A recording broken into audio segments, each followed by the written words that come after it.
and traitors and conspiracies and everything else. And when I can get rid of that, then I might have the possibility of learning a language. But I agree. I need to get rid of all that crap first.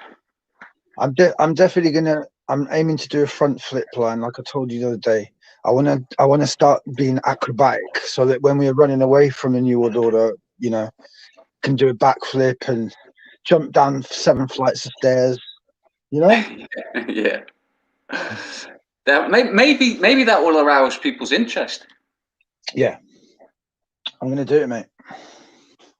I've been inspired to do it. When you see something and you think, yeah, I want to do that, and I'm going to try my best to make it happen. Yeah.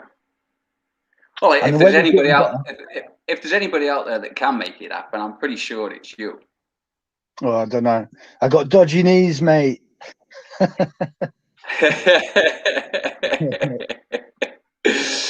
that's all in the mind. It's all in the mind. It is.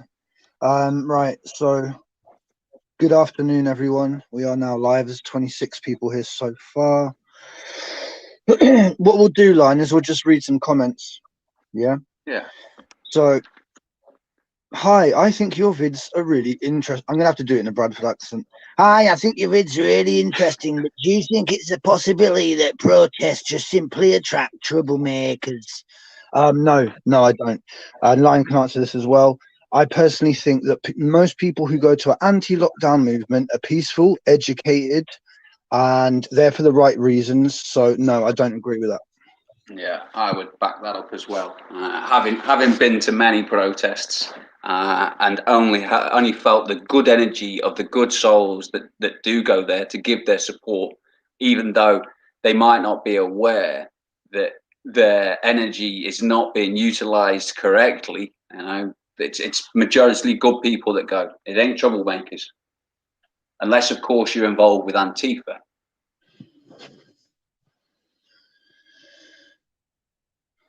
Yeah, exactly. Look, at the end of the day, it's not in our benefit to be violent when you go to a protest. That's exactly what they want. And that's why they hire agent provocateurs to do that, because they hope to rope in some people who are innocent, but they just get led astray. So, no, yeah. Yeah, I mean, the ones that are violent are probably your controlled demonstrations in the first place because it was scripted to be violent. I don't believe that ordinary people get violent without provocation, and a lot of this is without provocation. It's just spirals out of control within seconds because it was scripted and narrated to do that in the first place. And Greybleeder, aka Marco Giovanni, is a prime example of that because he was responsible for supposedly getting rid of the TSG out of London. They chased them out, and then they had people go down the street trying to find police vans to attack. Now, you're going to see some innocent people see that, and they're going to be terrorized. Yeah, so it's not right. It's not right. It doesn't matter if you believe that the police is corrupt or whatever. It doesn't give you the right to go around causing violence and causing people to be scared for their life. I would personally say. Yeah, I agree with that. I mean, to arrest them, yes. I mean, I actually watched Hi Cuckoo at Speaker's Corner yesterday, I think it was. And there was an officer that came up to him and he was saying, I'm not talking to you, you're violent, get me your superior officer. I want this man arrested. Now, I've got no issue with that. None at all. But if you're saying, attack the police or fight the police or whatever, then I'm sorry, but that's just wrong. No matter how bad somebody is, I don't wish them harm. I just want their power taken away from them. That's all I want. And while we're talking about Haikuku, I must drop it in to anyone who doesn't know that he studied how to be a Marxist for over 33 years, right? So he's a communist, and communism was responsible for roughly 100 million deaths. Okay? So really, it's not something that I would promote And also, it's not just him, it's that Sasha Johnson as well. And Piers Corbyn is connected to Haikaku and Sasha Johnson now. So basically, I would say that he's probably a communist as well. Yeah, no? I would agree. He's an intelligent man, no question about that. But he's got to be involved. He has to be for him to keep doing what he's doing and to pop up time and time again throughout the decades. I'm sorry, but I just don't buy that he's a righteous person. Ali, I do see you in the chat. I hadn't envisioned having any guests on. Let me see how we get on. I just want to read some comments because it's important that we connect to these people. What we're trying to do here is get people more confident to actually do something. And you yourself are very confident. So that's not something we need to worry about with you at the moment. But just bear with us because you're just feeding our way into this at the moment. So yeah.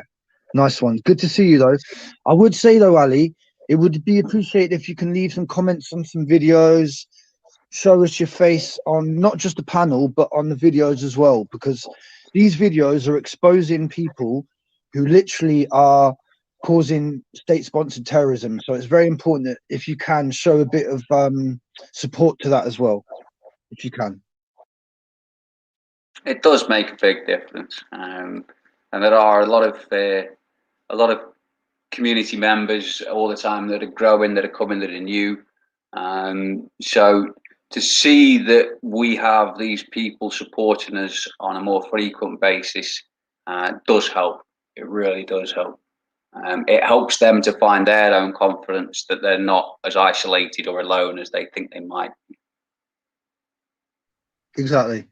This is a mind war now. It's a cyber war. There's no guns and bullets being fired. Right now, it's just emotional torture. It is torture. What they're trying to do is emotionally torture you. Now, someone's raised a point here. You open my eyes on Piers Corbyn. It's obvious once pointed out. It is because the simple fact is, right now, his right-hand man is someone who looks like a gang member. Okay. No one knows what his name is. And Piers Corbyn is running for mayor. Now, in normal walks of life, you know exactly who is standing next to someone who's trying to be the mayor of London. Okay. So the fact that we don't know who this guy's name is disgusting, right? Yeah. So I don't know. Somebody knows his name. Again. Somebody knows his name. Somebody that's going to these protests knows his name and can speak out. It doesn't even have to be that they come on panel and say it or not. They could just drop it in an email. They could just drop it in a comment or something. But why are these people being protected? I don't get it. Exactly, because in the past, everyone knows who is standing next to this politician or that politician. Yeah, but it's funny how the media, they don't want to know either. So they're taking these pictures of Piers Corbyn with this man, and they don't want to know who he is. That shows you that they're part of it as well. So Piers Corbyn and the media are the same thing, and the people don't need to know that right now. Yeah. Somebody knows who this guy is, and why is it so secretive who this guy is? He seems to appear on every single demo that there is. He's always connected with Piers, and yet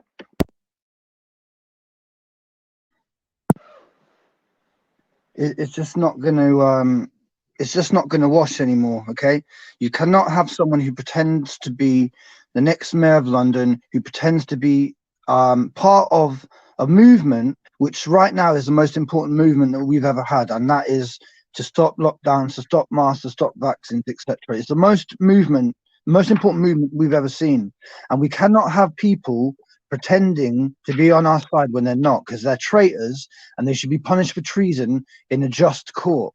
Yeah. Agreed. We have to interview these people. If he is a good person, which obviously I don't believe for 1 second, judging on what we've shown of him. But if he is, then surely he would want to come forward and speak out about how righteous he is.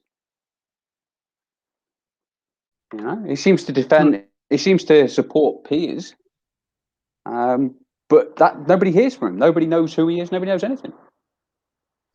So that would be a question to Ali, because obviously Ali's had contact with Piers Corbyn. Okay, so I'm not sure if you've seen this guy on the screen with him. Everyone has, because he's basically been in the Daily Mail all the way back in September. Yeah, this is who they want to connect to the anti-lockdown movement. This guy on the screen right now. Okay, so it's not right that we don't know who this man is and he's standing next to Piers Corbyn. It's not right. Okay, especially when we have suspicions about him anyway. So to not know his name is just it's wrong. Guess who? I timed you out, because all you've done is come in and put 2 eyes, which isn't helping anyone. And also, I do see you talk to some very dodgy people. So I'm not going to hide the fact that I don't like that, because anyone who affiliates with dodgy people right now, I don't have much time for, and that's putting it politely.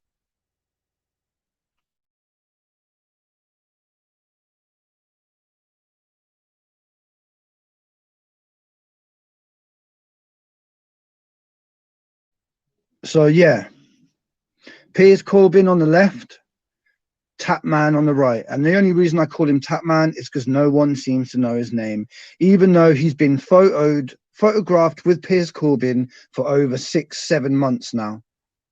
Yeah, it's not on. I mean, even some of the other ones that we've exposed that, you know, have an alias or whatever, were able to get most, if not all, of their actual names. But well, I mean, if we're to believe that Greybleeder is Marco Giovanni, we have that one. If we're to believe that, but Tapman is just hidden by everyone. Apparently, we've had people come forward about Marco, people willing to talk about him, but Tapman seems to be a ghost.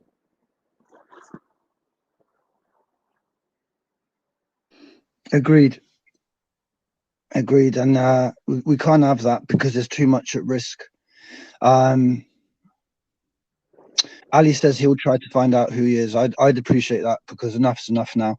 Because as I was saying on my last video, I reckon that if you look him up, this guy, you're going to find some things about him that they won't want you to know, hence why they haven't made his name available, you know?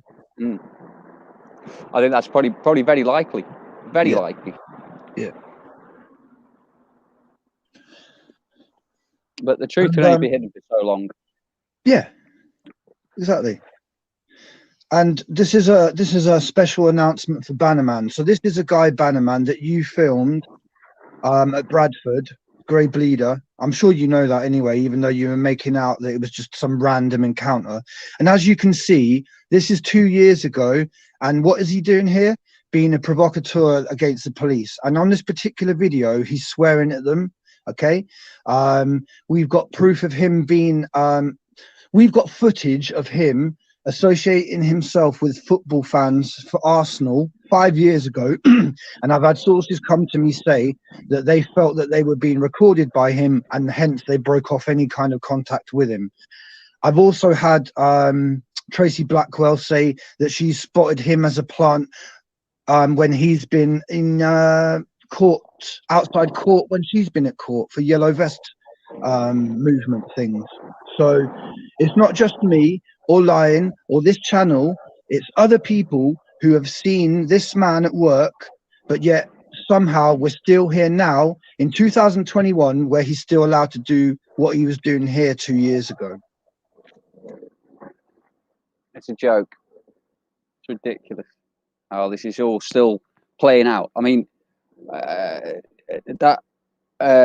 we've been trying to invite Banaman onto the panel, but I mean, he's given us all sorts of reasons and all kinds of demands as to why he can't be there, or who we are and things like that. It's just ridiculous. If these people are truly what they say they stand for, then it should be no issue to them whatsoever, because they have nothing to fear. What we'll do, Line, is we'll actually show here so people know that we're not talking crap, yeah, because we have proof of what we say. So this is, excuse me. So Banaman asked me if you could come on this panel and have a chat with us. I said, yes, of course you can.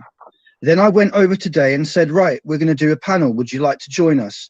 And then he wrote this massive essay, right? So he put, these are my reasonable requests for which you can reasonably cater for. You will provide a panel of 5 members, which will include yourself and 4 of your followers or subscribers who are willing to take part in your panel. All participants on your panel will be available with video and audio, including myself, right? I'm prepared to give you 14 days notice. It's like he's talking to us like he's a lawyer. Yeah? We're men, you're a man. Just talk to us, men to men. Don't bring all this pompous stuff into it, yeah? We don't have time to waste. We believe that you're filming fake events which are going to cause lockdown to get extended. Simple as that. So if you want to waste time giving us all these stupid dates and all this rubbish, that's up to you. But we're here right now, willing to talk to you. Yeah, if he's man enough, instead of hiding behind all these little speeches.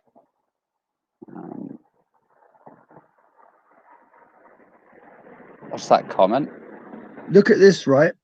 I'm prepared to give you 14 days from the date of this post being 6th of April to organise your video panel. If by 20th of April you have not posted your date and time for your panel of judges you claim to have for me, I will not be prepared to give you another opportunity to invite me. I can't even read it. It's like reading something from Tony Blair. Do you know what I mean? Yeah. I can't resonate with you, brother. Is he trained to talk like that?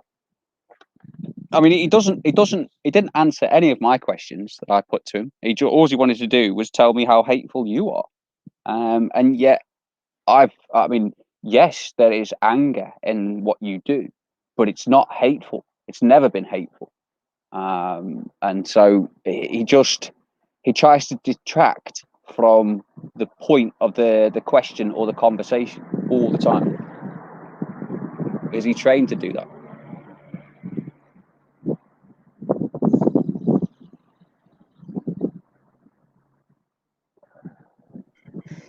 And basically, I look back into his sort of back catalogue, and really, he started off doing videos about fracking with Gazer Frackman, yeah? And Gazer Frackman was wearing that clown outfit that he wore outside Downing Street, yeah? Yeah.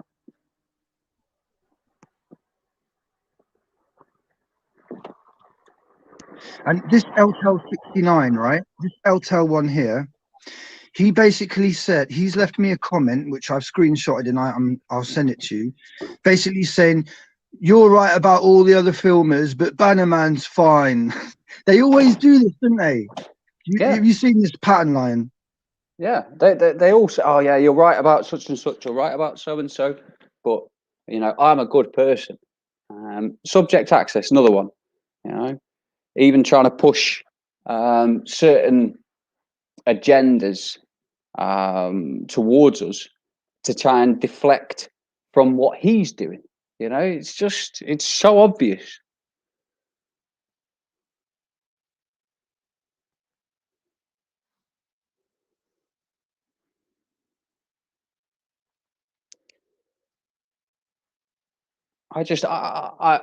I get lost for words. I do get lost for words, because we've spoken for so long now about this, and yet still people don't seem to see the truth of their reality, and don't have the courage for some reason to actually stand up to it. Because a lot of you people that are probably listening to us now, you probably know some of these people, and you need to start doing the right thing. That's all I can say to you. You need to start doing the right thing. No, he's not. He's not a bit naive. All right, I'm getting you're patronizing people with intelligence in here, LTEL 69. Okay, Banaman is promoting people like this man here on screen right now. Okay, who's obviously trying to incite hate or ill feeling by wearing that shirt. Okay, that's just one thing he does. He's also a conservative politician. So your mate Banaman is promoting a conservative politician who got kicked out of Conservatives for being racist and who also wears a t-shirt mocking Islam. So please tell me how you can defend that, because your mate Banaman isn't here. And how do we know that you're not Banaman just with another account? We don't. Banaman likes to accuse me of making other accounts. I don't need to make other accounts. Why would I do that when I've built up 2.5 thousand subs? I want people to know it's me when I type. Think about it. You know what I mean? You know, I mean, all these. I mean, I know people. I have this one account. That's it, and that's partly because I had no affiliation with the digital world prior to all of this. But I have no need at all to hide behind anybody else's words or try and portray myself as anything different. Yes, my name is Lionheart on here, but I've even had my name exposed on my own videos. I have nothing to hide. You know, I am just who I am, but I am somebody that is prepared to actually put some effort in and do the right thing. And you must be there. Other people like me must be there. And it's time now. It's time to start doing the right thing, or you will be judged.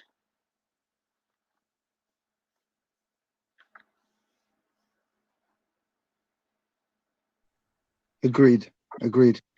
Got 73 people in there. 73 people, man. You know, there is still. We've said it before. There is still time for some of these people to do the right thing. For some of them, the judgment has already come, and they will have to live with the consequences of that. But for some of them, there is still time to do the right thing. If they come forward, start speaking about these people, and start being honest with everyone, then maybe they can be vindicated from this. I don't know. I am not the judge, the overall judge for all of this, so I don't know. But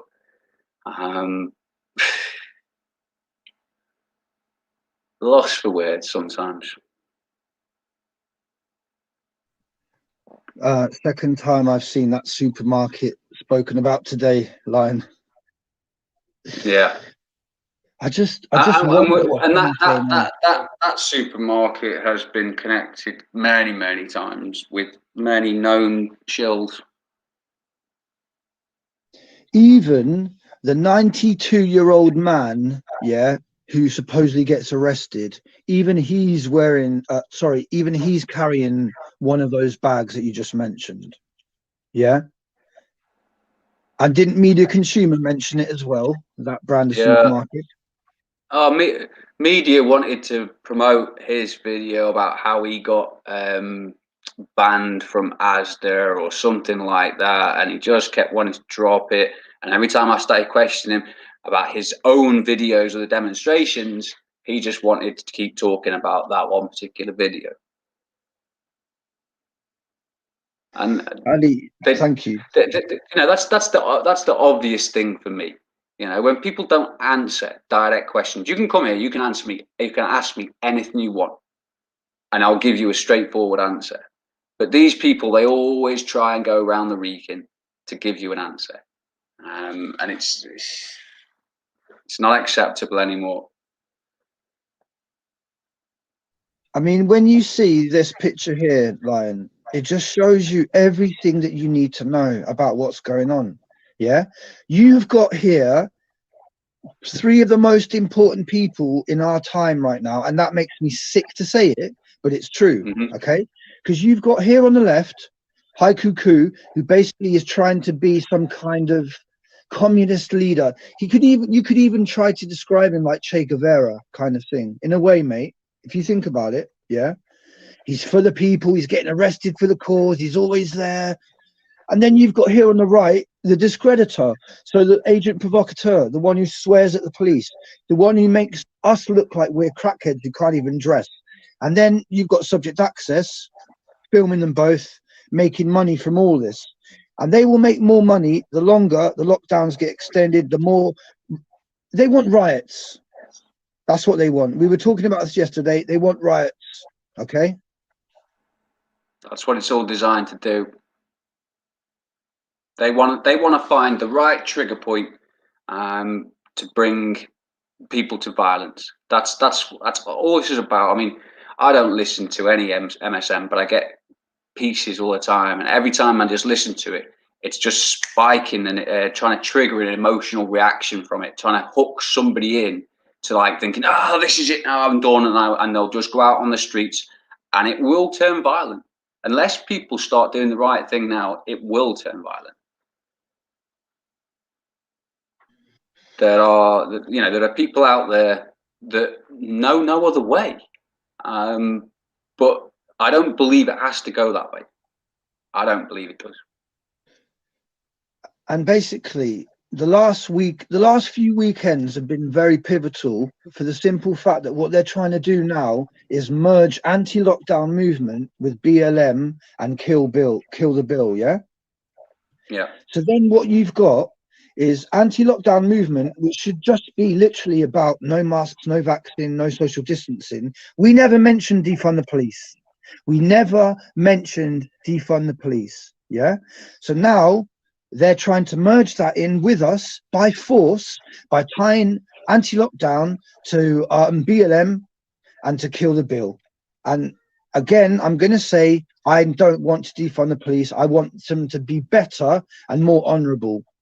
And I don't want drones and an army on the street. Simple. Yeah, that's where I'm at with it. I've got no problem with good police officers. And I could tell you a story about an experience I had on top of a mountain in Italy with a police officer that was meant for this time to find peace in my heart for the police. So I have no desire to defund them, but I do have a desire to remove the corruption from the police. That is something that has to be done. But we still need police. We still need people that care for the community, because that's what they're designed to be. Well, that's what the premise of what they were designed to be. Bobby's on the beat. You'd have a friendly person that you could turn to if you were ever in distress. We need those people back on the streets. I posted a couple of videos because my personal belief is that we each become the peace officers. We don't need police as such, but we, each of us individually, need to become the officers of peace and almost do what the police were designed to do. And that's where it sits for me. And I have no desire to defund the police. The good souls that did sign up to actually try and protect people. Why would I want to remove those people? It's a ridiculous thing to say. What we need is to remove the corruption from our system. And unfortunately, it's in every part of it. And what people have got to realise is it's very easy to sort of laugh things off and go, oh, that bloody Greybleeder, he's such a dick. Do you know what I mean? But no, this is actually deeper than that. It's deeper than that, right? These people are traitors and they're trying to make out like they're on our side, but they're not. They will stab us in the back whenever they need to. And David Curtin, we got to talk about him because we always talk about Piers Corbyn, but this guy here in the background is slowly getting more and more promotion. And the fact that this thing here, yeah, was right by him, that tells you everything you need to know, mate, doesn't it?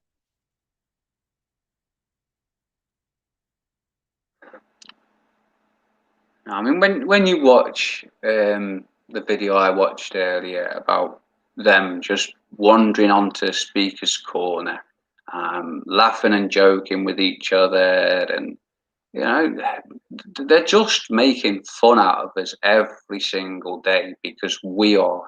Well, they look at us as being so weak, and that they can just waltz around in front of us, parade around, laughing and joking, because nothing will happen to them.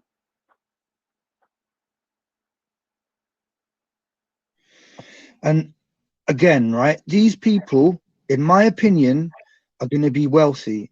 But when you go onto their websites, the first thing that you're going to be greeted with is a donate button. Yeah.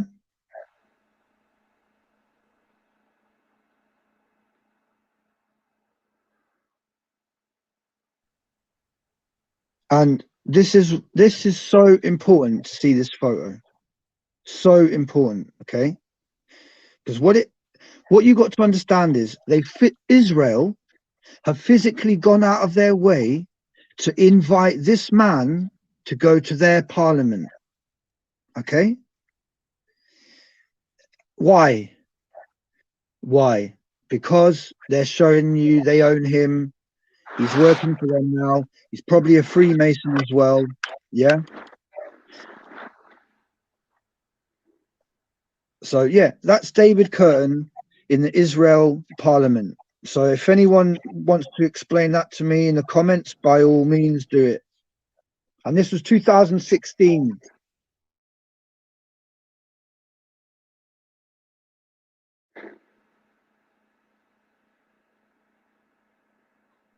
And the other thing that made me laugh, right, while we're talking about this flag, is when you go to movements in England, right, or you watch them on TV, because I would never go to any of these, no matter what country it's in, I would not. Yeah. You see people who support Tommy Robinson or whatever, and they have an Israel flag. Now, please tell me what that's got to do with England. I don't see any connection between England and Israel whatsoever, unless it's a hidden hand that we don't know about, like this, with politicians pledging their allegiance to this country. Yeah, Israel.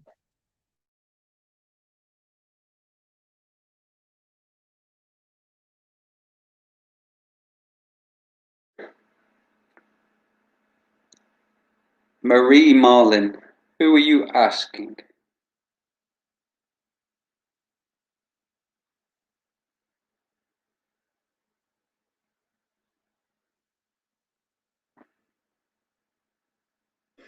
Like, for example, in Spain, right, the protests are like young kids, like teenagers.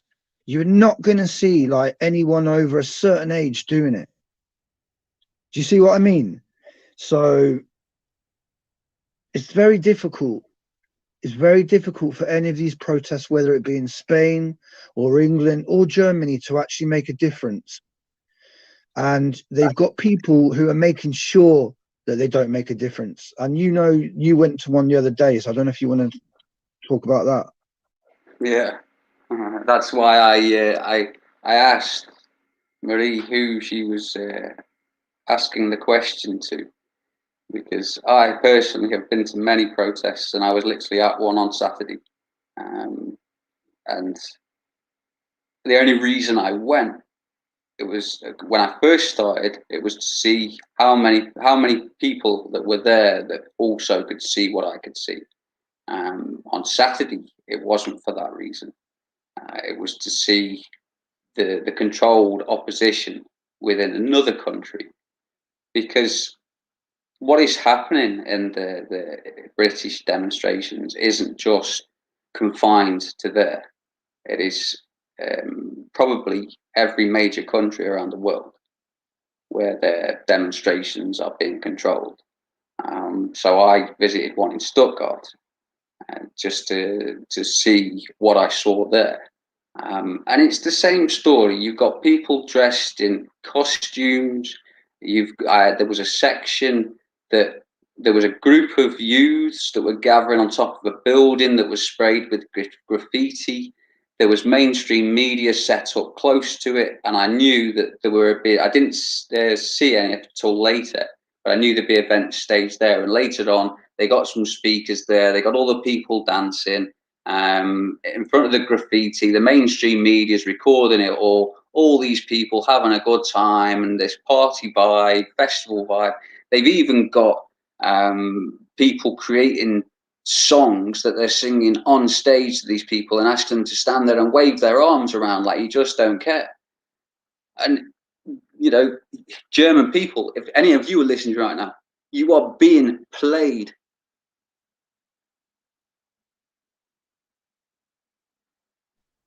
Yeah, and it's a time where it's so important that you don't waste your time on things that are working against you. And right now, they're trying to make it, like I said, where they're going to merge BLM, kill the bill, and anti-lockdown together.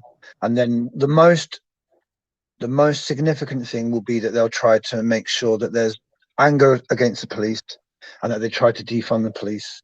Okay. Yeah. And literally that is what the New World Order wanted anyway, 10, 20, 30 years ago. They always wanted to do that. They wanted riots on the street. So they had the excuse to then get rid of police, have army, and then replace them slowly with drones, because drones don't disobey you. They don't say, no, I'm not going to kill that innocent child. They just do it. They don't need a day off. They don't go through emotional stress when they kill someone. It's just a win-win. And that is where we're going unless people start and expose these people.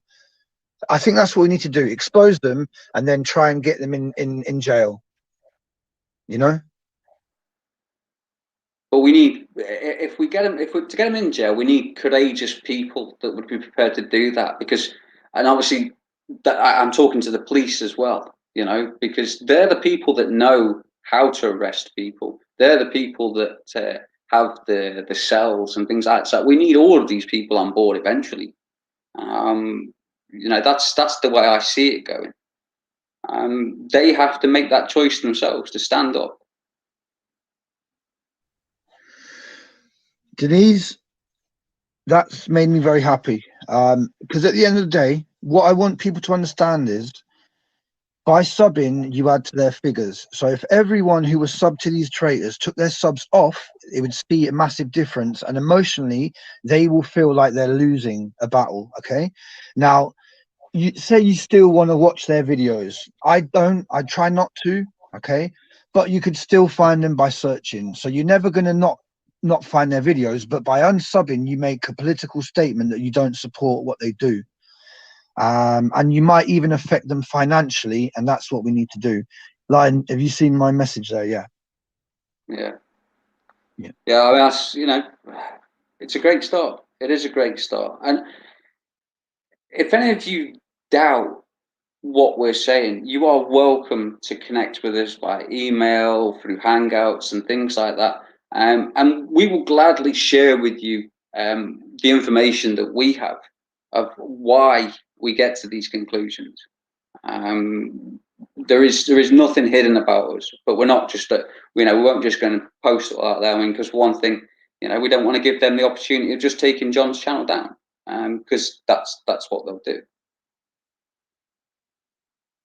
And behind the scenes, we spend hours and hours and days and weeks and months discussing what we're doing. Okay, people think probably that we just, like, when we're not on a panel, that we're just sat there watching Coronation Street eating pizza. No, we're talking sometimes really late at night.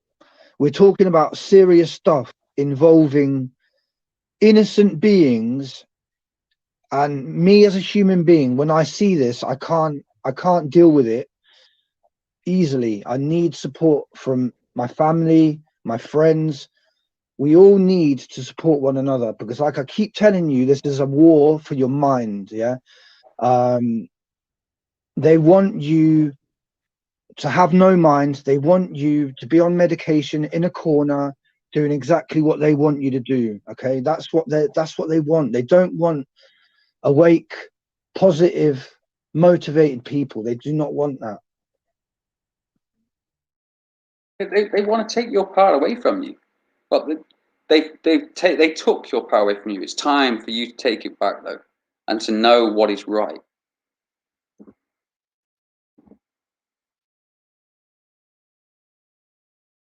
And you've got to start speaking to your neighbours, speaking to your friends, speaking to your family, bringing communities back together.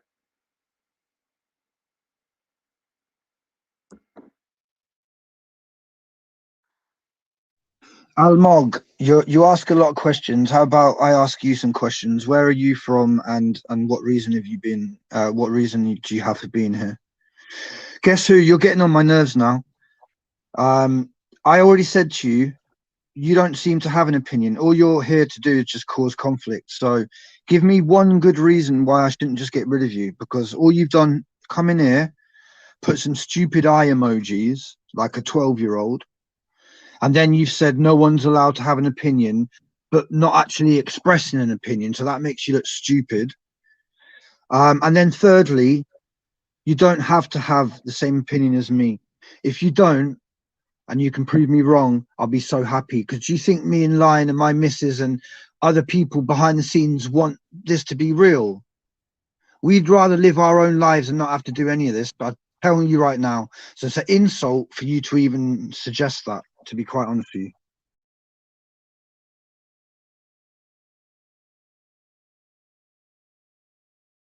That's the thing, isn't it? You know, there's some people just think that we enjoy doing this because,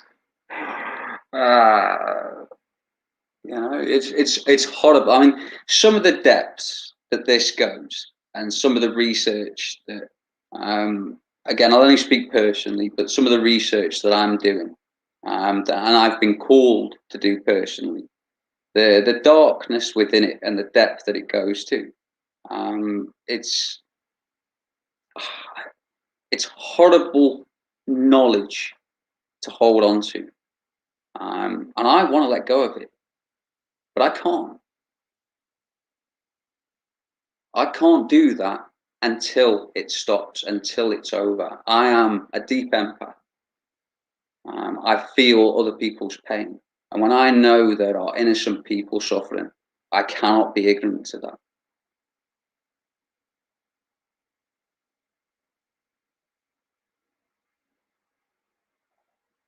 And I know I'm not alone. I know there are others out there that feel exactly the same. And if those people could find courage, we could change it. Yeah, that's exactly what I was about to say. Who in this room now, and there's 95 people, 96, 97, right? Apart from me, Lion, my missus, Ali, who's willing to come on the panel, who else is willing to actually step forward and say, yeah, I am this person here. I'm here because I don't want to be part of this. How can I help you? How many of you are actually willing to do that right now? Because you've seen that we're doing it. Look at my video, look at my channel, look at the hundreds of videos I've been doing over the space of 2 years. I shouldn't be able to make videos about this every day, but unfortunately there's so much wickedness and fakeness that I'm having to do stuff every day, because if I don't, I can't catch up again. You know what I mean? And Lion, you can verify that, because sometimes you might be not here for a day and then you come back and you try to catch up, and it's hard because everything is just moving so quickly right now. Yeah, there's so much information that we're trying to absorb. Some of you people might get it, but some of you have no idea how much work we are trying to put into this, and John especially. You know, the guy must be exhausted, but the name is right. You know, he is Overkill, and it's even hard for me to keep up, and I don't have family commitments or anything, but there's that much information.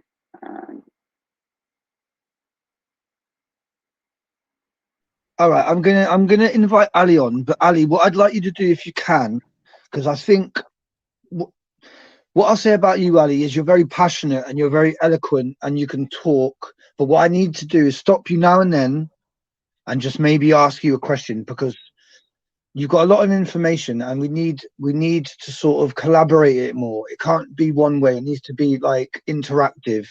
I need to stop you now and then, ask you a question about this while I can remember. I've got so much stuff in my head now and then. When I remember something, I've got to say it there and then. So if you're willing to do that, Ali, I'll let you on now. If you can hear me, yeah? Ali Dogan.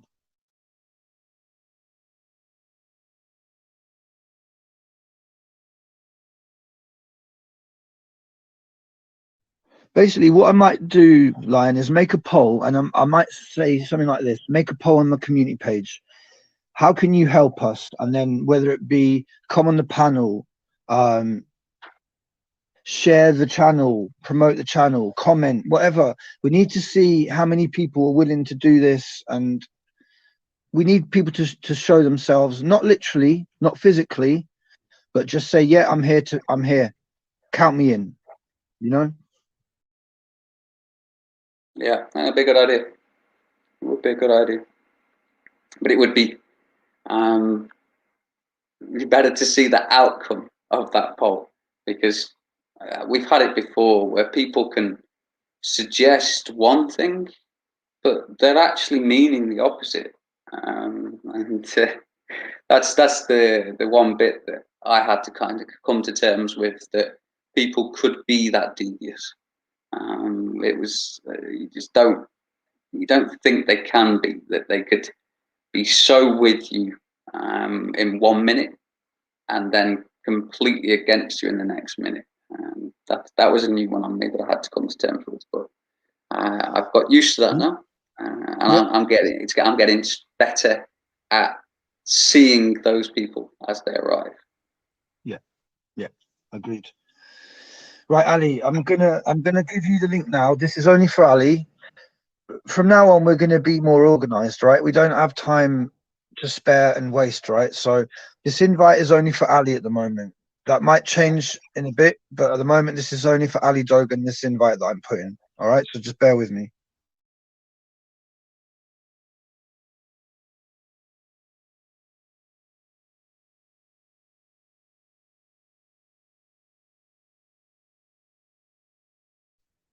And before Ali comes on, I want to address this spectrum and subject thing, right? So Spectrum and Subject Access have been trying to make contact with me, and I've got the screenshot here, basically saying that I'm right about the agent provocateurs I proved in the Rupley video at London Kill the Bill, right? Now, Spectrum has jumped on my coattails and then done a video making out like he's the one who exposes agent provocateur, right? So basically what they're trying to do is they're trying to give themselves some credibility, because we've exposed them so much now for 7 months. They see that the channel is nearly at 3,000 subs. So what they're doing is trying to associate themselves with my channel and what we do here, but by that way keeping themselves safe and out of the firing line. But that's not going to work here, because we speak the truth no matter what. And it doesn't matter any kind of affiliations or whatever. If Lion says something I don't agree with, I'll tell him, and vice versa. And the same with my missus and anyone else in the background. And that's how we have to be. If we don't agree, we straight up say, no, I don't agree. Here's why. You know? It's quite simple. We don't expect too many technical difficulties from what we ask. Hello, Ali. How are you? I'm okay, my friend. How are you, my brother? I hope you're keeping well. I'm trying my best, man. I'm trying my best. I'm hoping you can inspire us. So I'm going to leave it up to you, because obviously you wanted to talk. So go for it, man. Yeah. So basically, what I wanted to say is, okay, I mean, just up front, you know, you are doing the right thing. You're doing it with a passion. You're doing it with a heart. And I can see that you obviously Lionheart as well, you know, that you're trying to help people and trying to wake people up, you know, not to fall into the trap of the people who has been literally sent there by the government, working whether with the government or for the government, you know. And I do have a lot of information about a few of those people that you mentioned, and because I've been well, I know these people personally, because just to give a quick introduction, I mean, I was one of the first 25 people who started the first ever anti-lockdown protest on the 2nd of May. which was obviously in London, on front of the Met Police Station next to the New Scotland Yard. And the people that you mentioned, I mean, the mainly people that who's getting mentioned, you know, like Stand-Up X, you know, Piers Corbyn, Louis Creffield, Mark Steele, Kate Shermani. There's now another group called Foot Soldiers for Freedom, who runs with, I think his name is Edward Remies Freeman. You know, all these people, they were all affiliated with Stand-Up X. They were all in Stand-Up X. So what these people did, like Piers Corbyn, you know, the names what I just mentioned, they just went off Stand-Up X. They said, oh no, we don't want to be with Stand-Up X anymore. So we do our own movement so they can get more, you know, like followers and, you know, everything more. But if you look at it that way, they all work together, every single one of them. Okay. And I've been outing these people, you know what I'm saying, like since July last year. And the things that I know about these certain individuals and certain movements, which I'm talking about, is not about something where they say, you know, he said or she said. I mean, I experienced this literally with my own eyes. I've seen it with my own eyes. I've heard it with my own ears. And I know for a fact that Piers Corbyn is a Freemason. And how do I know this? Because I asked him a certain question, because I was with Piers Corbyn in the same courtroom. And I asked him a certain question. Well, he called me on a private number and he said, oh, you slandering me, you telling lies about me, and I'm going to take you to court. You know, and I said to him, you don't need to take me to court, because I said, we are in the same court on the 23rd of October anyway. And I said to him, I'm going to ask him a certain question, and that he can't deny it if he is. But ever since then, he blocked me, and, you know, certain things happened after that. But I can explain it to you when you ask me that, you know, about certain people, about certain truths which you want to know. And if I know it for a fact, I will tell you. And I know a lot. I know a lot. Right. So who is Tapman, Ali? Yeah. Now, Tapman, now what I have to say is, if you look at certain individuals, which is, you know, walking around with Piers Corbyn, okay. Now, as you said as well, Lionheart, Piers Corbyn is a very, very clever man. He's not stupid. He's not dumb. You know, I mean, he's really not stupid. He's very clever. He knows exactly what he's doing. And basically, people like Tapman, like Greybleeder, well, you call him Greybleeder, I call him Humpty Dumpty, you know. And, you know, there's like other certain groups as well. They're all came part of Stand-Up X. They all was in Stand-Up X. But what happens is Corbyn is paying them to be there with him. Okay, so when Corbyn gets confronted from certain individuals, so these people like Tapman, you know, this other black dude, you know what I'm saying, there's a few, you know, young generations with them all the time. So when somebody goes up to him and wants to question him and wants to, you know what I'm saying, like ask him serious questions like about the money that he's collecting and all that, and ask him about why are you affiliated with MI5? Why are you working with the police? You know, and how come that, you know, most of the different groups who's affiliated with Labour Party or even GB Britain, why are they supporting you? You know, and so they're there for not to let anyone near Piers Corbyn who they don't want to. That's why they're there. So here's a question. Yeah. So here's a question. Let's talk about Greybleeder specifically. Okay, so they say his name is Marco Giovanni, right? Would you agree now that anyone who films that man and doesn't actually say this guy is an agent provocateur, a discreditor, a plant, would you say that they are the same as him and they are filming him because they are there to promote him being a discreditor? 100%. 100%. Okay, Because so that would be people like Banaman, Active Patriot, Subject Access, Tyrant Thunder, Media Consumer. Can you think of any others? Line? I know there's so many nowadays. Yeah, there's so many. There's so many. I mean, there is even like certain individuals, you know what I'm saying, like who is literally like, you know, doing their own live feed, walking around with Piers Corbyn, who are quite, you know what I'm saying, like a bit iffy as well, you know, when you look at them. I mean, the main thing what I'm looking at, you know, that, you know, how can I explain that? It's hard to explain. You know what? Like yourself as well, John and Lina, there's so much in here, you know, that said, I mean, we've got a saying in Turkey, okay? You've got 1,000 fox in your head, but you don't know which one to grab by the tail, you know, because you've got so much information. Now, there is so many people out there, you know, who I know, you know, I mean, facially, recognitionally, I can recognize them, who they are, because they were there, you know, I'm saying, like from, you know, mostly like after the 16th of May last year. I don't know their names because I'm after, you know, I'm saying, like, who I expose, you know, who are like, you know, people who's been put there by the mainstream media, whose name been made popular by the mainstream media. Okay. And I always say to people, you know, like the people who's really going to fight for their freedom, you know, I always say to them, I said, why don't you ever get questioned, you know, like questioned or interviewed by the mainstream media whilst you're at the protest? Why don't the people, you know, I'm saying, like filming, you know, the protests, why don't they come and talk to you? Why don't they come and ask your opinion? You know, they're all, you know, there's, you know, these people, I mean, Piers Corbyn is like, how can I explain? I mean, he's a well-off man anyway, and we know that they're millionaires, you know, they're millionaires, you know, they pay people. They pay people. I mean, the thing is, like what I questioned before is with that stand-up acts, that Nacho Exalts, you know, they had on the 29th of August, like security. They paid people to be their security. Same like Lewis Creffield, you know what I'm saying, like Save Our Rights. And same like, you know, not to new normal like Piers Corbyn. I'm just thinking, you know, I asked stand-up acts, why do you have the need to pay someone for security? Why? Because you don't need security from the people, because the people are there for you. The people are your security, because the people are fighting there shoulder to shoulder, back to back with you. They are there to support you.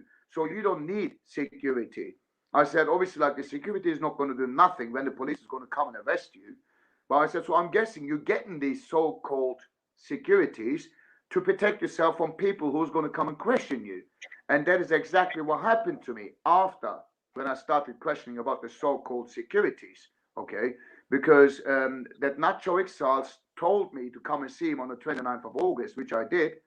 And they had like gates around the stage. So I went through the gate. Well, I was going to go through the gate. I knew the security people who they whether contracted, whenever you want to say they contracted them or they're paying them.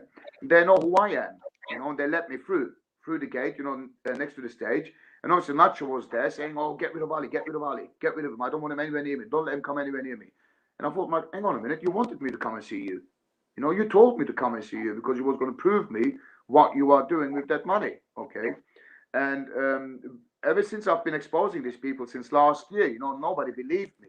You know, especially like people on social media, like on Facebook, who's got large followings, like when they go on a video, you know, live stream, that they have, you know, hundreds of viewers, you know, but now they do support me. Now, well, not support me, but they do believe me. They do say, yes, Piers Corbyn is a wrong and Ali, you know, we should have listened to you last year, you know. But they said, we know now. I goes, okay, you know now, but what are you doing about it? I said, nothing. You're not, you know, outing them. You're not speaking out and saying, look, guys, be careful with Piers Corbyn, be careful with Mark Steele, be careful with these certain individuals. You know, they are there, put there by the government, you know, or is there with the government. But, you know, the only reason, and I said to him, I said, why don't you do that? I thought you are a truther. I thought you are there to tell the people the truth. So you should tell the truth no matter what. And then I said, well, I guess I know why you're not doing it, because it's not because, you know, that, you know, that you don't want to do it, is because you don't want to lose followers, because you don't want your numbers on your live feed, when you got live feed, to drop. Okay, so and that tells me, in my opinion, you are not a truther. I'm sorry, but you're only there for followers, for numbers, you know, for so you can get a little bit popular, you know what I'm saying? Or for money. Exactly. And you know, there's another group, guys, which I want to tell you. If you would like to look it up, please, John. Okay. It's on Facebook. Okay, they've got a group, and this person who created this movement, okay, he is a Jamaican lad, okay, and I respected what he did until he started asking for money, okay, for donations, all right, and then obviously he was working with Piers Corbyn. He supports Piers Corbyn 100%, and he calls people who's calling out Piers Corbyn or Stand Up X, questioning them. He says, okay, whoever slanders Piers Corbyn or Stand Up X, or whoever calls them infiltrators, okay, he said, you guys have got mental issues.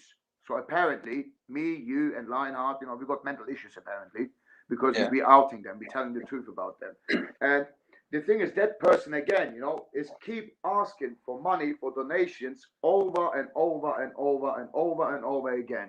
Just like last year, what Stand Up X did. Oh, we need money for, you know, leaflets. We need money for stickers. We need money for this. We need money for that. You know, and I've been out in this since last year. I'm strictly 100% against donations. 100%. You know, because I say when you do this with a passion, if you really out there do this with a passion for freedom, if you really, really do this, you know what I'm saying, like for our future generation, for our children, because that's what we're fighting for. Because we don't want our children to think in the future, you know, what's happening now is normal. Like walking around with a mask is normal, having a chip in your hand is normal, you know.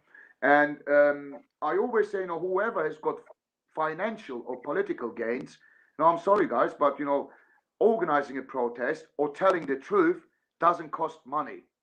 It doesn't cost money. If you want to organize a protest, you organize a day, a time, and a place, and that's it. We will come and join you. And then they say, you know, we need, you know, leaflets, apparently. That's the excuse. Just like last year, Stand Up X's excuse was. Now, this is the movement, which is called Foot Soldiers for Freedom. Okay. Now, that Edward Remis Freeman, okay, is like so far up Piers Corbyn's backside where the sun don't shine, including Nacho Exalts, the main Stand Up X admin, okay, so far up his backside that he's in denial, okay.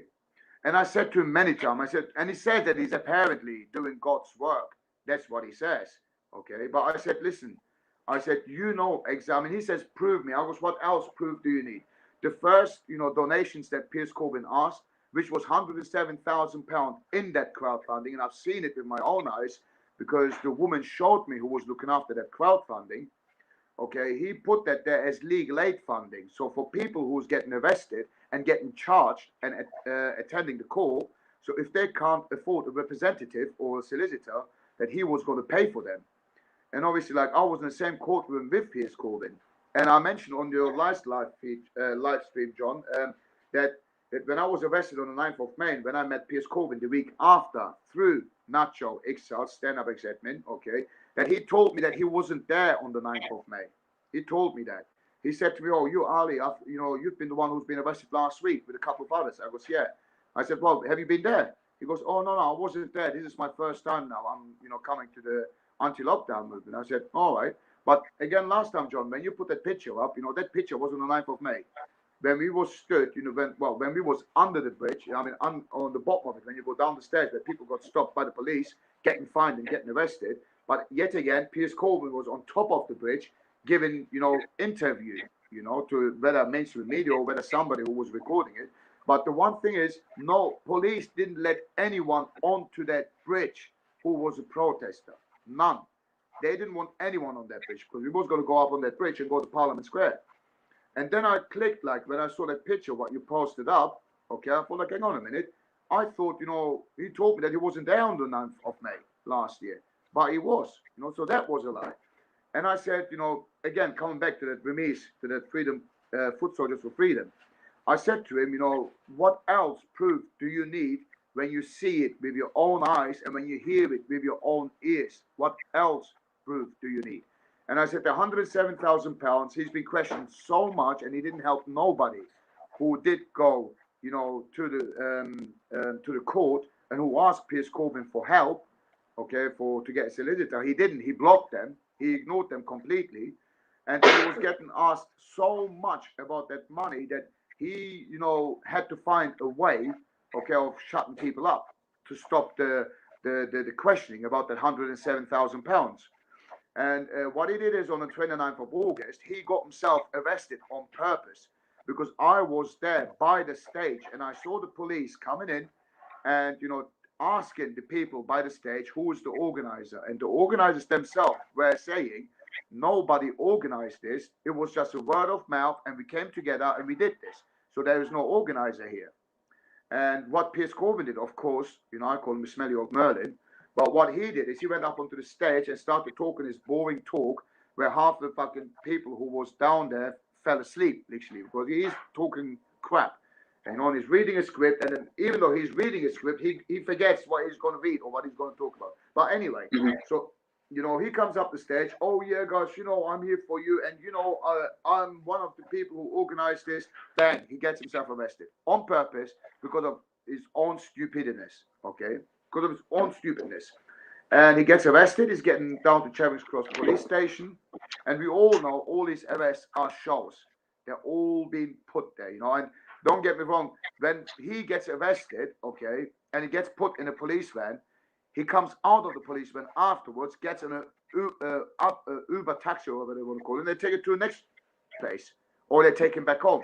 He's not going to the police station, and even if he does, he goes in the front door, comes back out on the back door. Okay, and so when he got arrested, a stop has been put onto that crowdfunding, and remember there was £107,000 in that crowdfunding account, and he never said how much money has been given back to the people who donated. He never said that. But when I looked into it, and the police said it himself, okay, if this is too loud, I'll put that in. Sorry. Oh, sorry, Ali. Sorry. That's okay. And you know, the police did put up after that stop has been put on Piers Corbyn's crowdfunding account, and that only from the £107,000, and now these numbers are very interesting as well. Only £3,300 has been given back to the donators. £3,300 from the £107,000. Now, why 33? Now, well, I'm guessing we all know that. Why 33? You know, and then he asked, you know, started asking. Now, you know, he's been confronted before. Where's £103,000 where there is a stop put into your account? So 3,300 has been given back to the donators, but where's the rest of the money? And Piers Corbyn had an excuse. Oh yeah, I used that money to go around the country, you know. And I thought, what? I thought, like, you know, 100 grand is like, you know, you can buy a house up north for that, you know. So anyway, so then he started asking for a second crowdfunding for his £10,000, you know. Oh my God, when you show that picture, every time I laugh, I really do. But anyway, you know, he started asking for 10 grand, okay, to pay his £10,000 fine, and that is his own, you know, stupidness why he's got it. It's his own fault, but he expects, you know, people to pay for him, okay. But anyway, he did that, and this lady, you know, showed me that his account again, and which was £26,000 in that account, just a few days before. When he went onto a mainstream media on ITV on this Good Morning Show with Piers Morgan, and when he was giving his speech there, okay, that when he's been confronted about the fines that he's been getting, and including the £10,000 fine, he literally said with his own words, and this is out of the horse's mouth, he said it himself. He said that he will never pay for those fines, and it was never his intentions to pay for those fines. And you know what? I went so mad. You know, I was literally screaming at the television. I was literally screaming at it. You know, like, yeah. I'm thinking like I was talking to him. And I was saying, well, if your intentions were never to pay for that £10,000 fine, why did you ask for it? Why?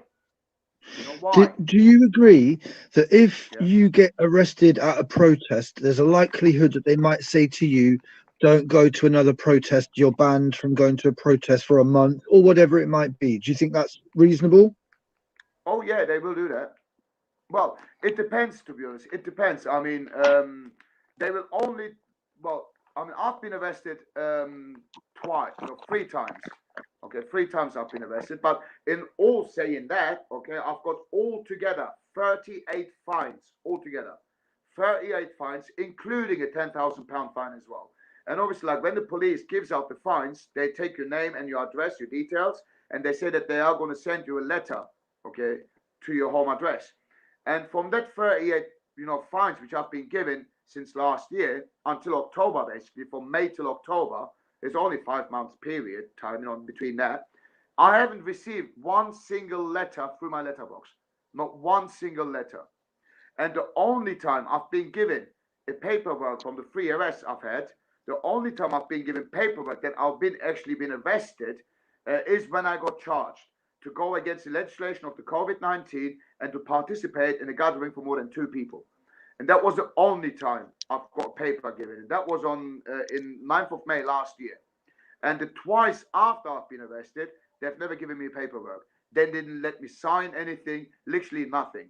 They just arrested me, took me to the police station. I was in there for about 8 or 10 hours, and then they brought me back out. The only thing that I signed was my properties, what they had. Okay, they didn't give me any interview. They didn't give me any release form. It's literally like I've never been there.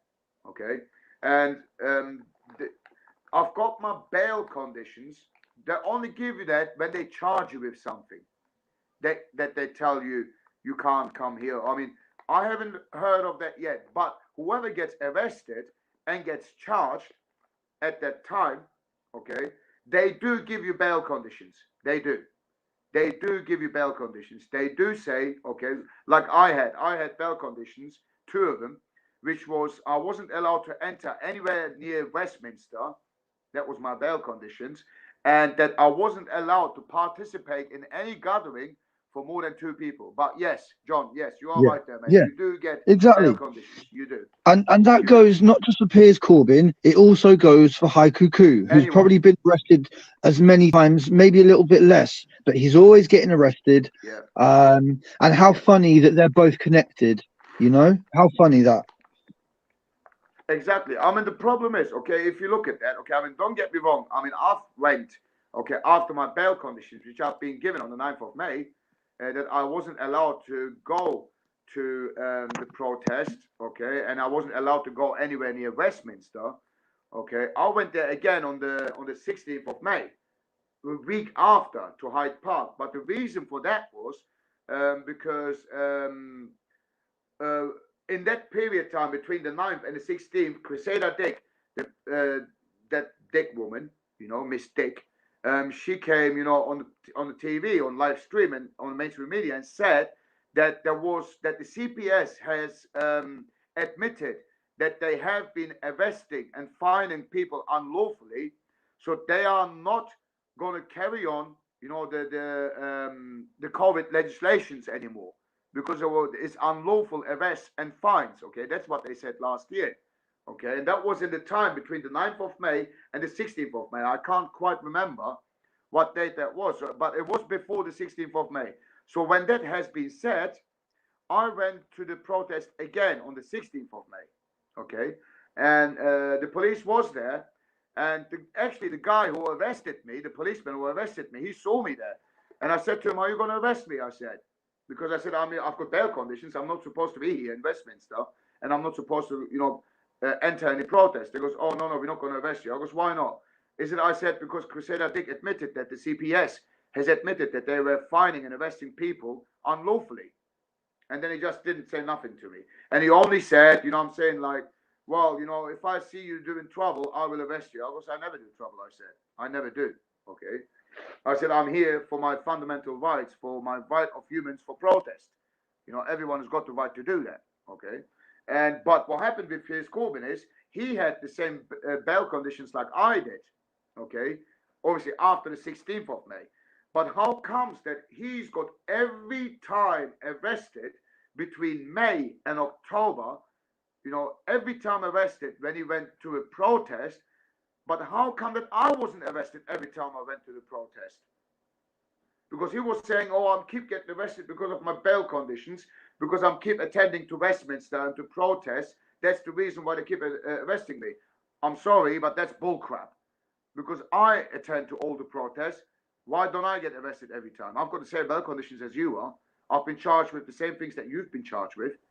So why don't they arrest me every time? You know, so because hopefully you're not an actor like they are, and they get paid to get these. They get paid to do these fake arrests, to then give, you know, the police and the government the excuse to then make sure there's never a protest ever again. And that's when they might push the really horrible laws in the future, when there's no way that you can actually stop it or protest it. The martial laws, basically. Yeah. But it's very important that we've still got time. This summer is very crucial, and that's why I've been trying to reach out to people, because you know, you're someone who actually has potential to be going there. So, you know. Yeah. I mean, I've been waking up a lot of people now as well. I mean, many people. I mean, on my Facebook, because my Facebook has been disabled twice. You know, this is my third account, what I have now on Facebook is my third account.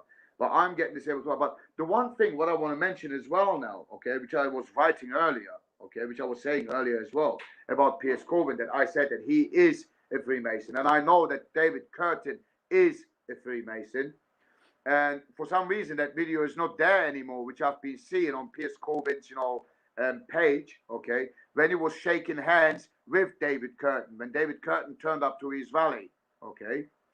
And basically, I know Piers Corbyn for fact it's a Freemason, because now when Piers Corbyn called me on an unknown number, because his backside was getting so much fire, he was losing, people who was believing in him, because I've been given proper facts on Facebook. I really have. I mean, I've been attacked all sorts, I've been called all sorts of names, shield, a government agent, an MI5.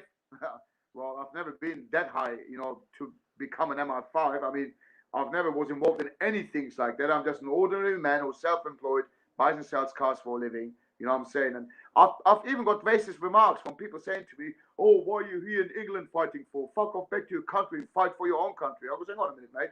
I'm not here to fight for England or for British or for Turkish or for German. I'm here to fight for humanity." And I always say, wherever I live, that's my home. But anyway, Piers Corbyn called me on an unknown number, and I said, "Who is this?" He goes, "Oh, it's Piers." I was, "Oh, yeah, I can hear it from your voice, you smelly old Merlin." I said, "What you want?" And he goes, "Oh, yeah, you're slandering me, you're telling lies about me and blah, blah, blah." I said, "I'm not slandering you. I'm not telling lies about you. I'm questioning you. The only reason why I'm keep questioning you is," I said, "Piers Corbyn, because I said, you're not answering me these questions and you're not proving me wrong to shut me up." And he goes, "Well, I'm going to take you to court if you carry on." I goes, "Please, Piers Corbyn," I said, "I beg you to take me to court." I said, "I literally beg you to take me to court." And then I said, "And if you don't," I said, "Piers," I said, "we've got a court together on the 23rd of October anyway, okay, because our first court was on the 3rd of June, and then that has been adjourned to the 4th of July, okay.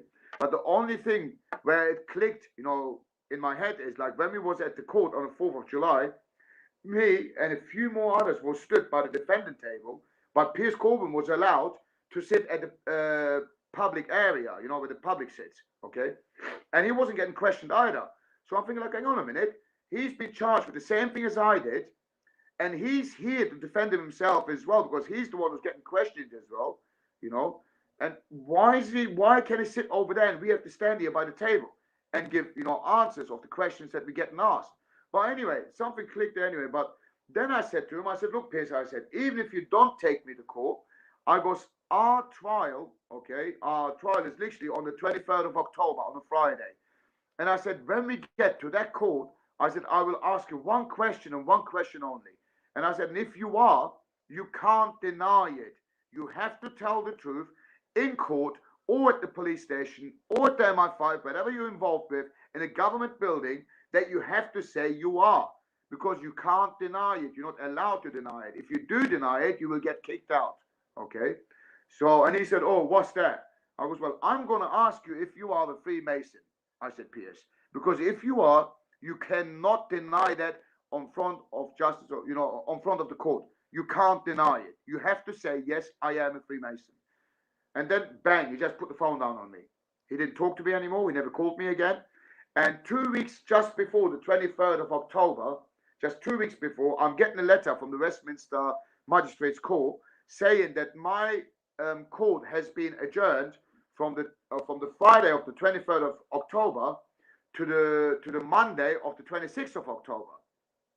So I thought, well, that must be for everyone, because it happened, back in June, from June to July, and it was everyone's the same. But when I was on Friday, and I was literally watching Piers Corbyn's page, he was literally stood there on the 23rd of October in front of that court and saying, "Oh, yeah, everything has been dropped. We did win." No, you didn't win, you smelly up man. Shut up. But then what I thought, like, hang on a minute. So why is it that my court that has been changed and I'm in the same courtroom with him?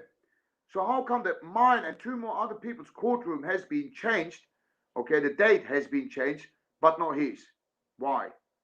So I thought to myself, well, most likely because he didn't want me to pop that question in front of the courtroom if he's a Freemason or not. And obviously, like I said, I've seen his handshakes with David Curtin as well.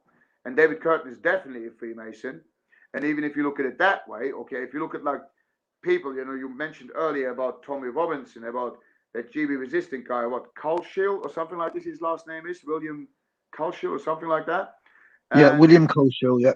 Yeah, and if you look at like David, now if you put all these three together, you know, Tommy Robinson, William Culshill, David Curtin, okay, now these people, okay, are, let's say not racist, but say Islamophobia people, because apparently they say being, you know, calling Muslims out, you know, telling lies about them is not racist. But I'm sorry, okay, in my eyes it is. But if you don't think it's racist, fair enough. But this is still Islamophobia, okay, discriminating someone because of their religion and of their beliefs, okay. Well, even if you look at all these three people, okay, they're all involved in Islamophobia, every single one of them. Now, Tommy Robinson, okay, is one of them because Tommy Robinson is a Mossad informer. There is a lot of pictures of Tommy Robinson being in Israel with the military of Israel, okay, and there was an arrest of a 14-year-old boy in Israel where Tommy Robinson was next to that soldier, you know. And then you look at GB Britain, that William Culshill, he's been suspended because of racist remarks, okay. I mean, even the government itself calls it racist remarks, because, you know what I'm saying, like, of, you know, Prophet Muhammad, you know, t-shirt, you know what I'm saying, like what he did, okay. So he's been, you know, suspended because of that. And then if you look at David Curtin, okay, now David Curtin used to be a UKIP member, and we all know UKIP is racist, okay. They're a racist party. That's what UKIP is, okay. And then, you know what I'm saying, like, when he was having, you know what I'm saying, like a meeting with Sadiq Khan and many other, you know, MPs, you know, literally like government officials, okay, he was keep banging on about Muslim groom gangs, Muslim groom gangs, Muslim groom gangs, Muslim groom gangs. I'm thinking, like, hang on a minute, why do you keep putting a religion over color, over certain, you know, race on front of pedophilia? Pedophilia has got no religion, no color, no race. Pedophilia is evil, simple as that, you know. And I always say, don't just, you know, carry on marking, you know, certain, you know, religious minority into this. And I always say, look at your own, what you are at the moment first before you do that. Because I always say, you know, pedophilia has got no religion, no race, no nothing. There is creatures like that in all sorts of race, religion, or you know, color, okay. And like, they're all in the same boat, you know. It's like Islamophobic thing, you know, always is, all right. And the same thing, like when what is it, you know, that Paul something his name is, who's running Britain First, I think. I don't know his surname. Paul Golding. Yes, he came to Crawley when I was doing my protest in Crawley town centre. I've done it for 43 days, every day, from 9 a.m. in the morning till 3 p.m. in the afternoon, against, you know, child trafficking and child abuse, adrenochrome, you know, and, you know, pound abuse and everything, okay. And they turned up, so that was like further up top. So I saw a large crowd, you know, shouting and screaming, you know, and obviously, like, I thought, what is that? So I went up there and I saw Britain's First there.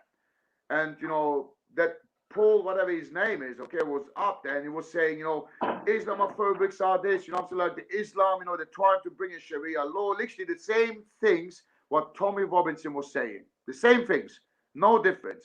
So I went up to him and I said to him, I said, you know, I said, can you literally talk as a man, you know, like have a debate, even if we have to agree to disagree. Oh, you know, yeah, why not? So I asked him a few questions, but he didn't want to answer them. And I said to him, what do you think of Tommy Robinson? And he said, oh, yeah, Tommy Robinson is, well, I don't want to say the swear words, what he said about Tommy Robinson. He's this and he's that. I said, well, you're saying that he's this and he's that, but you're literally talking out of his mouth. Oh, no, I'm not. I said, yes, you are. Yes, you are. You know, like I said, I mean, all these people, look, even like if you that realize that as well, John, I don't know if you did realize it as well, about like Piers Corbyn, about who else? Piers Corbyn, Mark Steele, about Kate Sharmani, about this Louise Craffield, you know, these people who has been put there as leaders of anti-lockdown, which they're not, okay, all been put there by mainstream media. Do you know that? Did you realize that? That is always them who's getting invited to mainstream media to talk. It's always them who's getting interviewed at protests. And it's always them who's always getting arrested first before anyone else does. You know? And that Greybleeder, which I call Humpty Dumpty, I confronted him once, okay, which was in London again, and that was last year. And, you know, he started, you know, shouting at the police. And he knows me very well, okay? I mean, don't get me wrong, I don't like to be violent, but he started getting physical with me, you know, because I had a debate with him. And when he grabbed my arm like that, I just grabbed him up his throat and I pinned him against the wall. And I said, you touch me again, I said, you know, I said, you're going to be on the floor zapping like a wet fish because I'm going to, you know, make you faint, basically, okay? And then ever since then, he does never come anywhere near me. Never, okay? And I said to him, I said, you need to stop what you're doing, I said. You need to stop telling, you know, making people angry. You need to stop making the police angry. You need to stop all this negativity, you know, all this negativity things, okay? And the same thing what I asked him as well, you know, about this earpiece, what he always got in his ear, always. You know, apparently he said to people, you know, I'm saying like that he's listening to radio, like what you said, and like you said, as if you're going to listen to bloody radio where there's a massive protest where people shouting and screaming, you know, talking on the megaphones and PA systems. But when I asked him, he said to me, oh, you know, my wife is not well, you know, she calls me sometimes and I don't want to miss her call, you know, when she calls me whilst we're at the protest. So I can hear her when she calls me through the earphones. And I said, right, okay. All right. No one with a wife would allow him to leave the house looking like he does. There is no way that guy is anything other than undercover police. No way. Yeah. But the thing is, about Jeff Wyatt? What do you think about Jeff Wyatt? Well, Jeff Wyatt, coming to him, well, that's a really, really good question because, again, I've met him in person as well. And obviously, like, I think that was in August when I met him, on the 1st of August last year, when there was a protest in Hyde Park. And Jeff Wyatt was there. And somebody introduced me to him, a lady. He said, oh, I want to, you know, introduce you to someone. Because, I mean, when I went to the protest, okay, I was a kind of a person, you know, I've always spoken out about what legislations are on at that time for the children, like educational, you know, legislations, and, you know, that is going to become a law very soon, which did. I've mentioned it last year in September, and it became a law in January, okay? And many people didn't say, oh, no, they can't do that. Oh, yes, they can. They are doing it. But anyway, when I always talk on the microphone, you know, because I come up with things which I'm literally looking into, you know, mainly children, because that's what we're fighting for, is for our future generation, you know. And I'm fighting for everyone's children, not just for mine, for yours, for everyone else, for all the children on this planet. Okay? And, you know, every time I talk, I do get, you know, quite, you know, people quite listening, you know, because like you said as well, you know, I don't read from a script, or I don't read from my telephone or from a piece of paper, what I hold in my hand. I don't, because I do this with a heart. I do this with a passion. So when I look into things like laws and legislations, I don't forget it. It's in there. If you're passionate about this, you won't forget it, okay? But every time I speak, I do get a lot of attention. That is the reason why Nacho didn't like me speaking, that Ixals, the main admin of Standard X. And so didn't Piers Corbyn. He didn't like me speaking as well, because they don't like people speaking who is getting more attention from the crowd than they do themselves, you know? But anyway, so this woman take me to Jeff Wyatt, and he said, oh, I want you to meet him. So I went and met Jeff Wyatt, and he was literally asking me, you know, how do you know all these things? You know, I mean, where do you find this out, you know? And when I was telling him, look, I said, many people do this, okay, like look for things, and then they write it down on a piece of paper just to, you know, become, you know what I'm saying, so people listen to them, you know, get attention from them. But I said, they read it from a paper. But I said, when I do this, I look into this, okay, and I keep it in my heart and I keep it in my mind, you know, so I make sure that I do not forget it. But I said, you know, I'm not doing this like for us, really. I said, I'm doing this for the future generation, okay? And then, but when I was talking to him, you know, the way he was listening to me is not like the way, you know, what a normal person who comes to protest, to fight for their freedom, to listen to, you know? they would say, oh yeah, I agree there with you. Oh, I never knew that. You know, oh yeah, that's right. Never. He was just stood there, like literally, like, you know what I'm saying, like eyeballing me, you know, literally trying to find out what I know and what I do not know. Okay. And then he started asking me about, how much do you know about Freemasonry? And then I looked at him. I said to mate, are you actually here, you know, like either to find out what I do know, what I don't know, or are you literally asking this question genuinely because you don't know? I goes, do you know about Freemasons? I said, and he goes, yeah, I know about them. I've researched them. So I said, so why do you want to know what I know about Freemasons? He said, oh well, I was just asking. I goes, well, I said, I do know a lot about Freemasonry. I do. You know, I do know a lot, and I'm sure there's a few things, you know, if I do say it, you know what I'm saying, like that I've researched into, looked into, you know, that there will be most likely a threat on me as well, you know, not to talk too much, you know, on the things that I know. And then, you know, I mean, Jeff White was just a weird person. I mean, there was something about him that it didn't sit right with me, you know. Can like you see the photos, Harry? Can you see the photos? Yes, yeah. Did you know that he was a rally driver? Yeah. Oh, no, I didn't know that. Yeah. Yeah. Wow. So that's him winning like some trophy, yeah. And you knew that he was in police charge. You know, he was in UKIP. Oh yeah, I know. And I saw him at the Tommy Robinson Valley as well. Yes, I'm glad you said that because I'm coming to that. How are you? Because I watched like a video on YouTube and I saw him there. I literally saw him there on the Tommy Robinson Valley. Yeah. Yeah. This is the thing. All you got to do is go back a bit in time and then you find even more connections. And like you just said, he was there at Tommy Robinson's thing. I haven't seen that picture. And here he is, Cricket Man, who we all suspect is an actor as well. Now, that guy on the right at the start, 26th of September, was dressed as a cricket man, right? Yeah? Right, yeah. That's him. Now, his dad was a famous racehorse trainer. So these two are, I would say, very wealthy, but they're making out like they're men of the street. Do you see what I'm saying? Yeah, definitely. Definitely. You know. And look how he's connected to this guy, who I believe is actually Charles Walker, the politician. Yeah. But what they've done is they've given him a little makeover to make him look a bit more younger. Yeah. But yeah, like you said, look, there's Tapman and there's Jeff White in the background as well. I tell you what about that Tapman. Okay, I seen him on the 20th of March. Okay, do you know he apparently had a whack on his head and he was bleeding? Okay, there is not a single mark on his head, not a single mark where he's been hit. Apparently, not one single mark on that place, not one. Because if you get hit over the head with a baton and then obviously it splits it open like a melon, you know what I'm saying? Always like you will have a scar there. You will. That's it. That scar is not there. You will have a scar if you've been hit over the head like that. You will have that scar. There is no scar on his head. I haven't seen it. Well, as much as I can say, I haven't seen it because he walked past me like in a fast pace. You know, he didn't see me, but I've seen him. Yeah. You know, he walked past me at a fast pace.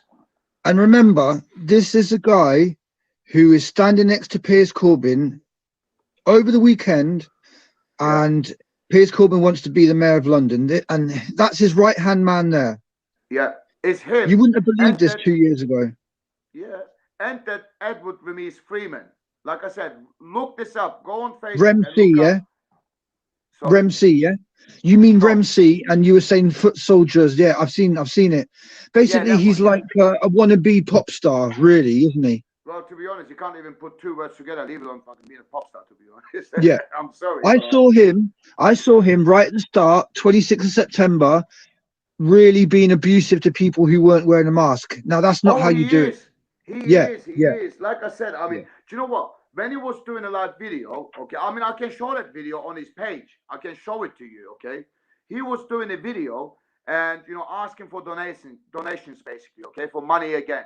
And a lady came onto that video, okay, and the only thing she said is, I don't think anybody should be asking for money. I don't think it's right, okay, which I did agree with her as well. And you know what? He ripped into her, and I mean it. He called her all sorts of names. He said, oh, you an infiltrator, you this, you that. I said, hang on a minute. You know, you can't call people an infiltrator. You can't call people names just because they've got a different opinion to you. You can't do this. If you are really there to fight for freedom, if you're really there that you're apparently doing God's work, apparently that's what you are saying, so you should respect other people's opinion, whether they agree with you, whether they don't agree with you. You just agree to disagree. You know, that's how it works. You give respect, you get respect. But what he was saying, no, she's an infiltrator. And now he's saying on that Saturday in Hyde Park, where he was starting dancing and, you know, singing, oh, don't take the vaccine, you know, that crap song what he made, you know. And he was literally saying people who slandering Piers Corbyn or stand-up X, or who is calling them infiltrators, they are bendy people. He said they have got mental issues. So why would you want to put people out there who's literally telling the truth, or literally like just say questioning about certain individuals? Why would you call them mental health that they've got mental health issues? Why would you want to do that? And you know, that video you're talking about, the rap song, they even had Greybleeder on that song. So that shows you that he's an integral part of this, and they want the people at home to think that the anti-lockdown movement is represented by Greybleeder, Tapman, and Piers Corbyn. Yeah, indeed. And the thing is, what really gets to me as well, when that Ramesh, you know, Edward Freeman was saying, I'm doing this, I put myself on the front line, I'm doing this, I'm doing that. I'm like, hang on a minute. There is no passion in that when you talk like that. There is no God's work when you talk like that. Because everyone does something against this in their own way. Okay? By you going into Tesco's, by you going into Specsavers and screaming at people's faces, take your mask off, or telling them, don't take the vaccine, like the elites, what they're trying to do with us to control us, really trying to control those people. This is not God's work. I said, this is devil's work, what you are doing right there. You know, discriminating people, calling people they've got mental health issues just because they call these people out, you know, calling people infiltrators just because they've got not the same opinion as you, you know, going out there asking for money, you know. And I said a simple fact, I said, if you really think that printing stickers and leaflets is going to stop this new world order, I'm sorry, mate, you know, you've got a lot more to learn. And I mean that. And I said the simple fact is as well, last year, he asked for donations for £5,000, GoFundMe pounds, okay, £5,000. And his reason was, you know, oh yeah, there's so many poor people in Jamaica and I want to help, you know, the people in my country in Jamaica. So I'm asking for donations. Well, in one thing, if he did do that, if he did literally help poor people, okay, whether if it's in Jamaica, in Africa, in England, in Germany, whatever, if he literally did help poor people, fair enough, but which I doubt he didn't.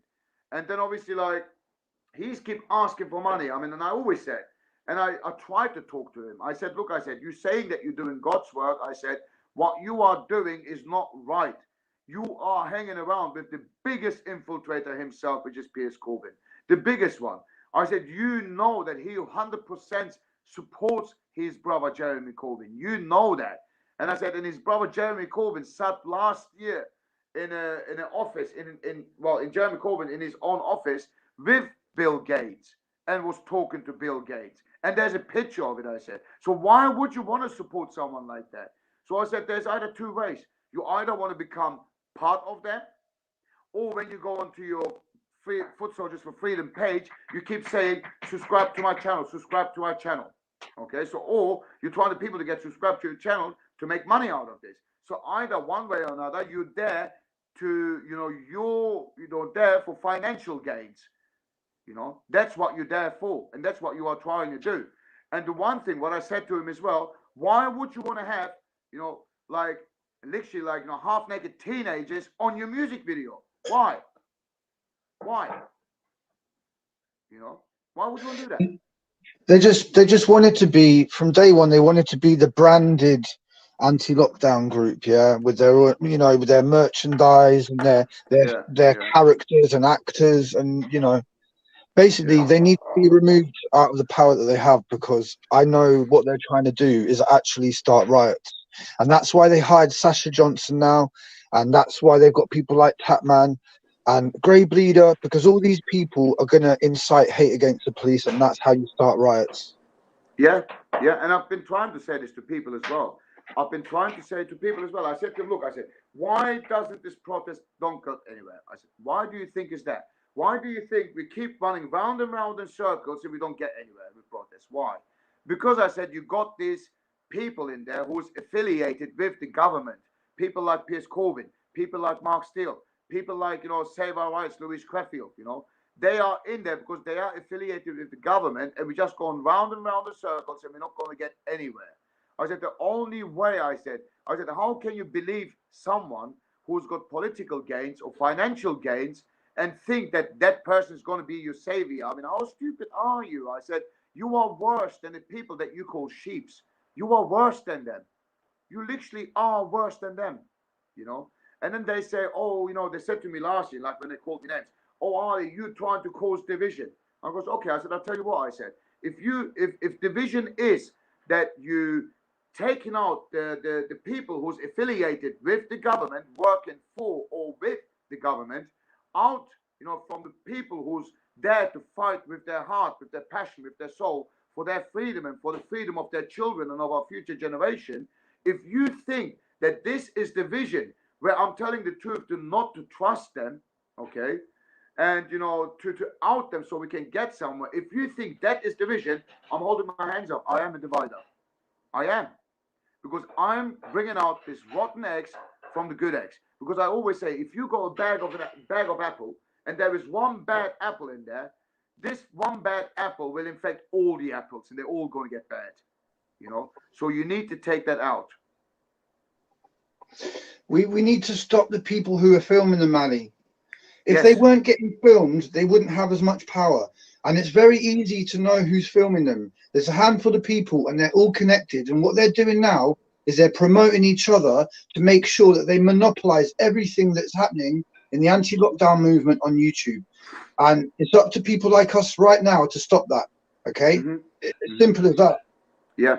And the thing is that what really, really made me laugh just on Saturday at Hyde Park, or Sunday, I think, something like that. And where Piers Corbyn was in there with the people like from Kill the Bill, okay, and he was saying, on this little, wannabe someone, I forgot what his name is, who was carrying that, that PA system for him, and he was saying, take off your mask, to the people who was there to kill the bill. The people were literally telling him, F off from here. Who are you to tell us what we should do, what we shouldn't do? Why are you telling us to take our mask off? You put your bloody mask on now, And I'm thinking, like, what are you trying to do? Seriously, what are you trying to do? You think that, that these people who's there kill the bill. Do you think they're really people who is who's there to protest against kill the bill, for the protest of, that we have the rights to protest? Do you think that's who they are? I said, they are Antifa. They are Antifa. They are there to cause riot. They are there to cause mayhem. I said, how many protests did you see, anti-lockdown protests, where anti-lockdown protesters were throwing cones at the police, were throwing cones at the police horses, where literally was throwing, certain things at the police? None. The people who did that last year was BLM. It was BLM. But again, what happened? The police, okay, didn't allow the anti-lockdown to happen. But when the BLM protest did happen, they were allowed to do that. You even saw the police going on their knees and doing that. So why? Because they are already been paid off. And then there's another group which is called Extinction Rebellion. This movement. Do you actually know where Extinction Rebellion comes from? Do you know who supports them, who funds them? Do you realize that? Now, do you know Greta Thunberg? Yeah. Do you know who she really is? No. You don't, do you? Now, the thing is, obviously, we know that George Soros, okay, he owns the media on this planet. He owns everything. Okay? He's part of the elite. Yeah. And he's the one who's funding Antifa. We know that, okay? Now, George Soros wanted someone to follow his footsteps, okay? But he didn't want his own son, because his own son was too old, okay? So he wanted someone young. Greta Thunberg is the daughter of George Soros. Greta Thunberg is George Soros' granddaughter. And if you look, what I'm saying, like, what is Greta Thunberg all about? Climate exchange, okay? That's what she's all about. Now, what is Extinction Rebellion all about? Climate change. Okay. Now, if you think that now how Greta Thunberg, okay, how it has to happen, literally when George Soros dies, okay, Antifa is going to die with him. All right. So what happens is, okay, George Soros goes, Greta Thunberg is there. Antifa's, numbers are going smaller, but Extinction Rebellion numbers growing bigger. Okay. So this is literally like Greta Thunberg is future George Soros, and Extinction Rebellion is future Antifa. That's what it is. Okay. And you can even see like iPad Go 2, if you watch that. Greta Thunberg is on that. Why? I mean, I'm a kind of a person, I look into a lot of things. Okay. I research things. I really look into things because it's very important to know. Very, very important to know, who we're dealing with. And, it's very important to know that who we have in front of us, But, in the end, okay, all these people who's affiliated on the Extinction Rebellion or BLM or, I'm saying, like, kill the bill people, literally kill the bill people are Antifa. They are Antifa, okay? There's no doubt about it. They're Antifa, all right? But, I'm saying, like, and many people think that BLM is being funded by George Soros himself. No, BLM is not being funded by George Soros himself. BLM is being funded by Antifa because George Soros funds Antifa, and Antifa finds other groups, okay, to name, but they join them, okay? They join them. All right, that's how it works. I mean, it's really, really like confusing. I mean, you have to really, like your brain goes haywire when you look into things like that, But you do agree that Antifa and the far right are basically just fronts for the New World Order. They're just their tools to make aggression and riots happen in the future. 100%. Yeah. 100%. Okay. And if you see as well, like at the rallies, which is very, very important to point out, there is a lot of police officers. Obviously, they've got the uniform, but they've got, this yellow jackets on sometimes, or the blue jackets, what they wear. And most of them don't even, their number is not on show. Their PC number is not on show. And you know who they are? They are G4 security, because police is employing G4 security, and they put police uniform on them. And they are the ones who's wearing a vest, so their numbers are not visible. Yeah, well, I mean, we've seen evidence of that at the demonstrations, that there are supposed officers there that have no shoulder numbers. Exactly. And it's pretty obvious what they are. Yeah, and even if you look at, like, when you showed last time the video in Bradford where Humpty Dumpty, in your words, Greybleeder, was walking next to the police and saying, "Go through him, fight him," I mean, if that would have been any other protester right next to the police, you've been arrested just like that. I'm glad you said that. I'm glad you said that, because the person who filmed it doesn't seem to have a problem with it. Doesn't seem to have a problem and refuses to answer my questions, Yeah, I mean, even the police who was next to him didn't have a problem with it. I mean, I know that because, do you remember, I mean, when I said I've been arrested on the 9th of May, okay? Now, when we was on front of, the first protest was on the 2nd of May, next to the, it was on front of the Met Police Station, next to the New Scotland Yard. That was on the 2nd of May. But the 9th of May, the week after, it was in front of the London Eye, okay? So the first protest was only 25 of us, but the second one was about 200 to 300 of us, okay? And we met on the front of the London Eye. And what we was thinking about is, once we got it all together, we was going to walk up the stairs over the bridge to the Parliament Square, okay? And obviously, like, the police didn't let us go up there, okay? They didn't let us, but the police eyes was on me, because when we was going towards them stairs to go up to the bridge, the police has blocked the stairs on both sides of the bridge, on our side and on the other side, okay? They didn't let any protesters to go up onto that bridge, not one. And what I was saying is, I was right in front of the crowd, and there was the other admins, stand-up admins, not stand-up X, stand-up admins, okay? Because it always started as stand-up, but the X sign, obviously the two fists, which is obviously like communism, okay? And then the orange color behind that symbolism, which is Masonic color, orange, okay? And, you know, I was right on front, and I said to the other people as well who organized the one on the 25th, well, I'm going to be up the front, you stay in the middle, you stay in the back, make sure that we don't split up, that we keep together, okay? That we don't get affiliated, you know, in between us, that we get separated from the police and then get arrested. So stay together. So when we was going towards them stairs, okay, Nacho, X-Souths now, okay, now the stand-up X-main admin now, when they changed it, when they put the X sign there, he said, no, go up the bridge, go up the bridge. You know, there's only a few of them. We can go through the police. I go, no, I said, X, shut your mouth. And I shouted to everyone, go through under the bridge, I said. Go under the bridge, we go to the second bridge and go up that way. So when we went under the bridge and we came out from the other side, and you saw that picture when you put up with Piers Corbyn, okay? As soon as we went through the bridge, and the police eye was on me, because I was on the front, we're literally saying, let's do this and let's do that. You know, they were seeing I was leading, basically, okay? So what we did is when we went through the tunnel, okay, they come storming down from the other side of the bridge, okay?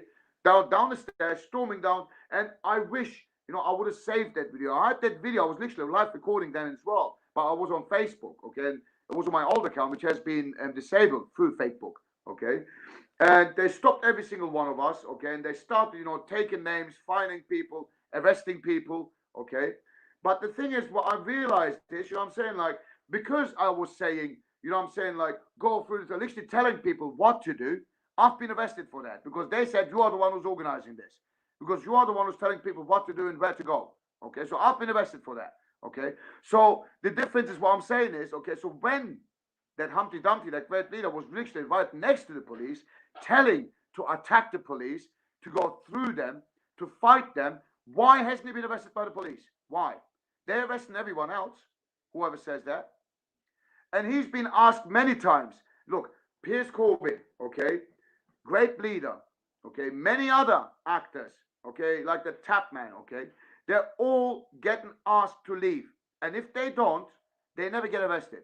But normal people, normal protesters like me, if you get asked to leave and you don't, you get arrested straight away. Because you're not leaving, you're not doing as you've been told. Now, you saw in Bradford as well, the police is literally apparently shoving and pushing where that Humpty Dumpty was literally staring into the camera, okay? Why hasn't he been arrested? He's been told numerous times to leave. Why hasn't he been arrested? Other people got arrested. That's how you know it's fake. That's how you know it's fake. And the people who film it are fake, and they get money from it as well. And it's an industry of lies, you know? Yeah, exactly that. You know, and it's very important, you know, at the moment, okay, when this all started last year, okay, we was literally trying to wake up the unawakened people. We was trying to tell them that the vaccine is a hoax, you know, that the V is a hoax, well, I always said coronavirus does exist. It's a flu. It's a normal flu. The only thing that doesn't exist is COVID-19. Okay, it doesn't exist. Okay, a flu can't, you know, survive this long. Not going to happen. Okay, and if you look at the death statistics from between 2019 and 2020, and then you look at the death statistics between 2020 and 2021, there's literally less people died. So you can't call that a pandemic. You know, it's not going to happen. You don't call, you know, a pandemic in a country, say, for example, like in England, just give it the normal number, 1 million people died in a year. 1 million people die every year through certain illnesses, accidents, all sorts. You don't call that a pandemic, you know. And you know, the thing is, like, you know, like it's just, you know, now it's not just waking up the unawakened people who's wearing the mask, who's taking the V. You know, now we are trying to wake up the so-called awake people. That's the frustration part of it now. That is, I mean, exactly. I was having a conversation with a friend on Saturday who has seen probably as clearly as me since the start of the pandemic. Yet she's still going to the demonstrations, and I tried to explain to her, like, you know, but I was stood here with you 1 year ago, and the other day I walked into a supermarket and I was questioned for not wearing a mask. So where's it gone to? Where's all this demonstration gone to when a year on from that I can still be questioned for not wearing a mask going to a shop? It's gone nowhere.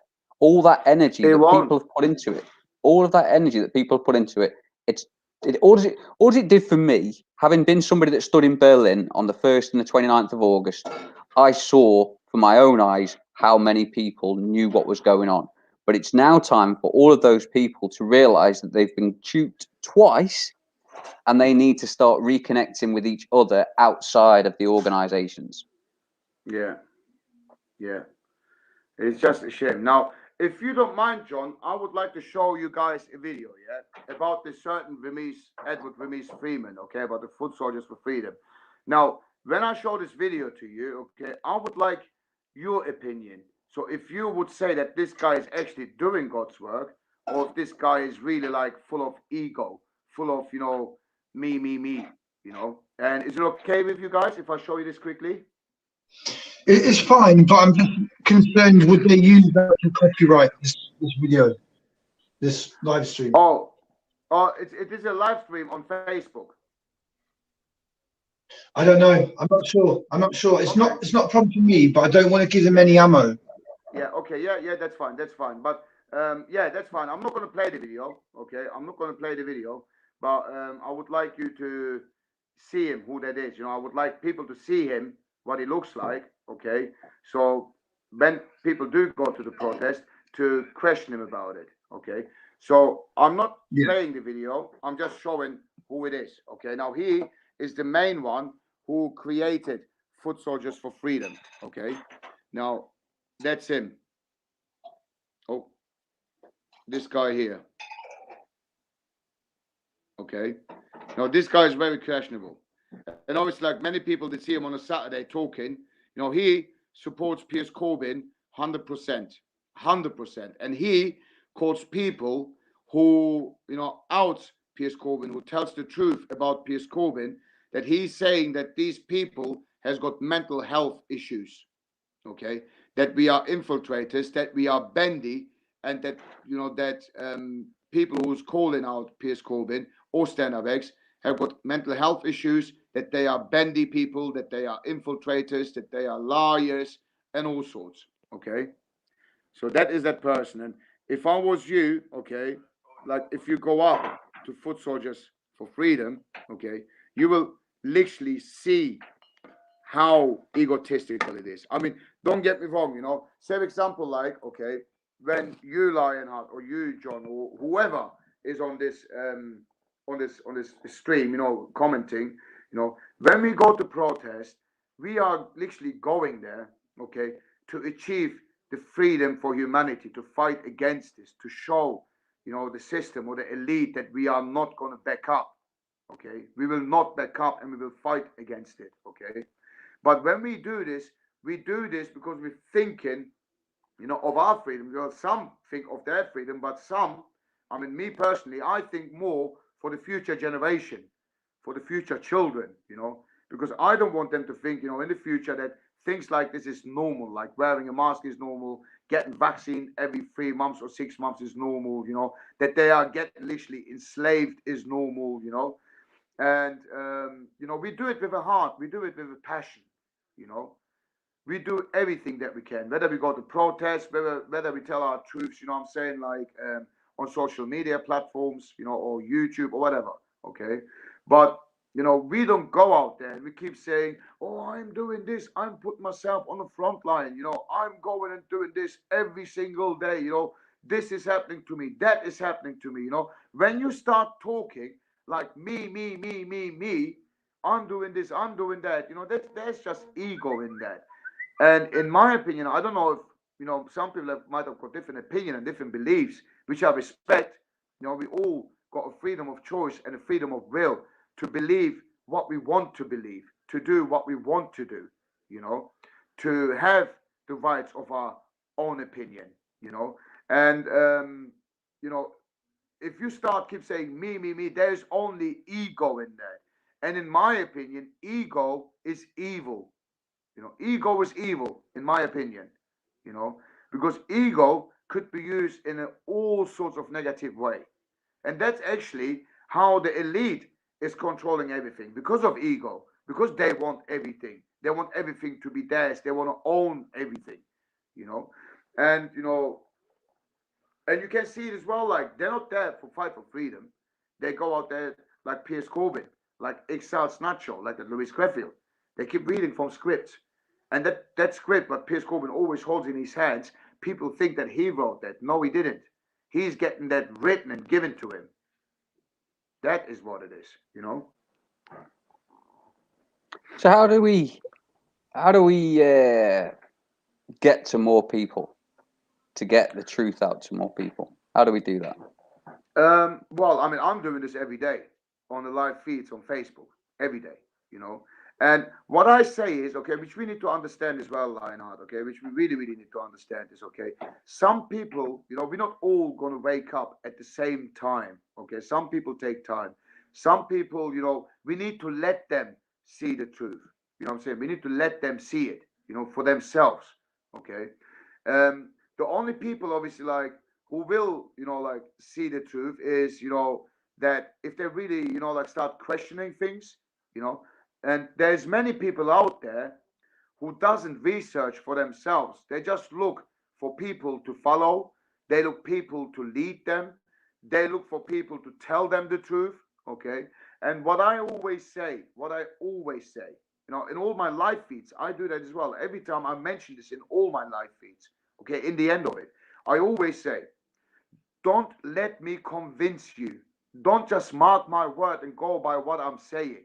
I said the certain individuals and the certain movements, the certain things I'm you know saying, don't just go by what I'm saying. Just mark these words and look into it yourself and convince yourself about it. So you're not being led by someone or something which is gonna lead you into a, let's say it like, into a dark side or into a bad path, you know. I always say, you know, if you really, really want to find out the truth, what's going on, the only person who can find out your truth is yourself, no one else. No one else can find your truth. Only you can do that. You know, only you. Said, we've obviously we found a platform here that does reach out to people. Yes.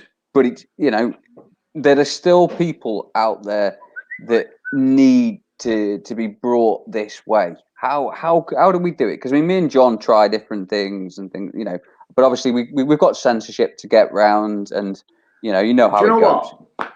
I'm going to do you a favor, okay? I'm going to do John a favor. Now, I've got a friend of mine who does print leaflets or stickers, okay? I've got a friend who does that.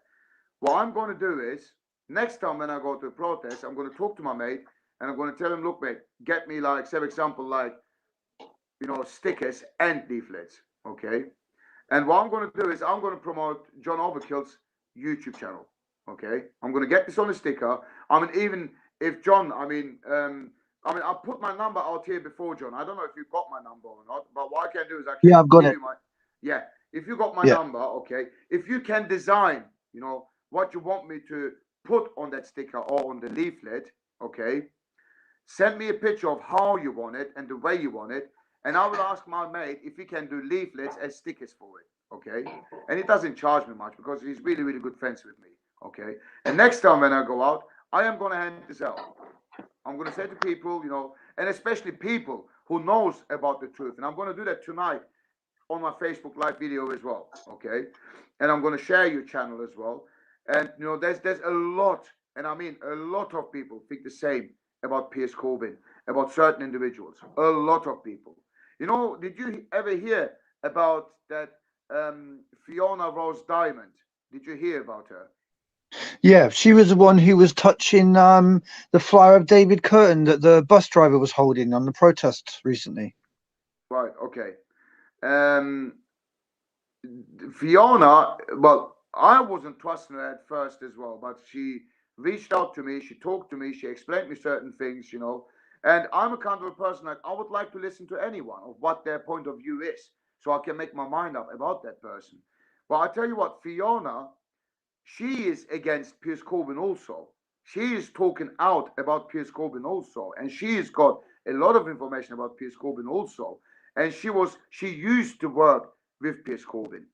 She used to work with her, and then she said, until I found out how fuckery Piers Corbyn. Oh, sorry, I didn't mean to beep that out. If you want to, you know how about the way Piers Corbyn was working. Okay, that she said she will never work with him again, and she had the same solicitor as Piers Corbyn. Now she's saying that Piers Corbyn is definitely not trustworthy. That Piers Corbyn is definitely dodgy. And maybe is a chance to listen to her as well, to say what she's got to say about Piers Corbyn. Maybe. I mean, Yeah, I don't know. I personally think that Piers Corbyn now, because of his associations with all these actors and all these fake arrests, I think he's pretty much exposed now. So I personally think that the YouTubers and filmers are the biggest threat right now, because they are the media and they're the ones who are masquerading as an alternative media, and they're basically the enemy right now. So I don't know what would you suggest about doing with that?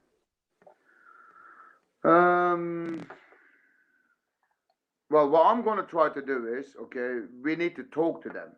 Okay, what I'm going to try to do is I'm going to try to reach out for them, and I'm going to ask what they think about certain individual. Say, for example, like what these people think about Piers Corbyn, what these people think about, the Greybleeder, in your words, Humpty Dumpty in mine, or Oompa Loompa, about, that William Culshill, about David Girton. You always will find out when you question them. Okay, when you question people, if they are on the right path, they will not slip up, and you will feel that. You will feel it. You will, realize that. But obviously, like the way, if you want to see what someone's really, I'm saying, like objectives or gains are, you need to question them. You need to talk to them, because if they are wrong, trust me, they will slip up. They will slip up, and you will understand of really what they are. Because when they start saying, this YouTubers, or this media, whatever you want to call them, that when you give them actually facts about Piers Corbyn, when you tell them, why don't you question Piers Corbyn? Just simple fact. Why, okay, that he was donated £107,000, all the donations that he asked, it was never transparent. Nobody knows where that money is going. What happened to the rest of the £107,000, where 3,300 has been donated? But what happened to the rest of them? Why did you ask for £10,000 donations to pay for your fine, if your intentions were never to pay for it anyway? Why are you asking people to pay for your gains, what you have, like whether political gains? Why do you keep asking people for money for that? Why? Now, if these YouTubers, if you get these facts to him, okay, and tell them to question them, that certain individual, and if they don't do it, well, straight away that they are working with that certain, individual, like with Piers Corbyn, or Save Our Rights, Save Our Rights, Louis Creffield, Mark Steele, another one of them. You just need to start questioning them, and mainly if they do or support Piers Corbyn, they won't even bother talking to you. They won't. They will not bother even talking to you, or even, taking questions from you. So that just means, they are not there to show you the truth. They are there to misguide you, to mislead you. And what I can do is, like, I'm gonna, even if you write on the comments, if you can, John, or if you want to message me, and I know about Tyrant Finder, I will try to reach out to him, and I will question it. Sorry to interrupt, but look who it is, John. Yeah, do you want to come on, Banaman, do you? Is that why you're here? We've been going like 2 hours now. You're a bit late.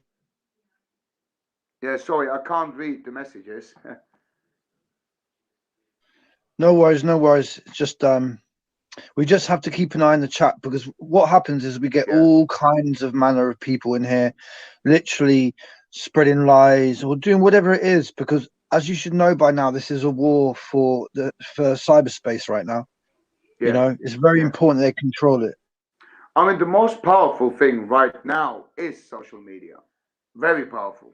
It's very, very easy to discredit, to discriminate someone. Very easy. Very easy.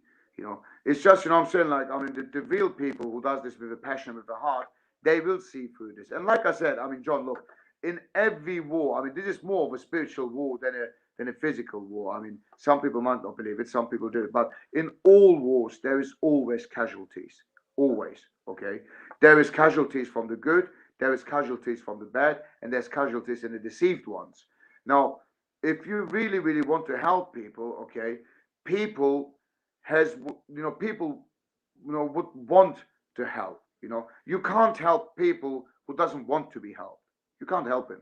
You can only tell them your truth, and you can only tell them, look, just look into this and question these people, question them. I mean, why do you think that Piers Corbyn on a rally, that there is people who want to confront them, there is people who want to question them, but why do you think they do never get questioned? Because of the little minions he got around him, who he's paying to not to let people anywhere near it. Exactly.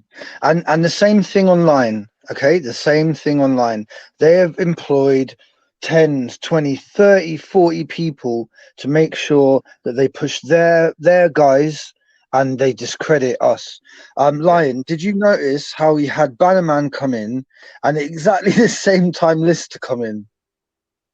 No, I didn't see that. Yes, Lister is fascists beware. Oh, yeah? Okay. Yeah. I haven't seen him for... Lister is someone who goes to Speaker's Corner, who's supposedly Antifa anarchist.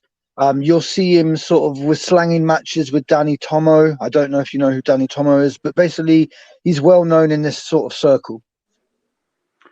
Danny Tomo. I know somebody who's called Paul Tomo. No, that's not him. I've got pictures of both of them. I'll try and find them. Hold up. Yeah. So yeah, there's a few characters that you might not be aware of, that obviously loitered around Speaker's Corner and places like that, that are also connected to these movements as well. Yeah, I mean, I'm aware of a lot of characters. I just don't know their names. I know many faces. Where I think that there are definitely something fishy about them. But it's just, I don't see their names, so I don't know what their names are. I'm more of a guy, I'm still like, who will, the faces I see, I never forget. That's the way of, that's the way I am. I might, know someone. I might know, that person is not right, and I might find out their name. I might forget the name, but I will definitely not forget the face. Definitely not.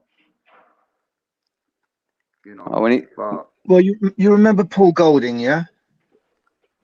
Yeah. Oh, that Paul Golding, that Britain's first leader. Yeah. So let me just swap my camera around, and I'll show you something. One sec.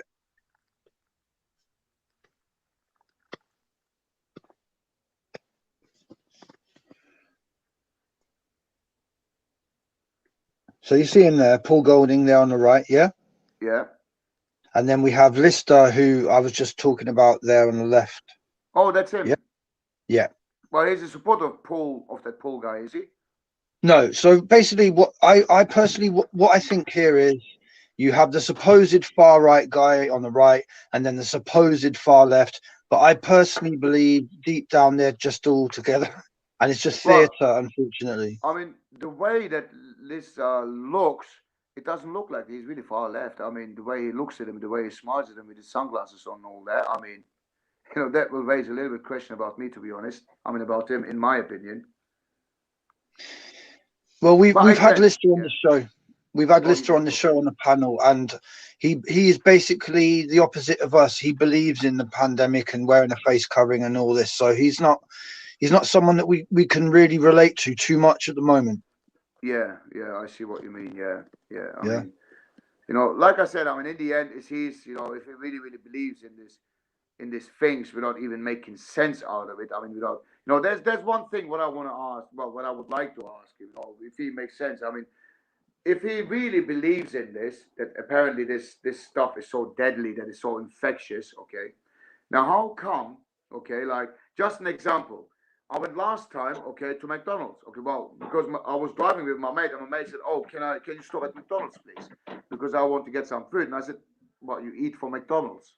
And he goes, "Yeah." I goes, "All right, for you to. I said, I don't eat from there. But anyway, I said, yeah, no problem. I stopped there for you. So there was a long queue about drive-through. So what I said is, you know what? Let's park up and let's walk in there.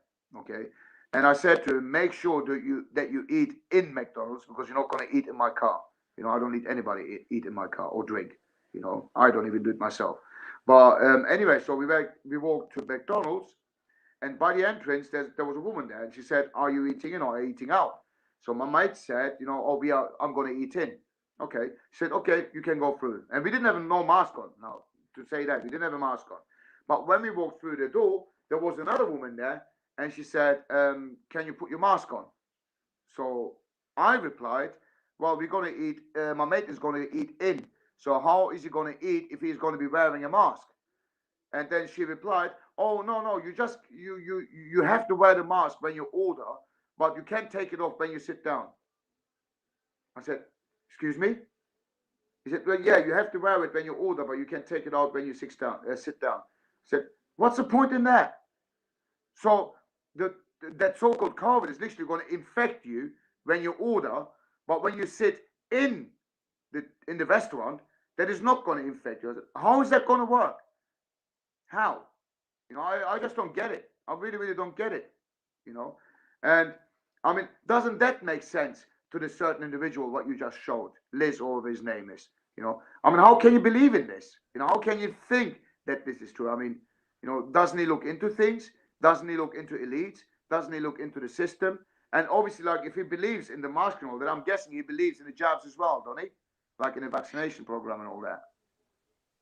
I couldn't tell you. We haven't got that far. It's just Okay. you know, right. King Corona's gone. Sorry, carry on. Banaman, are you still trying to connect audio? Because you said 5 minutes ago you'd come on.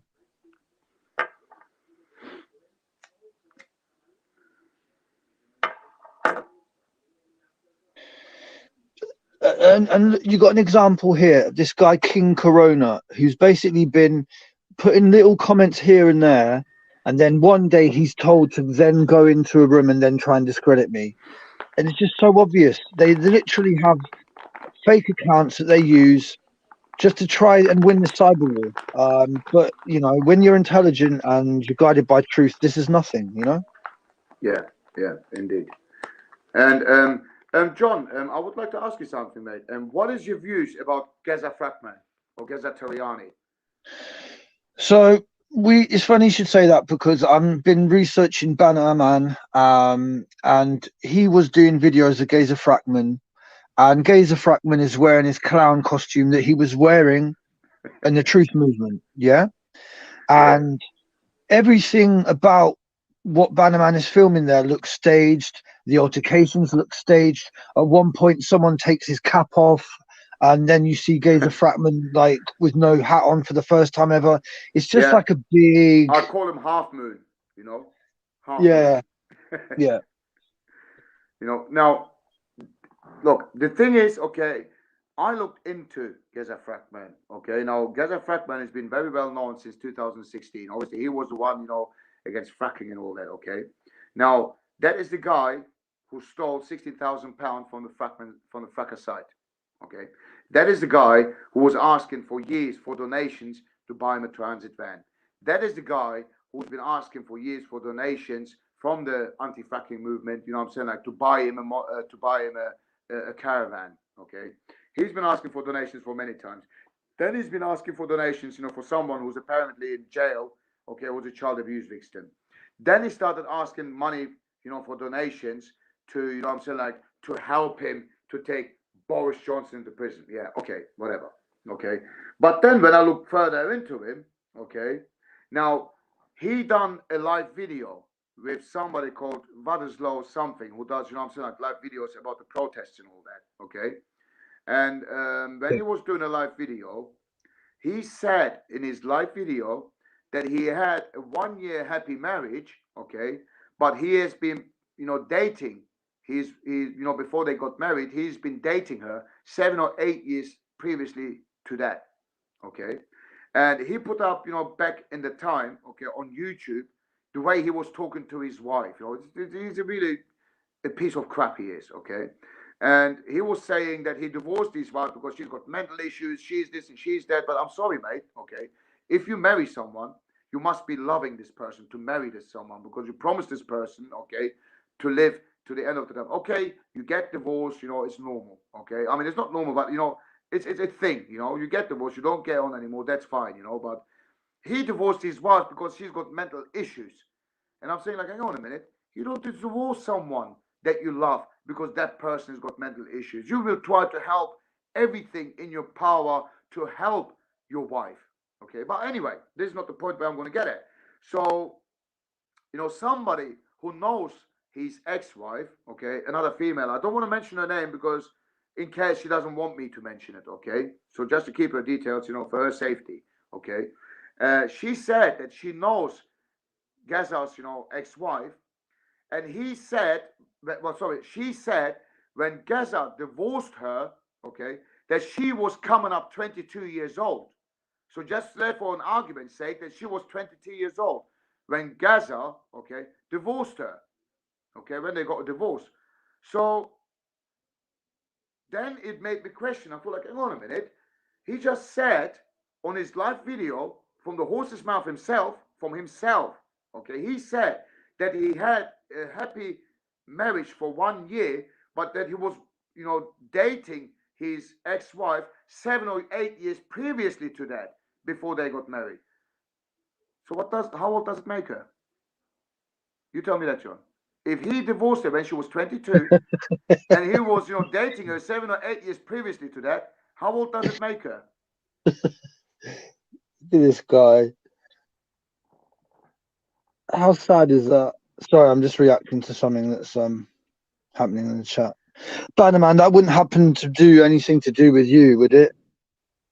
And then, okay, I've been getting, you know, from one of his minions, okay, what we need to realize first is one of his minions who's literally attacking people, making fake profiles about those people, lying about those people, okay, is a woman called Nadia Hamza. Okay, you showed Gaza Fragments, you know, one of the pictures that she's there behind him is that woman with a thing over her head. She's Arabic, okay? Is that woman? Because I started calling out on, is that woman who told you that Gaza apparently stole 30 grand from her? You know that woman who said this to you? Yes. Yeah, I do, yeah. I got pictures, actually. Yeah, that is the woman. Her name is Nadia Hamza, okay? That is the woman who made a fake profile about me. I mean, a fake, you know, well, she made a fake profile, okay, to lie about me, okay, to lie about me, you know, message every single person on my friends list, okay, with a fake profile and lies about me to discredit me just because I was calling out Gaza Fragment, okay. And do you know who who she's trying to get in with now? Who's that? David Curtin. Of course she will. Yeah. She's a grasshopper. Yeah. She's a fucking flip-flop. 1 minute she's there, 1 minute she's here. Okay. First she agreed with me about Stand Up X. She said that Stand Up X stole 400 t-shirts from her. Okay. She said that he got the t-shirts done for her, and then Stand Up X didn't pay the money for her for that. Okay. And then when we started outing Stand Up X, and then she suddenly turned against us. You know, saying, oh, yeah, Ali is only there to put division in Stand Up X. Hang on a minute.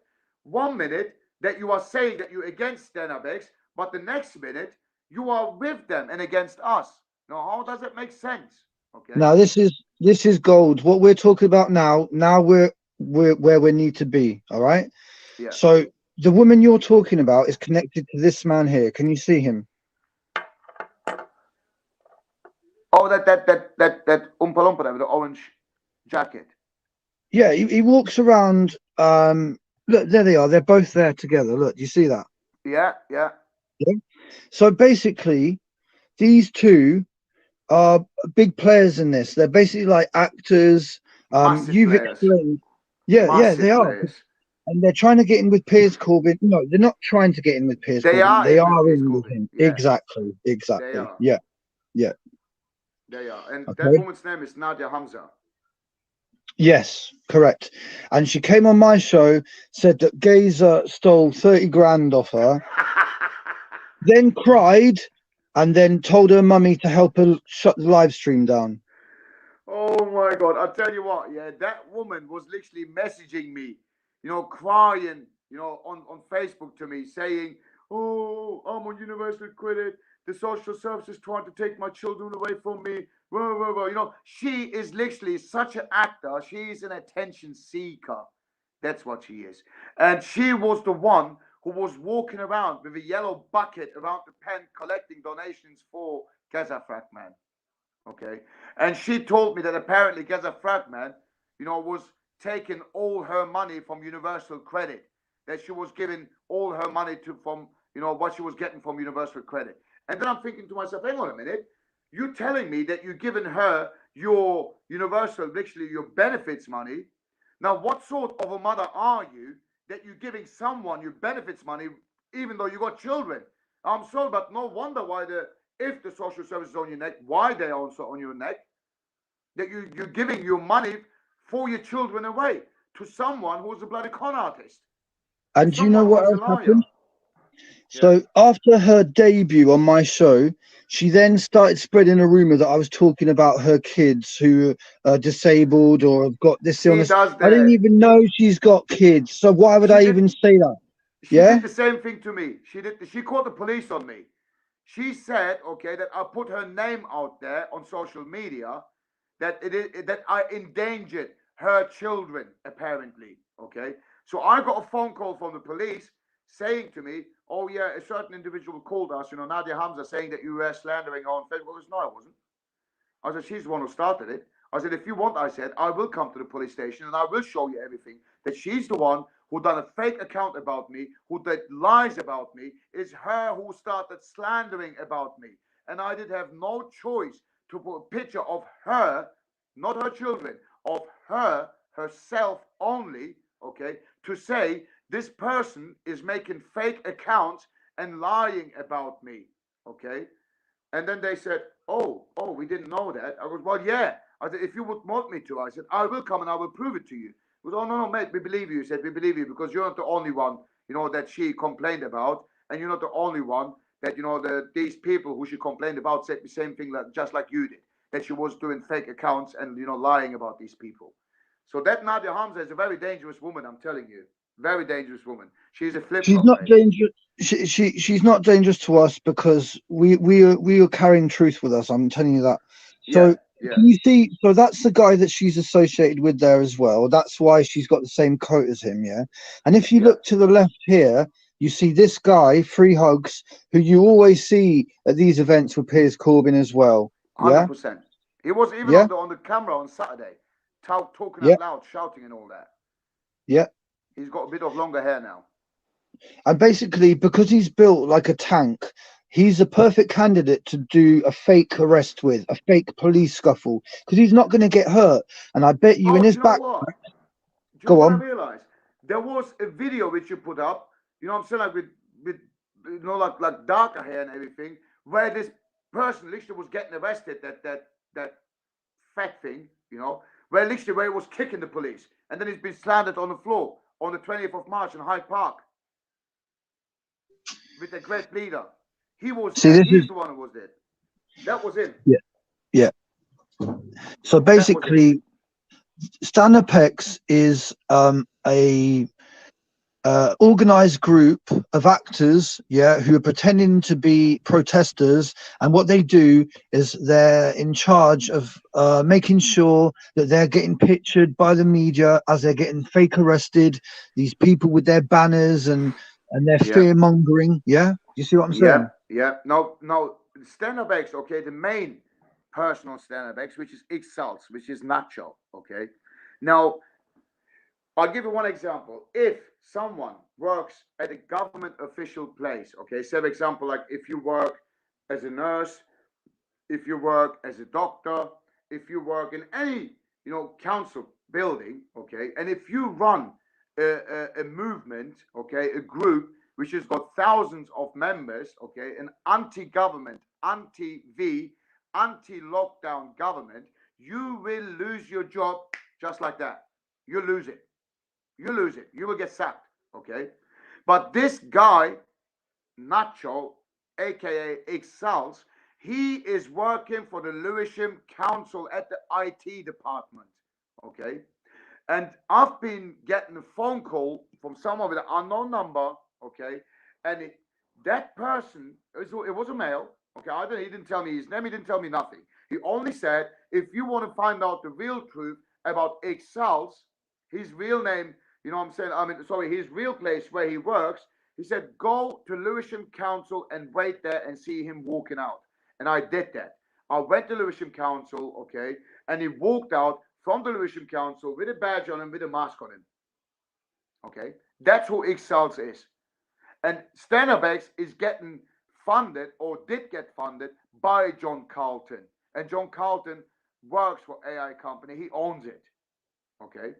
Now, if you look at that as well, all these people like Piers Corbyn, Mark Steele, Kat Shamani, you know what I'm saying, like Lewis Creffield, all these people, they were all first Stand Up X first, because everything started with Stand Up, which was the group what we did, and then after that, because it's been affiliated, infiltrated by Nacho and the rest of his gang, like Piers Corbyn and Lewis Creffield and all that. So after that, Stand Up has been changed to Stand Up X.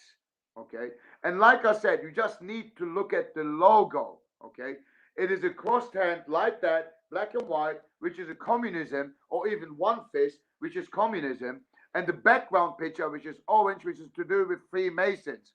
And even if you look at that, the main groups, big groups, you know what I'm saying, like Save Our Rights or Stand Up X or No to New Normal, they were always doing the protest at Trafalgar Square. Why Trafalgar Square? Because Trafalgar Square is a Masonic square. Okay, it's on top of the ley line, and there's a lot of Masonic symbols all over Trafalgar Square. And that is not the only reason. The second reason is Trafalgar Square only has got 4 exits, only 4. So when they do mainly the protest at Trafalgar Square, whether they started there or whether they started for somewhere else and then ends up in Trafalgar, I mean, it always either starts or ends up in Trafalgar Square, always. And the reason for that is there's 4 exits, so the police can surround the people like kettles and start beating the crap out of them. Okay, and they are being asked why always Trafalgar Square. And a Stand Up X admin said, okay, oh, that's the only place where we can get permission from. Hang on a minute. Since when do you need permission to protest? And why would you want to let the police know a week or 2 weeks before the protest to let them know that you are going to be there? Why would you want to do that? Someone's putting some fake news in the chat saying that Tatman is this so-called person. He isn't. I googled that name and it's some other person who's probably an actor, but it's nothing to do with Tatman. So that's fake news, Gail. So I don't know why you're putting that.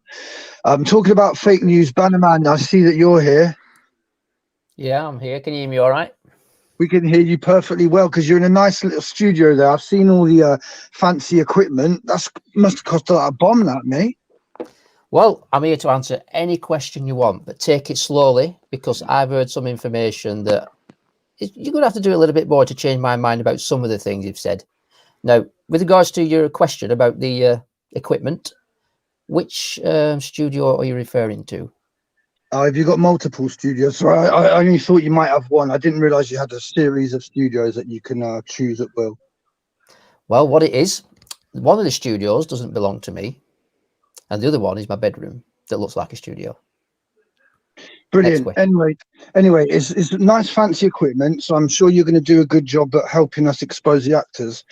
Talking about actors, you filmed what we all believe to be an undercover cop in Greybleeder inciting violence against the police in front of the police, and everyone on this panel would agree, and others in the chat, that that's probably not the best thing to do if you want us to look good as the anti-lockdown movement. What would you say about that? Well, first of all, how can I believe you're the anti-lockdown movement? Second, I don't know he's an actor. If he's an actor, so you're gonna have to start from the beginning now, because I've never spoken to you guys before. So just to speed things up for you, I didn't know he was called Greybleeder until recently. That's what we call him. That's what I called him on the 26th of September when he was part of stage events at 26th of September.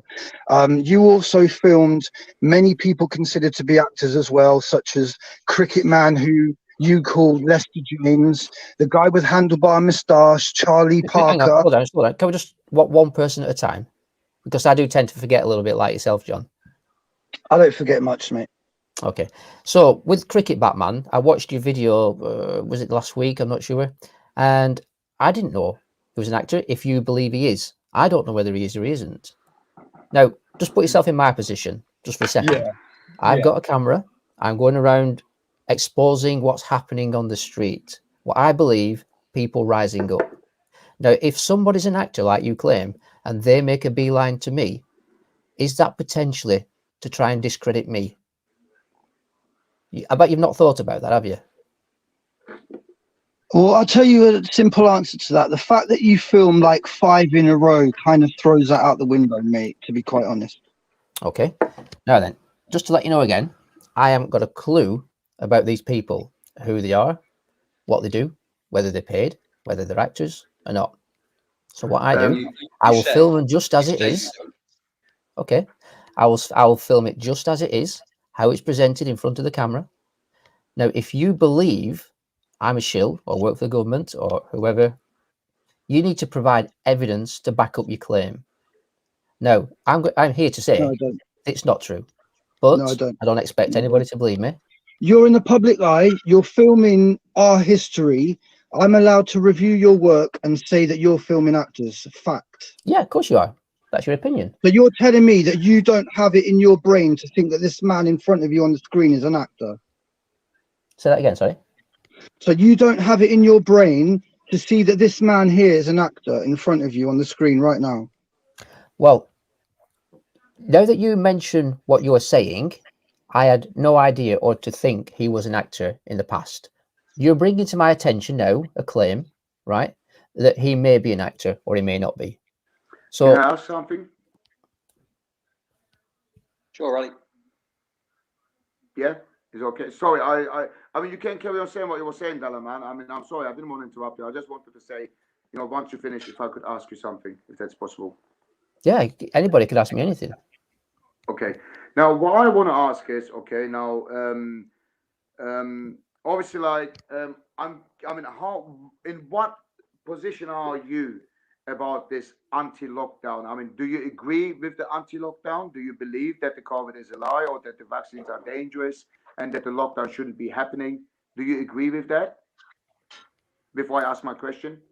Well, on March 19th, 2020, you'll be aware that HCID was reduced its status because it had a low mortality rate overall. Why was the government locking down? Sorry? Yeah, go on, sorry. Go on. Yeah, on March 19, 2020, it was recognised that COVID-19 was no longer deemed a high consequence infectious disease. So on the basis of that, if it gets lowered from a high consequence infectious disease because it was a low mortality rate overall, then why did the government lock down? And I think the government lockdown should not have happened based on that fact. Okay, so what do you think about this COVID? Do you think it's real? The pandemic, is it real in your opinion, or do you think that the vaccines are very safe, or if they're dangerous? Because I want to ask you something, because that's what I want to know first of what you think. I mean, what your opinion is. I mean, doesn't matter what your opinion is or not. I respect everyone's opinion, because I always say everyone's got their right for their opinion and for their belief, which we need to respect. So that's the reason why I'm asking you about, you know, do you think that this pandemic is real or fake, and there's an agenda behind it with the elites, or what do you hold about the you know, the jabs? Are they safe in your opinion?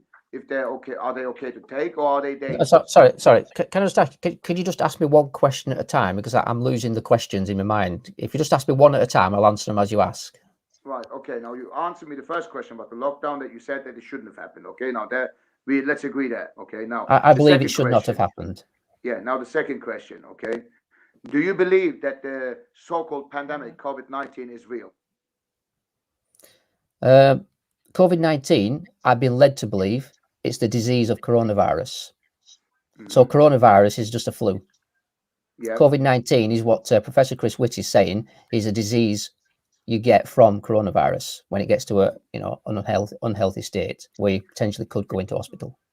Right. Let's ask this: do you believe that the that we have really a pandemic, that you know, that this I believe this COVID-19 in a nutshell, is killing people. I believe in a nutshell, we've got a different strain of seasonal flu.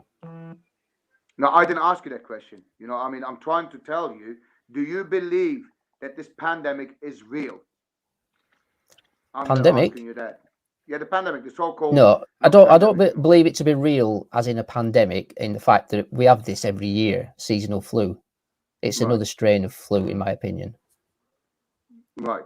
Now, I still didn't get quite yet there. You know, you didn't quite answer me that question quite right, whether you do believe in it or whether you don't. That's what I'm asking you. Well, if we have seasonal flu every year for the past thousands of years, well, I'm just trying to answer you.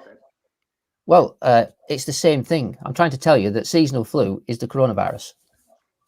Different strain. Well, we know that the coronavirus always existed. We know that it is a flu. I'm asking. So is it a pandemic? Agree? That's what I'm asking you. Do you agree that it is a pandemic? That is real. That it's the same as every year. It's never a pandemic, is it? Right. Okay. So you believe that the COVID-19 are really not killing people? It's not COVID-19 to kill people. I am led to believe. I'm not a medical scientist. I'm led to believe by the government that COVID-19 is the disease that puts people in hospital. I'm asking you if you believe from the government. I'm asking your opinion, your feeling. I'm asking you that. Right. My gut feeling about COVID-19, I don't know, because I haven't got enough evidence to say it is or it isn't. Right. Okay. Now that makes some little I'm led sense to believe. Right. So what do you think about the jabs, about the vaccines? What's your point of view on that? I personally don't think people need it unless they believe they want it. Right. Okay. Now, once I ask this, obviously, how long have you been doing this filming about protesters? Say that again, sorry. How long have you been filming the protests? Since it started, really, back in April, May, June, April, I think it was, May, somewhere around there. Yeah, since the lockdown started. Yeah, Stand Up X was the first. No, Stand Up X wasn't the first. That tells me straight away that you're wrong there. Stand Up X wasn't the first. No, it was the one. Sorry? Do you want me to tell who the first was? It was me and 25 more people. It was in front of the Met Police Station next to the New Scotland Yard on the 2nd of May. That was the first ever protest in the UK, and there was only 25 people there, and I was one of them. Okay? Right. So Stand Up X didn't exist then. In reply, basically, that's what I'm led to believe, because that was the first I filmed. I didn't film you, for instance, doing what you were doing up in Sheffield. Did you know, look, the first ever protest in the UK was on the 2nd of May. The first ever protest. And it was in London, on the front of the Met Police Station. That was the first ever protest. Okay, the first one I'm talking about the first one I ever filmed. So if you look at my YouTube channel, you'll see the first one I ever filmed. Whether that was the first one or not is not what I'm actually saying. So maybe we got confused. Sorry, what day? I have no idea. Have a look at my YouTube channel. It'll tell you. It's up on YouTube. Was it like before May or after? Do you want me to go and have a look for you? No, it's all right. Okay. I don't want to say yes or no. Banaman, it's on my YouTube channel. This is more important right now, right? Listen to this and watch this, right? Yeah, I'm going to come to that question. So you see this man who's been pictured, what John is just picturing, the Greybleeder, what he calls, I call him Humpty Dumpty. You filmed him a lot, didn't you? I've filmed him in different locations. I recognised him from London when I were in Bradford, and I thought I'm going to get an opportunity here to ask him, you're a long way from home, aren't you? Because I thought he was a long way from home, because I've never seen him north of Watford. Yeah, but that's irrelevant. The very fact that you picked this man out of hundreds and thousands of people to represent us shows you that you're not on our side, my friend. Simple as that. And plus, you could have picked anyone. Don't you look into people first before you start questioning? Well, it's like you knew that who he is because you asked him that he's long away from home. You knew that, so you know exactly who he is. Because why would you tell him you're far away from home if you don't know him? If you just filmed him maybe a couple of times. Because I've recognised him when I've been out before, and I've seen him in other videos, and I thought he was a long way from home. So I was asking him, "Why are you a long way from home?" Okay, so is that the only time that you filmed him when he was in Bradford? Or did you film it's the only time I recall ever speaking to him, asking him a question on camera. Filming him, not speaking him, filming him. Filming him. It may be caught incidentally in the back of the shot somewhere when I've been pointing my camera when I've been in London, I've been to London many a time. There is no such thing as called incident, my friend. Okay, because incidental. Of course there is. Yes, of course there is. You're wrong there. Out of all the thousands of people you chose to interview him, why? Why did you choose to interview him? Why? Why did you let him walk a little bit in front of you and then start talking almost like it's a rehearsed scene? Do you think I'm stupid, Banaman? Do you think I'm stupid, mate? Aggravating literally people. I think you're presumptuous.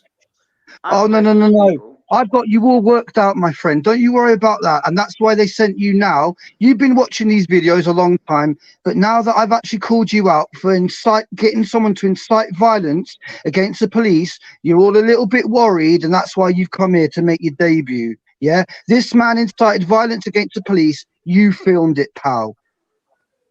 Maybe you that's should just have your decency. opinion. No, there's not his opinion. Maybe you should have an opinion.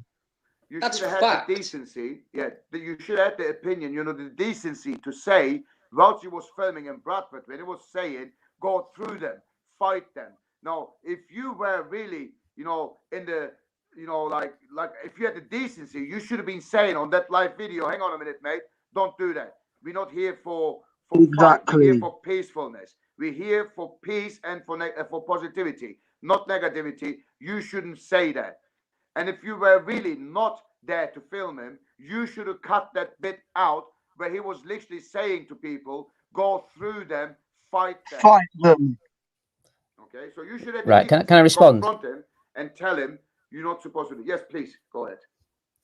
So basically, when I go and film in any event, I film what's happening, right? I don't tell people how to act. How to convey themselves, how to act, right? You can laugh all you want because that's how people do. They act, don't they? We're all acting.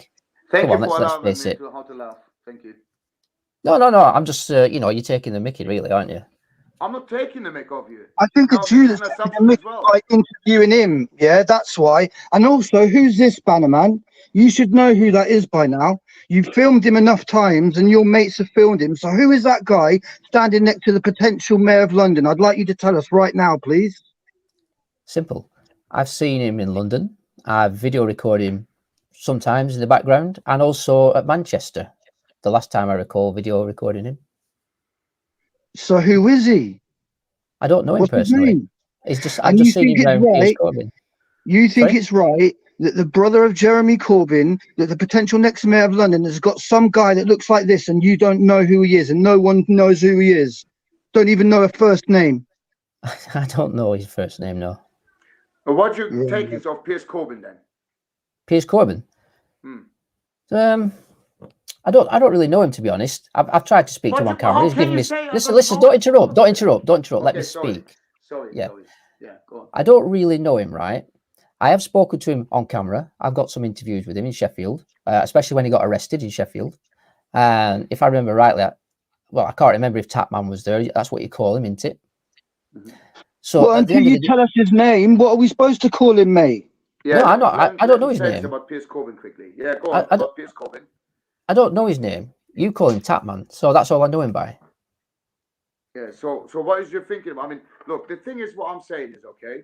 Now, I'm really not understanding right now. I'm sorry to interrupt, John. Okay, I don't really, at the moment, not understanding, of what your intentions are, because I've asked you questions. I can tell you that. You just didn't really answer my questions, which I really asked you. You just told me something else, which I didn't ask you for it. But the thing is, I'm saying, like, when people go out there, when people record, you either, okay, a journalist, okay, who is, I'm saying, like, for freedom, okay, for these lies, the government and systematical lies, what we've been getting told, or you're there as a journalist, okay, to film, okay, for the mainstream media, to give the mainstream media some negative feedback, because the mainstream media is picking up from your videos, from other people's videos who's recording at that time. So that's what I'm trying to understand. I don't know where you stand right now. Well, with regards to media, mainstream media is a waste of time. So when I go out, I record what happens, show it for what happens, for people to see what happens. And if people want to draw their own conclusions from that, that's up to them. But some people can't get to these places and they want to be involved and they want to see what's happening on the street. Okay, so I just record it for what. Just I'm recording it to help people understand what is happening on the street. This is what's happening in the street. Yes. So is that you recording it? You're recording it to show the people the truth, or are you recording this just because you've got some different gains out of it? So the truth of the matter, the truth of the matter is, when I record it, it's what people are doing, not me. These are what people are doing in front of my camera. So that's the truth of what's happening in front of the camera. What their motives are has got nothing to do with me. I'm just highlighting what's happening. So basically, you journalists, you so-called journalists, what you're going to let happen is people do things like smash up police boxes and just film it, do nothing about it, so that when riots start and you just sit there and watch it all happen. Yeah, at least you filmed it though, eh? So do you expect me to put my camera down and stop things happening? What good's that? I expect you to expose the agent provocateurs like the one that you filmed last weekend, inciting violence against the police, which you still haven't really. I think you should apologise for that, because you could have caused harm to innocent people doing that, yeah? Sorry, I'm not with you. What did you say? I should apologise for what? You should apologise for making Greybleeder say what he did on your camera, filming it, so that anyone could see that and then maybe get riled up and go and actually attack a police. Because basically that's what Piers Corbyn wants people to do. That's why he's hired Sasha Johnson, and that's why he's got that tap man, yeah? Because they incite the police, the agent provocateurs. Simple and plain. Simple and plain, John. If I didn't film him doing that, you wouldn't have anything to go by.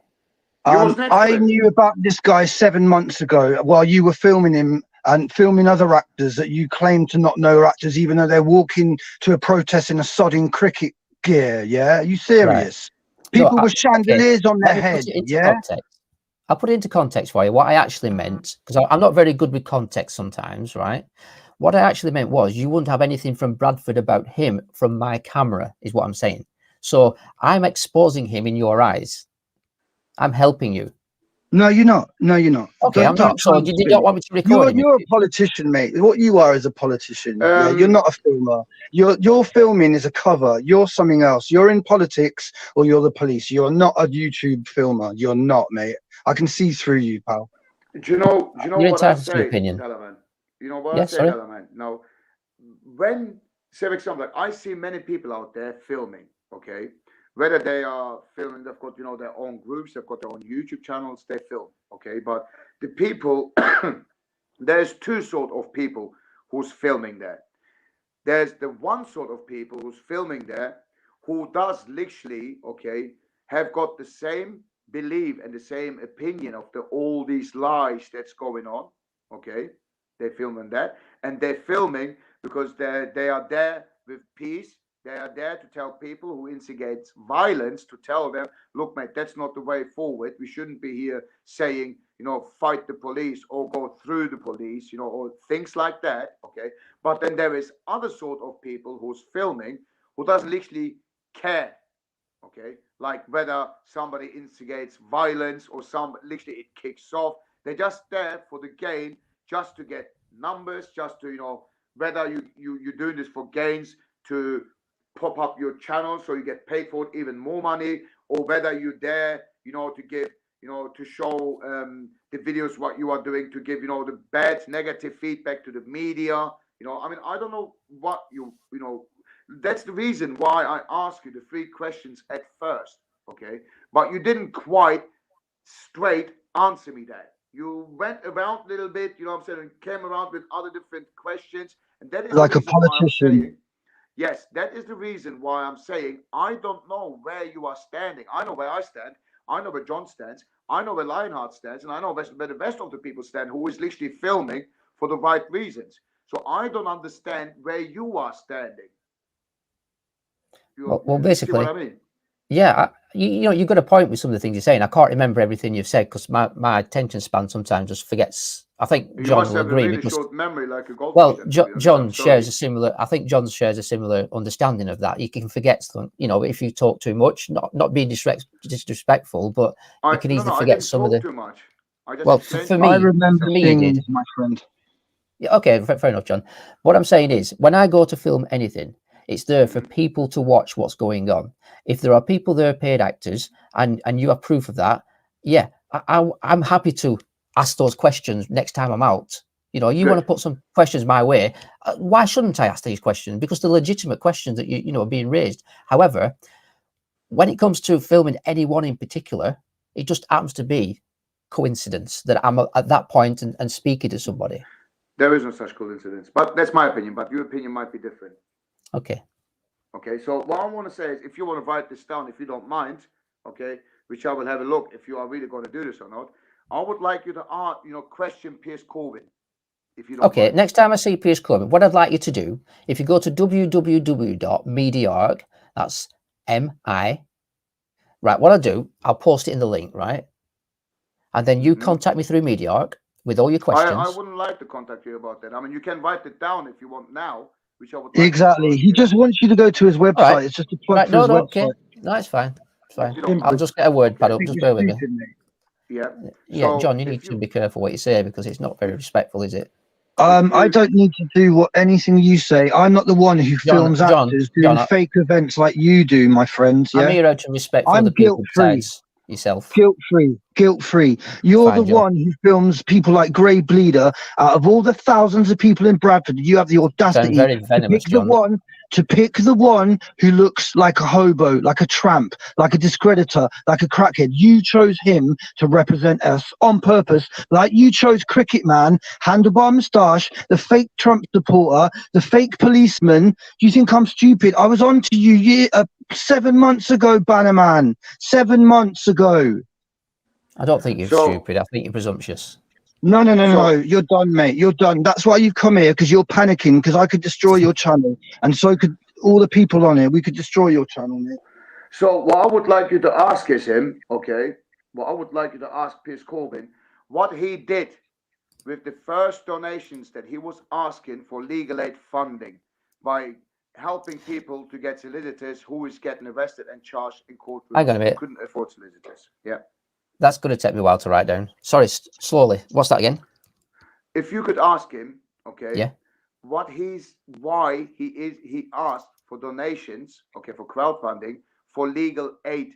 He called it legal aid funding, okay? Slow down, sorry. Yeah.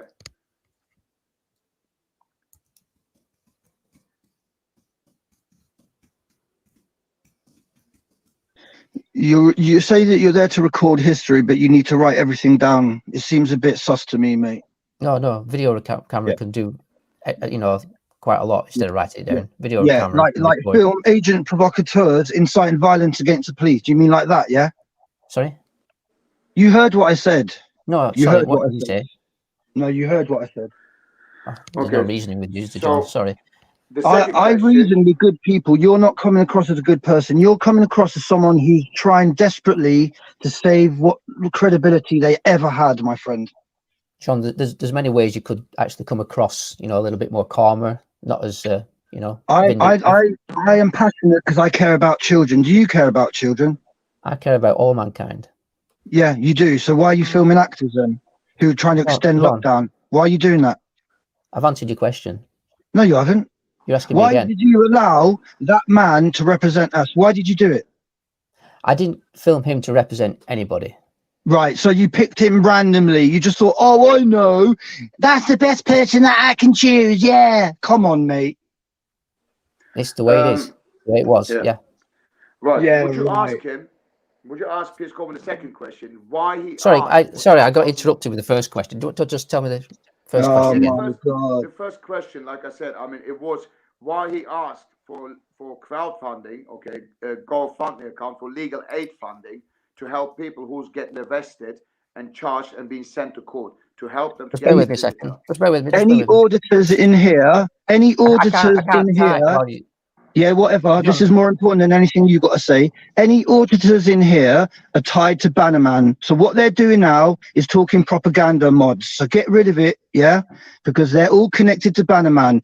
Oh, and Banaman, here's another question. Why are you promoting Spectrum? I haven't wrote down the first question yet. Why? John, I don't care. Just... Why? No. Why are you promoting Spectrum? Why are you promoting him? Do you actually know who he is, what he does? Do you know anything about the people you promote? Who, that Spectrum? Yes. The one that you made an effort to promote. Do you know that one, yeah? Subject Access. Yeah, all those ones. Anyway, do you know that? No. Spectrum threatens old men on camera. Spectrum threatened Gazer Frackman on camera, live, all recorded on my phone. So what have you got to say to that? Why are you promoting someone who threatens people on camera, who says they're going to attack Gazer Frackman and not go to prison? Why are you promoting him? Where did I promote Spectrum? Right, so you're denying that. You're denying that, are you? I don't know. You're denying that because we got a screenshot of you doing that. So you're denying that as well now. I'm not denying anything. I'm just saying I don't know who Spectrum is. You don't know who he is, and you're promoting him on your channel. I know his subject access is. Right, yeah. The other one, he's one who films proven actors, yeah? That is proof. You want proof? He films proven actors called Pavlov, who is on acting agency websites, 2 of them. That is provable beyond shadow of a doubt. Just send me the information that I can look into it. What you mean, like I've done on my videos for 2 years, hundreds of videos? You mean like that, yeah? I've only just come across your channel, John. Yeah. So basically, I've been reviewing all you guys' fake events for nearly a year, and you've only just come across mine now. Yeah, okay, I believe. Well, it's up to yourself, John. I'm just telling you how it is. Yeah. You filmed someone inciting violence against the police. You can't get out of that. You did that. Well, I'll answer to that if you just be quiet a second. Right, what happened I'll be quiet when I want to, not when you tell me, yeah, you patronising man. Is there any point in me talking? I'm giving you the opportunity to give me answers here. Go on then, just get it out. Stop wasting our time. Why have you got such anger in your voice? I don't get it.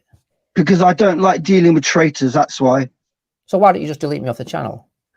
I'm giving you a chance, now hurry up with it, yeah? Ask me the question again and I'll answer it. Oh my God. I forgot what you said. Listen, you don't know me. You don't know me. You are such a politician. You know Tony Blair, I bet, don't you? Yeah. Marie Marlin, I gave him a chance to speak a long time ago. Don't come with your little subconscious support for Banaman. Yeah, we got 171 in people here. There's probably about 10 in charge of making sure Banaman gets his little propaganda in. Yeah, I don't think that will be. Do you know the one thing what I don't understand? The one thing what I don't understand is, which I'm trying to get my head around it, because I've been slapping my forehead and shaking my head. Okay, I mean, how can someone, okay, be a filmer? Let's just say that. Let's just say, okay, for argument's sake, let's agree to disagree, okay, that you're going out there literally saying to show the people what's really going on, to show the people the truth, or whatever you say it is. I mean, how come somebody like you who's filming, you know, protests, who's filming certain individuals, okay, how can someone like you have a short memory and, you know, be confused that quickly, or not understanding, you know, or you know, saying you ask too many questions? I mean, you can ask me as many questions as you want and I will answer you everything just like that. Exactly. Right. Just like that. Ryan, are you still here? Because maybe he's not used to being with such sort of dominant people. You're a bit more laid back. Can you, if you want to jump in, Lion, it's up to you, mate. Yeah. And it's been very interesting trying to hear Banaman's persuasions, let's say it, let's put it that way, and trying to slow the conversation down. So I am a more mild-mannered person, Banaman. Brilliant. So perhaps you would like to explain to me, do you agree or disagree with Greybleeder or not? Do you agree that he is paid to be at these demonstrations to make it look like the truth movement or the anti-lockdown movement, whatever you want to call it, is a joke? Right, I can answer that. Just don't interrupt me, anybody, please. Right, Greybleeder, I don't know what his purpose is, if he has a purpose in your opinion, right? Now then, if he's getting paid, I know nothing about it. If he's an actor, I know nothing about it. I don't agree with actually promoting violence. No, I don't. But at the end of the day, I'm not going to change anybody's opinion by saying to people who want to promote violence every time they want to promote violence. I'm there to record what's going on, right? I'm there. That's my purpose. I'm not going to get involved with the politics or anything else. If people want to do it, they can do it. That's their choice. You know, I'm highlighting what they're doing, and you're picking up on this, which is good for your channel because you can expose it for what you believe, right? And you can present. No. You can present anything I video record how you believe, and if it's true, I'm behind you. But I have to see evidence. Okay. I can't just believe something without evidence. But I mean, like you've basically told us, right, that what John is just speculation, right? So you haven't looked at anything that John's done. You've just decided it's speculation. Because if you had, then you would be with Ali and John and the rest of us on how obvious it is. I can be on any level if you help me understand that level, right? Well, we've been trying, but you've been. You've got to do that for yourself. You can't. I've also been attacked. Hang on. I've also been attacked by John, and he said things that have been untrue, and I know that. Name so how one can I believe thing anything? That's been How untrue. can I Name believe one anything he thing ever that's says been about anything untrue. else? Name one thing what's that's this been coded untrue. message? Name one thing. One thing. What's this One coded thing. What's this coded message that you said I've deleted? I know that's not true. That I can vouch that wasn't John that asked that question. That is a subscriber to this channel. Yeah. So what are you talking about? Well, okay. Well, there's other questions and other statements that John's been making. Which listen, I have not got it all at hand. I haven't got it all at hand. That was your one, wasn't it? You were so convinced on the channel that was to John. yourself. You were so convinced that was John's alias. Well, it could have been. People make fake accounts. But it's not. You don't need to tell us about that, mate. You've got no clue who we are, mate. At the end of the day, you could also use each other's accounts. You know, anything can be a possibility. Let's have a look at some of the people that Banaman films and doesn't know that they're at. If you go on YouTube, look, John Overkill. So you filmed this guy, and you just. I remember Charlie. Yeah, it's called Charlie. Yeah, I know what it's called, mate. You don't need to tell me anything. I know more about these people than you do, and you fucking film them and get paid to do it. Yeah, it's embarrassing. You must know more information than I do. That's all I can say. Yeah, I do. Yeah, I do. Well, I do. I don't know that information. Stop presuming I do. Stop presuming I do. You're trying to suggest that our information isn't accurate, Banaman. No, I'm not suggesting you haven't got inaccurate information. I'm saying I haven't seen any evidence to it. You're telling me what things are. Do you expect people to believe people without evidence? You've seen things with your own eyes, mate. What evidence do you need when you can see it with your own eyes? What have I seen? If you can't see the real thing about your own eyes, I'm sorry, but you really, there's so much that you need to learn before you start filming things. Okay, this is who you filmed. You're embarrassing. You filmed this man, yeah? You're despicable, yeah? You're trying to portray the anti-lockdown movement as a bunch of weirdos. That's what you're doing, and you're paid to do it, and it's embarrassing, mate. Embarrassing. I don't understand that statement. No, of course not. It just seems like there's many things that you don't understand what we are saying here. Most likely because it doesn't fit your narrative. Because it's not true. You film people like this.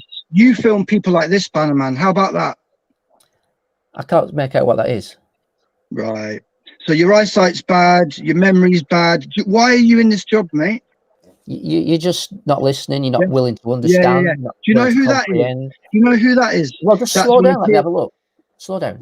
That's one of Piers Corbyn's mates, that is. Right. Well, how am I supposed to know that?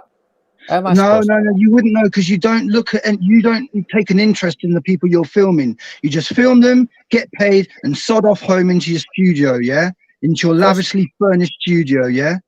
No, that studio that you mentioned that it isn't yours. Whose is that studio then? Whose is that studio? Yeah. Would you like me to? Would you like me to get him on the phone? Not really. Not really. No, just say his name. To get him on the phone. Just who is it? Right. If you go, just bear with me a second. We don't want a website. Just say his name, mate. Can you give his name? Can you give his name? Who it belongs to? Hey. Who does that? I'm gonna get you more than that. Can you give me his name? Don't want his trouser leg size. Just say his name, mate. Right. All the information that you're after. If you go to www.waldin.co.uk, you'll find all that information. Mate, look, I'm asking you. That's a simple question. Why can't you just answer a simple question? I'm asking you. You can't. Who is that studio that is not yours? Whose is it? Simple question. Simple name. Yeah. We don't need to go and research it on the website. Simple name. It's Waldin Media. Waldin Media. So the one that you were talking about, Lion. Who is connected to by Stamy and God knows how many other shills. What Walden Media is about is a platform for independent journalists. No, it's not. No, it's not. No, that's who your owns cover. This media? I'm asking. That's your who cover. owns this media?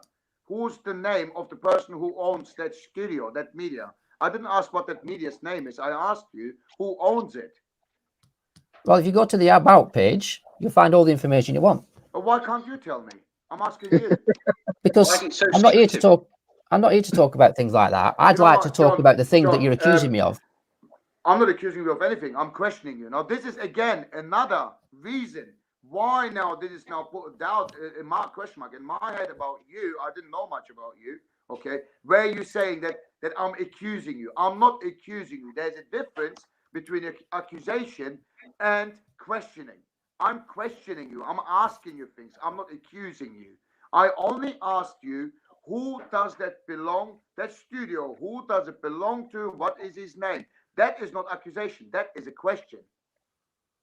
I'm happy to answer anything about myself.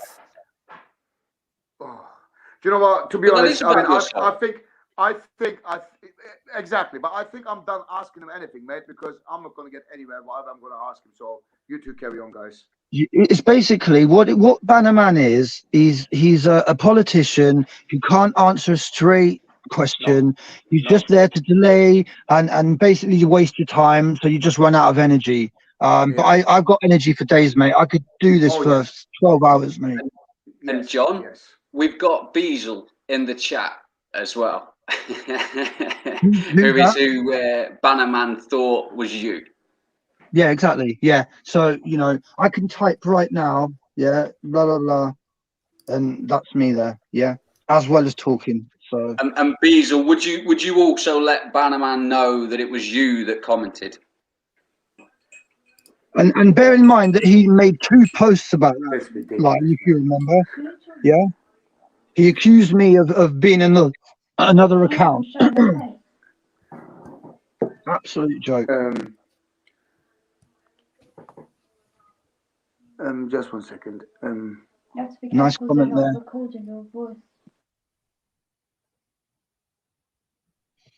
So yeah, there's some nice comments there for you. I've never seen or heard of Banaman, but it's plain to see that he is totally aware of everything. Anyone that says they haven't got their information to hand is a pawn in this charade. Yeah, pretty much.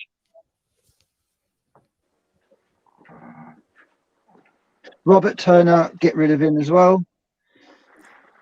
Yeah, if you want to get rid of me, you just cut me off. You can ask me the questions you want about myself. I'm not getting rid of you. You're helping me. You're helping me. We are asking you questions, simple questions, but you just keep them about myself. Yeah, you keep them about myself. I'm not going to. Well, with regards to the Walden Media site, it's not about me. That's a platform that I use. Because you are using their studio. You've just said it's a platform that you use, so it is a question about you. Well, I've just told you information's on there in order to help you move on. You didn't answer me. Who owns that platform? Well, as far as I'm concerned, that's irrelevant because there's a lot more bigger allegations made against. No, there's a lot more bigger allegations made against me. It is not. So why don't you get to the point? You keep saying the thing. Okay, allegations and accusations. We are not accusing you of anything. We are questioning you. Don't you understand the difference between questioning and accusation? I know you don't. So try asking a different question because I've just told you I'm not going to answer that question. Why not? Because it's not nothing to do with me. Because what I'm saying is, what I'm saying is, it's got everything to do with me in one sense. But what I want you to do is ask me about the serious allegations you're making against me. And also, there's a lot of anger and frustration from John, and that's not helping the situation. Because you're wasting time, you're not answering the questions properly. Exactly. You're wasting time, you're not answering the questions. Do you know what this guy's like? He's like Peter Mandelson. He's the one that these politicians use to spin things. Do you know what I mean? That's all you are, mate. Yeah. But if I were you, I'd be more worried about what's going to happen to all of you lot when the people wake up, because they'll be coming for you and you'll be in jail for a long time, my friend Banaman. Yeah. So I'd be more worried about that right now. I'm interested in seeing your evidence about anything, and if you've got evidence, Look, John, that is a simple thing. Okay, now where I now really believe that this guy, I've never heard of Banaman before. I mean, I heard about him, you know, when you started mentioning him. Obviously, like, I would have liked to talk to him, and I did talk to him to make my own mind up about him. You know, whether it doesn't matter whatever your opinion or Lion's Heart opinion is, I wanted to make my own opinion about it. But I've been asking this Banaman, whatever his real name is, okay, I've been asking him questions. He didn't answer me the question straight up. He beat around the bush. He told me things which I didn't even ask for. And the second thing is, he keeps saying, you know, evidence. Okay, keep evidence. Now, this is what shields us. What evidence do you have? The simple evidence, what we do have, is right there in front of you, what is showing. The simple evidence, what we telling you that you can have the evidence, if you really see it with your own eyes, hear it with your own ears, and you know what I'm saying, like what else evidence can you have when you see it with your own personal eyes? What does evidence mean to you? Does evidence mean to you like a piece of paper where it needs to be written down? I can write you a piece of paper now. I can get you a headed court letter with just a bloody printer. Is that what's called evidence to you? Greybleeder said something that you disagree with, right? And I also disagree with, right? No, listen, but I am not going to interfere with people's freedom of speech and expression, right? At the end of the day, we're speaking to death of innocent people, then you're a scumbag then, aren't you, mate? Yeah. That is not, I'm sorry, look, that is not freedom of speech, what he did there, okay? Well, he never got arrested for it, did he? Speech. No, he didn't. Yeah, I wonder why. Why? If he should get arrested, then he should get arrested. Okay. It's not my... Maybe he is police, like we're saying, Banaman. By the way, this is Banaman on the screen. This guy who's wearing a face covering, a branded face covering, in this with this studio equipment. This is Banaman, just so you can see who he is. Right. I'll give you a simple example. Okay? So whose equipment is that, John? I'm not bothered. Why are you wearing a face covering on your own, in a room on your own, you weirdo? Why are you doing that? There's 2 people in that room, John. 2 people? Oh my God. So you follow it through, John. Follow it. Hang on, slow down. Follow it through slowly, then we can get the answers here. So you are one of the people who believes in wearing a mask then? Exactly. Why am I, hang on. Why am I wearing that mask? Let me ask each and every one of you 3. Go on. Why are you wearing it? Because you're a fraud. Okay. Why are you next. wearing a mask? No. Why do you think I'm wearing the mask? Because you're a fraud. Why? I'm asking you why. But you've just said why. You've just said why, because right, you're in a studio with I'll tell you why. People. I'll tell you why. Because what? I'll tell you why.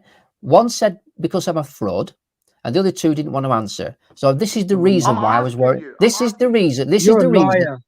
This is the reason why I'm wearing a mask. It was a reveal. Reveal? What sort of reveal? Yeah, because what you need to do now is go watch the video that this screenshot was taken from. No. Yeah. Look, But you know why you're not going to do it? Because you know it's untrue what you're claiming. You shouldn't own one anyway, you idiot. Why you own one in the first place? I'm asking you, like the other questions I asked you, I'm asking you, why are you wearing a mask? Can you answer me? The reason why I'm wearing a mask is because it's a reveal. And if you watch the video, you'll see the reveal. Reveal of what? Reveal of what? Oh, well, basically, you need to watch the video. The reveal of Banaman, you know, who's in my studio? That's the question. That's the question. Yeah. Well, listen. You keep interrupting me. That's the question that was posed while I was wearing it. And this is all about the lockdowns and the mask wearing. It's a little bit of piss take, as you might say. You know what I mean? At the end of the day, it was a reveal. Watch the video and you'll see it a reveal. Or did you wear the mask because that is the studio which is not yours, which you are using from that certain media, that you can't go into the studio with other individuals unless you do wear a mask? That studio did not include masks for both of us. It was only worn by myself as a reveal. There you go. So what about this one then, mate? What about this one then? Mate? Hey, I remember that you're not one. in the studio there, are you, mate? No, hey? No. Have you watched the video? Twice now. 2 times you're wearing a face covering. What's your excuse for this one then, mate? Have you watched the video? I don't care. Just tell us. Stop lying and tell us. You're taking a screenshot and you want me to explain everything to you that's already in the video. I do. Yeah. But at the end of the day, all you're doing is trying to mock me, right? You took the screenshot. You should have watched the video. Why did you take the screenshot? Let me ask you one question. Why are you wearing it? Yeah. If you watch the video, it will tell you. I want a simple answer. We want a simple answer. Why are you wearing it? Now, if you would ask me something, if you would ask me, oh, Ali, why are you wearing this T-shirt where it says rise up and fight for your children? If you ask me, why are you wearing it? I'm going to say to you straight up, I'm wearing it because I want to raise awareness about it. Simple question. So we are asking you, why are you wearing this mask? But you just don't want to answer it. No, right. I can't remember exactly why I was wearing it at the time, but the video will show it. Great stuff. Watch the video. Great stuff. Watch the You video. really are an awful witness, aren't you? John, yeah. John, this How long guy, ago was that? Doesn't know why he's doing things. How long ago was it? It was a long time ago. I can't remember why, but it's in the video. This Banaman, I'm telling you, he is the worst person I've ever seen who's got a memory like a goldfish, but lasts only for 3 seconds. And I'm telling you that. I've never seen someone with so much bad memory. And I mean that. I really mean that. I mean, I'm sorry. I mean, you know, like saying, like, if you wear a mask, obviously you must know why you're wearing it. So either you believe in wearing the mask, or so I'll give you. All right, I can answer that question.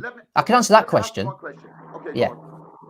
The reason why I do not wear masks, full stop, apart from in a video for a reason. Whatever that reason was at the time, it's in the video for why. So what you need to do is listen to what I'm saying and stop judging me, because you need to ask the right questions. You've asked me why do I wear a mask, and I don't. Go on. Sorry, go on. I don't wear a mask. Okay. Now, if you would, yeah, John, that's correct. If you would go to Asda and they tell you either wear a mask or you can't do shopping in here, and you need to do shopping, would you wear a mask just to go into the Asda just to do your shopping? I have worn a mask. I have worn a mask in a shop when I went video recording in the shop for a tactical reason, because I wanted the focus to be on the camera and not the. Listen, I haven't finished. I wanted the focus. You're not going to let me finish, are you? No, I'm not. I wanted the focus. Crap. That's why. I wanted the focus to be on the camera and not the face mask. So it was tactical move. And that's the once in the shop. And I did it another time in another shop because it's for tactical purposes. Now, I do not wear a mask when I go shopping. I do not wear a mask when I go shopping. But you wear a mask for tactical reasons to go. Hang on, that's with a video camera recording people, and you can see the videos. So I'm not sure where it is you're coming from with that. What you're trying to prove. Well, you don't understand many things where we are coming from, because every time we ask you a question, you just beat around the bush. You don't want to give straight answers. And in my opinion, I'm sorry, mate, you really, really don't. Well, you're not my mate, but you really, really don't know, or you do know what you are talking about, but you just think that we are a little bit of a behind with like our mind, or a bit. Is it possible? A bit stupid or something. Well, is it possible? I could be a bit slow. No, it would be possible, but you can't be that slow. If you Who knows? I don't know. I feel normal. There's slow and there's ignorance, Banaman. Which one are you? To be honest, I can be ignorant sometimes, but I'm not aware of being ignorant sometimes. But I'm certainly sometimes a little bit naive. Let's put it that way. So, Banaman, this is a video that you made, right? The one I was just referring to. Yeah, about. Basically, what I say about you is that you film people to discredit us, and this is a perfect proof, because what you do is you film these idiots walking around a supermarket with cardboard boxes, bags on their head. Yeah, that's what you do. I'll tell you why that happened. Right? Yeah, go on, spin it. Go on, spin it. The reason why that happened is because the people in the video had an idea, and they wanted me to film it, so I went and filmed it. Yeah. That's all. It's about mask wearing in shops. You're proud of this work. It's about mask wearing in shops. How they don't agree with it. There was some messaging written on the bags as well. I can't remember what the messages were, but you might even be able to see them. I think it was probably we're stills and we get filmed by Banaman. Something like that. That's wrong. That's just wrong. That's why you're struggling to get any answers out of me, because you're confusing the situation. You should relax a little bit more. No. There's nothing confusing about you filming people like Greybleeder and then people wearing this shit on their heads. You are not a journalist. You're doing this to discredit us. Simple. The only thing that who is confusing people here is you, Banaman. It's you, because you do not answer questions straight up. You beat around the bush, you go around the bush, and you do not answer the questions which has been asked you straight up. You are not. Okay, so you are the one who is, confusing people here with your jib-jabs and talking, gibberish. I'm saying, like the questions that we are asking you, but you're not, I'm saying, like, like truthful enough to answer this thing straight. So basically, if I would come up to you and I want to say to you, oh mate, you know what, yeah, I'm gonna, you know, put my trousers down and I want you to film my ass, would you do that? No. So why wouldn't you do that? Because I'm not into that kind of thing. Well, you're thinking that it is not, it is inappropriate to film something like this, right? Because it's not right. From my understanding and my comprehension at the time, I would do that again in the shop, right? Because I believe they're trying to make a statement about masks. No, you're not trying to make a statement about masks. You are there to discriminate the people who's wearing a mask, which you should be respecting them. If they want to wear I get that. You're right. Let them wear a mask. I If agree. they want to wear a mask, I let agree. them wear it. If they want to hang on. I can clarify something there. Hang on. No.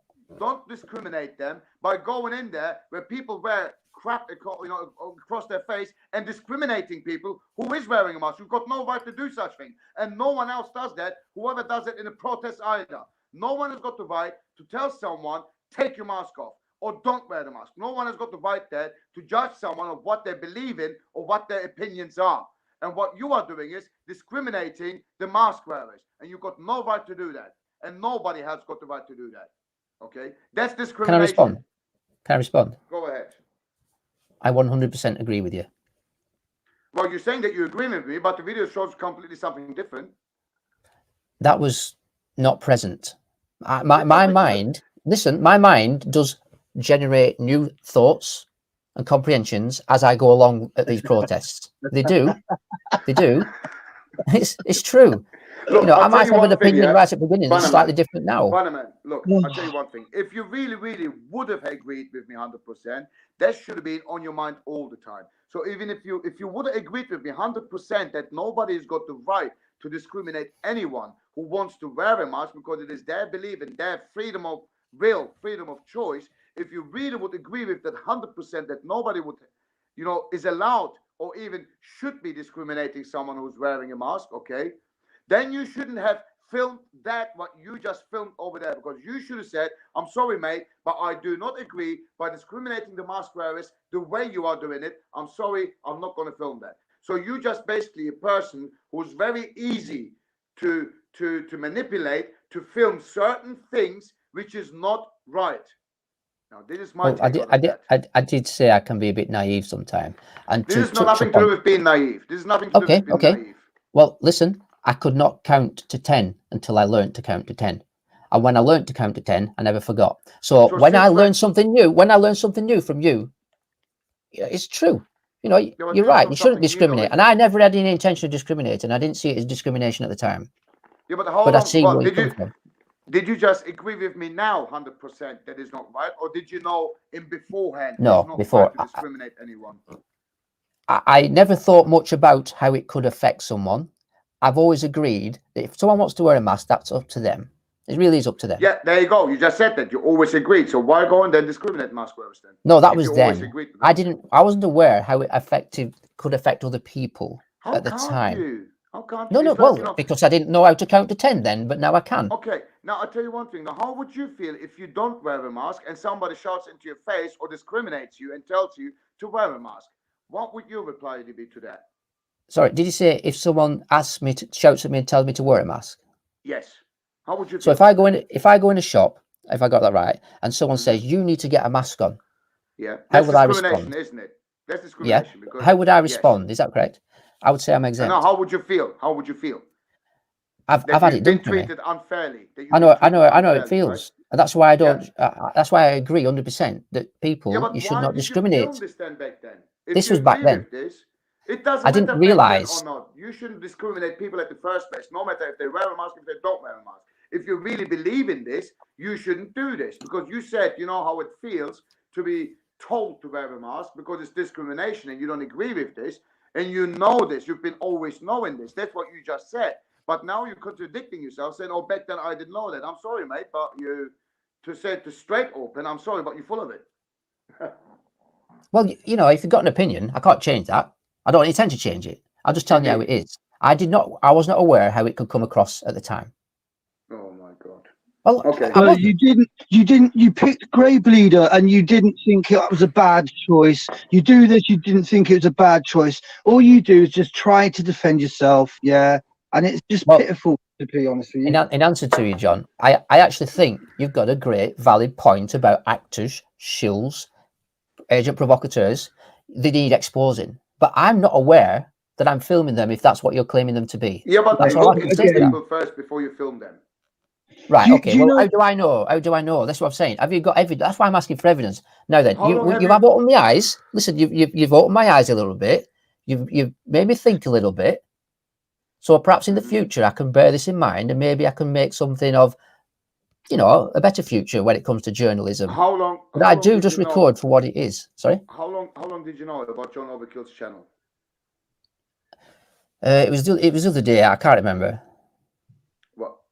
It was only the other day. It wasn't. A week. Oh, okay. The other day. Okay, the other day. I really can't remember. It was just recently. Yeah, no, maybe a few days, a week, just not long. Asking, yeah, maybe a few days, maybe a week, maybe 2. So you said just a few days. Okay. So I haven't known about it for that long. Haven't you ever watched any channel or heard anything about YouTube about people getting out and certain names getting told that they are infiltrators? Haven't you heard about them? Yes, I have heard rumors, but only on the small scale. Well, rumors about who? Piers Corbyn? Piers Corbyn. Yeah, Piers Corbyn for one. Right. Gazer Frackman. Okay. I'm just trying to think. So yeah, it's okay. And some other people from Stand Up X as well. From this is London. Good enough. Piers Corbyn and Stand Up. Piers Corbyn and Gazer Frackman is good enough. So when you heard these rumors about Piers Corbyn or Gazer Frackman, didn't your brain tell you, do you know what? I'm going to look into this before I film them next. I'm going to look into this. I'm going to see what part of this is true and what part is not, and I'm going to try to find my own truth of what I believe in and what my opinion is going to be about that through my point of view, because I heard these rumors. Did you never think of that? Yeah, I can explain something here. Gazer Frackman back in Blackpool and the fracking, I witnessed some strange carryings on about 6, 7, 8, 9 people verbally attacking Gazer Frackman, for instance. I went to a certain compound. I filmed an event where there were 6 or 7 people stood around. Gazer Frackman was sat down. There were a few pushing and touching things going on. I filmed it. Now, after that, many months later down the line, because I was filming Gazer doing what he does, the other group of people who was against Gazer started turning on me, right? And making it hard for me. Now, you'll see that in the videos that I've already got. I've got videos of Gazer. I've got videos of all the fracking people, you know. Have you looked? And you can see how they turned on me. Yeah. Have you looked into Gazer Frackman? Because you've been keep filming him. Have you looked about his past? Have you looked into him? And when you was, I have not looked as deep as probably you have. Yeah. Now, when you was, you said you filmed him back in 2016, didn't you? Yeah, somewhere around there. I can't remember exactly when it was. So, did you know? Was he married at that time, or was he divorced already at that time? Yeah, God, I think there was some controversy going on. I think there was some problems in his relationship. I don't know. Did you ever know how old his ex-wife was when they got divorced? You don't. No. And you never felt, you know. Well, okay, fair enough. So, did you hear rumors that his wife was 22 years old when he divorced her, but when he was doing a live feed and he was saying that he was dating his ex-wife, 7 or 8 years previously before they got married? Did you hear that? I've never heard anything about that. Okay. Now, I've never heard anything about that. Fair enough. Now, when you say, I just go with what you say, whether I believe you or not, you know, that's a different matter. You know what I'm saying? Because what I see is, okay, if I'm going to start, or I'm sure John is the same, I'm sure Lionel is the same, and I'm sure everyone else is the same, who's got a bit of, you know, like common sense, okay? Before I'm going to start filming someone constantly, people like Gazer Frackman or Piers Corbyn, okay, I am going to look into them first of what they are there really for and what their past is and what they have done. If they are the right person to film, if that's for the greater good for the public, or if it's a bad idea to film that, okay? If the public or the people are going to turn against me or not, because there's certain things that I wouldn't know, okay? So I would research that person first. Now, when you say you are naive, okay, just let me give you one advice, okay? Not altogether naive, can be. Well, when you film people, like especially people whose name is well out there, where you had rumors about certain people, like as a fact man, like this Corbin and certain people of Stanabeks, okay, before you carry on, filming them and their little minions who's always hanging around with Piers Corbin, and I'm very, very sure that you knew that that Greybleeder is always hanging around with Piers Corbin. I'm very sure you know that, and I'm very sure that you know that Geza Fratman is exactly the same thing. A very, very person who's so far up behind Piers Corbin backside where the sun don't shine that they don't lay a dust on Piers Corbin. Okay. Now, if you heard rumors about them, how long ago was it that you heard the rumors about Piers Corbin and Geza Fratman? How long ago was that? Piers Corbin rumors maybe about 6-7 months ago, but right. I haven't heard a lot.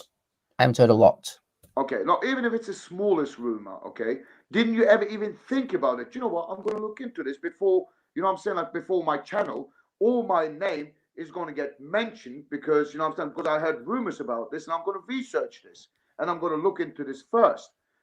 Okay, didn't you ever think about this? Because you are. I did have a little look into it, and I found conflicting views, but I had no evidence to go after either way. So what am I supposed to believe if I haven't got any evidence to show me anything otherwise? I've got some people saying he is, some people saying he isn't. So what am I supposed to believe? Now I'll tell you one thing. Yeah, as I'm trying to talk calm to you. You know what I'm saying? And the one thing what I'm trying to explain to you is, okay, now sometimes evidence doesn't have to be on paper. Sometimes you see evidence with your own ears and you hear evidence with you see evidence with your own eyes and you hear evidence with your own ears, literally yourself. And then you're trying to make sense out of this. Okay. Now somebody like Piers Corbin, whose brother is a former Labour Party leader, and that Piers Corbin has supported his brother Jeremy Corbyn, has always, and will always support his brother Jeremy Corbyn. And, that his brother is having meetings with Bill Gates, and now he's trying to go into the political things himself, who is literally lying to people, So it should make sense to yourself, it's common sense to know how can we, okay, like, whether believe or whether think that person is someone for the greater good for the public, okay, who is their political gains about, okay, who's, the gains about political, okay, who has got gains only financially. Don't you ever, didn't even you ever think why Piers Corbin is asking for donations and what is he doing with this money as a journalist? Didn't you even think about asking that? No, because I'm not altogether up on that kind of thing altogether. What I tend to do is just document what goes on. And over time, I've learned to ask different questions. Maybe I'm asking the wrong questions. Yeah. Only based on what I don't know. I only know what I know, and I ask questions on what I ask. So if, at the end of the day, I'm not as deep as yourself, what you've been looking into it. Right. Because I've seen conflict. Corbyn said to me, sorry, who was it? Piers Corbyn. Piers Corbyn. Piers Corbyn said to me, I don't speak to my brother much last year. And that was in an interview, and I think I even got it on camera somewhere. And I think it was in Manchester. He did say, when I asked him something, I said, how's your brother? And he said, oh, we don't speak much. Or when we do speak, or something along them lines. So I'm under the impression they're not even close. But that's what I'm led to believe, because based on what he said. Cover story. It's a cover story. Yeah, he wants his brother in power. They're all together, and so are you. Yeah, because you film them and you don't question them. You just let things happen around you. That makes you part of it, whether you research or not. So you should have researched, really, shouldn't you? Well, yeah. What you're saying is there does kind of make sense in what you're saying, but I'm not aware that I'm coming across that way. Look, I'm just going about my everyday happy-go-lucky, thinking I'm doing the right thing. Where obviously other people like yourself, happy-go-lucky. When we're talking about people losing their businesses and killing themselves, and you're happy-go-lucky. No, I'm not aware at the time about the things that you're concerned about. But I know businesses have been lost. That I'm concerned about. I know people. I know people's lives have been disrupted. I know people that have actually, I don't know people personally that have lost their lives and committed suicide. I know it's affecting a lot of people, and I think it's all wrong. And I've said that about the lockdown. I'll give you an example. I'll give you an example. There's a very famous Arsenal fan who suffered from mental health 4 years ago. Now he isn't able to go and see his beloved Arsenal for a year now, and he took his life, if I'm not mistaken, very recently. So that is, yeah. Do you see what I'm saying? Yeah. Well, it's sad to hear that, and it shouldn't come to that. Let me give you one advice, okay, Banaman. I mean, sorry, fine. No, what Banaman? Yeah, sorry. Look, if you are a real, this is what a real journalist do before they interview someone or before they put someone on front of the public. They look at them first, what their gains are, what their agenda is, and what they are up to and what they're trying to do. They research them first. Now, let me give you an advice. Before you carry on, okay, like even if you hear the slightest rumors about someone, look into it first. Look into people first before you start filming them. Make your own common sense if it's right to show it to the public, okay, for their greater good. All right. That's what you need to do. Okay. Look into things. That's what real journalists, like real person who is really, really coming from the heart to be a journalist, okay, if they are there for the public, for the public's greater good, for the people's greater good, okay, you will research something first before you do. So basically, journalists, journalists will go out there, they'll take pictures, they'll write a story. I go out there, I take video, and I'd publish it. Yeah, investigative journalists will go that deep, as you've just mentioned. I'm not an investigative. I'm not an investigative journalist. Even a person who's not a journalist, even a normal, say for example, like an ordinary protester at the protest, before he goes, if he thinks there's something fishy about Piers Corbyn, that he heard rumors about Piers Corbyn, a normal person in his normal mind, before he finds out the real truth about those rumors, he wouldn't even think about even whether filming him or whether even like interviewing him before he finds out the truth about the rumors. That is what a normal person with a normal common sense would do. Unless you say that you don't have a common sense and you rather, like film and do things first and then research after, which is not right.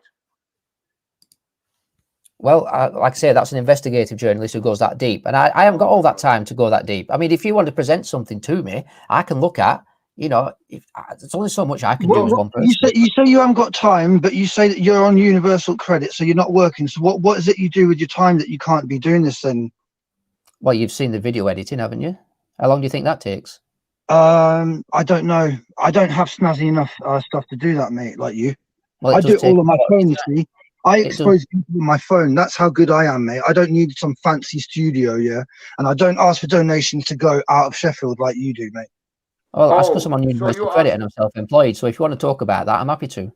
So you ask for donations just as well, put it out there, brother. Banaman, you asking for money as well, do you?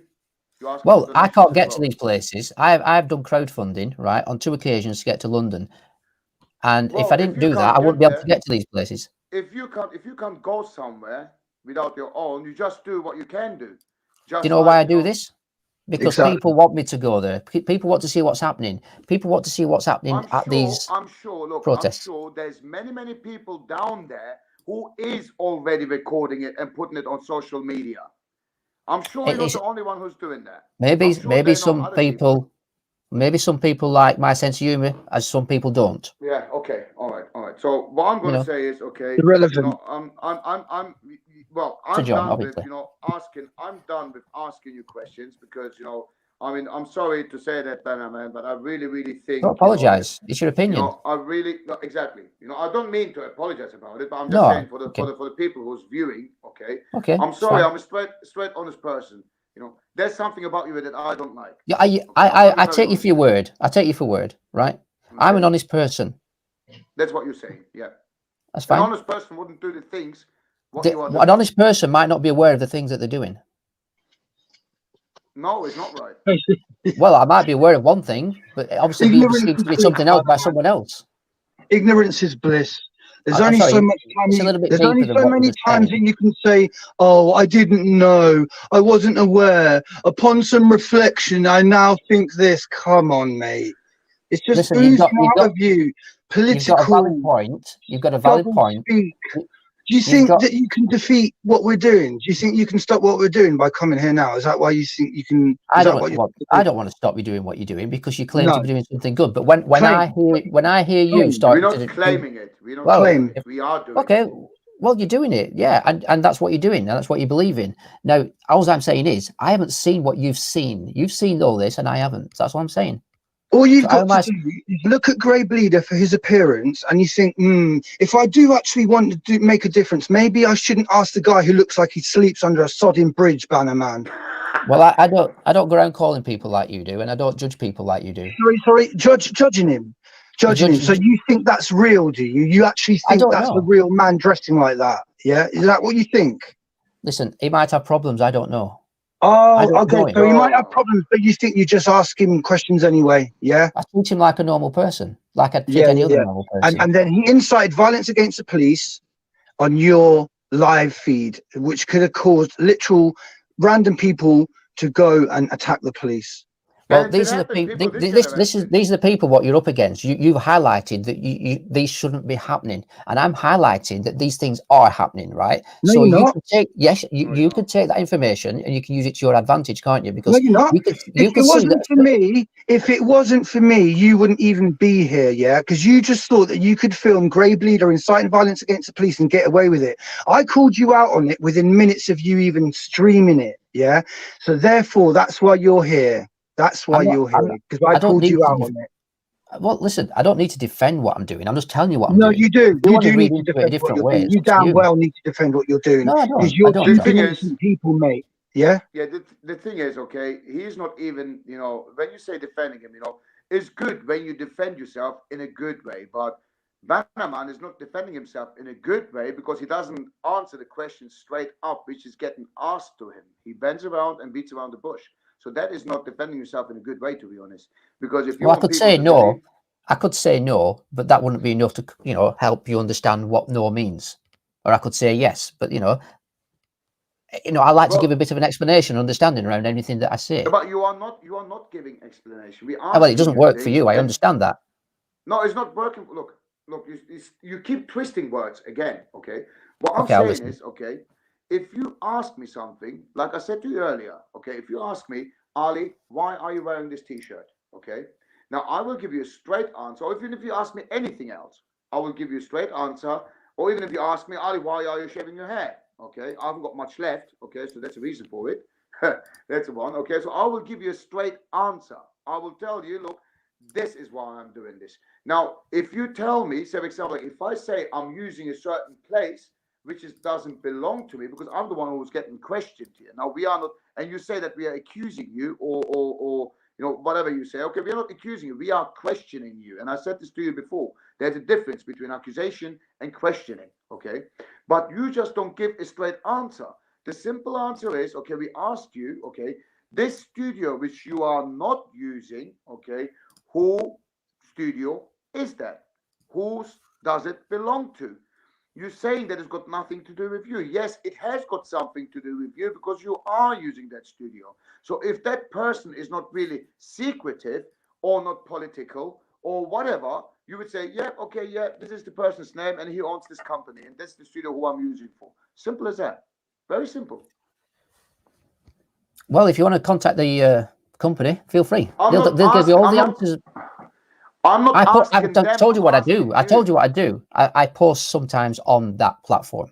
That's what I do. Anything else has got nothing to do with the actual allegation you made against me. So you could allegation. Look, you're saying this again. Allegation. It's not allegation. It's questioning, for God's sake. What don't you understand about this? What don't you understand? The difference between allegation, accusation, or questioning. I've been informed that John actually said something about me filming Greybleeder. And are they an agent? And you said 100% they are. So you are making allegations. That was right early on. I'm not making allegations. Obviously, you showed me proof. You showed me right in front of me. No, it's in the stream. I've been told it's in the stream earlier on before I came. So if It's there. So what I'm asking you right now, okay, is not accusing you or allegations. It's not accusation or allegations. It's a question.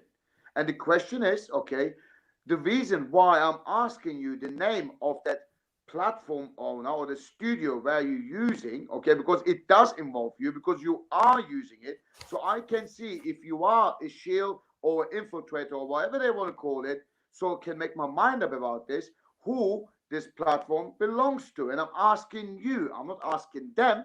I don't want to go into their website and ask them. I'm asking you. So I want to see if you are an honest man enough, as you say that you are, okay, to answer that question. Because if that person who owns that studio, okay, or that certain platform, if he's not somebody, you know what I'm saying, like who's whether affiliated with the government, or whether, you know, that you don't mind us to research that person who owns that studio, because there's nothing behind it, you would answer it straight up. But you don't. Well, it's all the information I've given you about that site is there for you to see for yourself. I don't need to say the name because that's not going to change your view anyway. So what's the point of asking it? Yes, it will change the game. It will change the game, because what I would do is I would look, okay, who that person is. It's there to go and look then. You, I am going to go and look anyway, but I want to ask you if you can tell me who that is. I want to hear it from you. Well, I have actually heard quite a lot of venom in all your voices tonight. Oh dear! Yeah, I have. I have. You feel people inciting violence against the police, mate. Yeah. End of story. Yeah. See, there you go, John. Allegations again. You film people inciting violence against the police. That is a fact. It's on camera. I filmed someone who made that allegation. And who you stood by when he's doing it? The police. But yet the police do nothing. I wonder why. Nothing to do with me. And why were you walking on the right-hand side when all the protesters were on the left? That's interesting as well, isn't it? In answer to your question, and also, you let him walk off a little bit, and then you caught up with him and started talking to him as if it was a random encounter. You know who he is. You've seen him in the papers, in the Daily Mail, 26th of September. You and your mates film him. You know exactly who he is. He's been infiltrating movements for about 5 years. He was Arsenal fan infiltrating, and sources come through to say that he was recording their conversations. We got him on footage as an Arsenal fan doing, you know, belonging to that movement of Arsenal fans. Yeah, we've got him on footage swearing at policemen 2 years ago. We've got footage upon footage, and you're saying you've seen none of it. Come on, mate. You guys are narcissists. And what you do is when you film when you do filming, you'll want to know, you'll want the attention. So you will see all the articles and all the fake people that you filmed. I'll tell you what I see. I see Greybleeder, as you call him, say, fight the police. I see that. That's the only time I've ever filmed him doing that. One time is enough. You could have caused a riot. I couldn't have caused a riot. Bradford has history of riots, yes or no? Of course it has. Yes or no? And you're filming people on YouTube live stream, which is the young people's tool, yeah, that they use. And you've got some guy saying fight the police. So you could have started a riot, mate. You could have started a riot. People are always saying that. I hear it all the time. Yeah. Yeah. And so what's your counter then? What do you mean what's my counter? Oh my! What do you want me to say? What's your response to what I'm saying? People say that all the time. You could have caused a riot. Yes or no? You could have caused a riot. I yes or no? Well, you don't think that you could have caused a riot by live streaming a man saying fight the police? How could I have caused a riot? Because people act upon people's messages. That's why people like your mate Haiku Koo and Sasha Johnson studied how to be a communist, so they know what to say to get people to go and start fights with the police. Yeah. Listen, I've seen the police start problems. Oh, you just can't. You just can't do it, can you? You can't answer a single question. You could have started a riot. There was bad policing and there was bad protesting for some people, a minority. Yeah. Bad policing is because the actors are starting it first. That is the reason. Okay, I just wasn't there, was I? I wasn't there when it first started. I came upon it. I was behind with Greybleeder. You can see all the people in front of me. How can I see that if I'm not there? I like to get in the thick of it if I can, because it's what's going on. You know, that I don't know how to explain it any different. Well, okay. Are you a Freemason? Are you a Freemason? Are you a Freemason, Banaman? I think Freemasons are evil. Are you a Freemason? That's not what I said. Would a Freemason say that about himself? Are you a Freemason? No. Are you a Freemason? No. You're not a Freemason. You That is swear on correct. your nearest and dearest that you're not a Freemason, yeah? I swear on my nearest and dearest Yeah. Look what? that I am not a Freemason. Okay, so what are you? You police or are you in politicians? It's one of those two. You're not a YouTuber. You're not. I'm not a police officer. I'm not a politician. Right. So who are you? Are you affiliated with them? I've spoken to them out on protests. I do like interacting with them and capturing their bad interactions on camera, and it's nice to see a good police officer doing a good job. I highlight good and bad. Are you affiliated with any politician or police? Are you actually affiliated with them? Do you work with them? Do you work with them? Let's say it that way. You don't. No, I don't. Well, are you affiliated with any mainstream media? No, I'm not. I prefer this kind of question because I can answer it easier, and I think it helps you to understand a little bit better. Whether you believe it or not, that's another thing, obviously. But simple questions, simple answers is probably the best way forward. Well, I mean, there wasn't really a hard question. We haven't said army yet, have we? Were you in the army, like sort of logistics, intelligence, not going out on the field? Because obviously you're not the biggest chap, are you, my friend? But yeah, were you like behind the scenes telling them where to go, where the enemy was and stuff like that, maybe, Banaman? No, I wasn't. You weren't. What were you in the army? Can I ask you one question, Banaman, please, if you don't mind? You can ask me anything you want. Okay.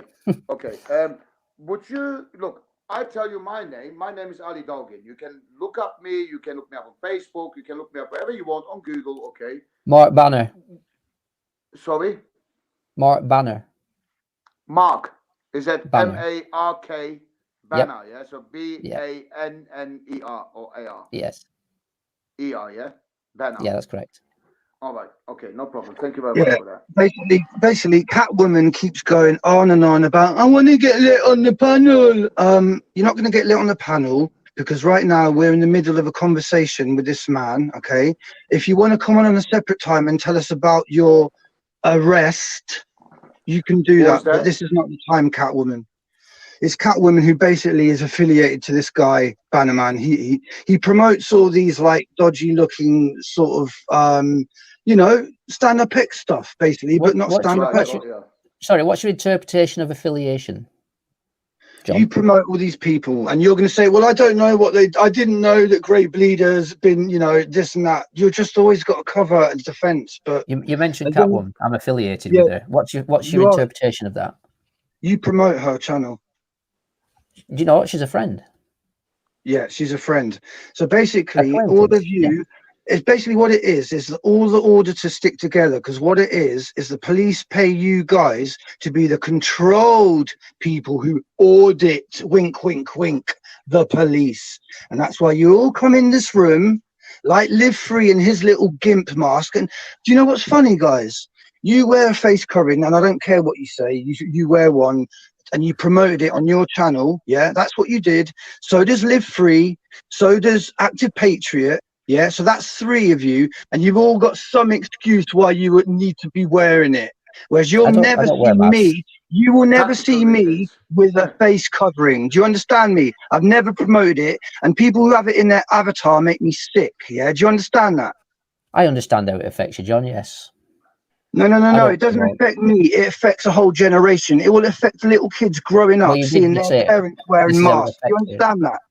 Do you understand that? I understand how it affects you. You said how it affects you. Anyone trying to stop what I'm doing is basically satanic. Do you understand that? So I hope you don't pray to Satan, mate. I hope you don't. What did you say? You don't pray to Satan, do you? No, you said something before that.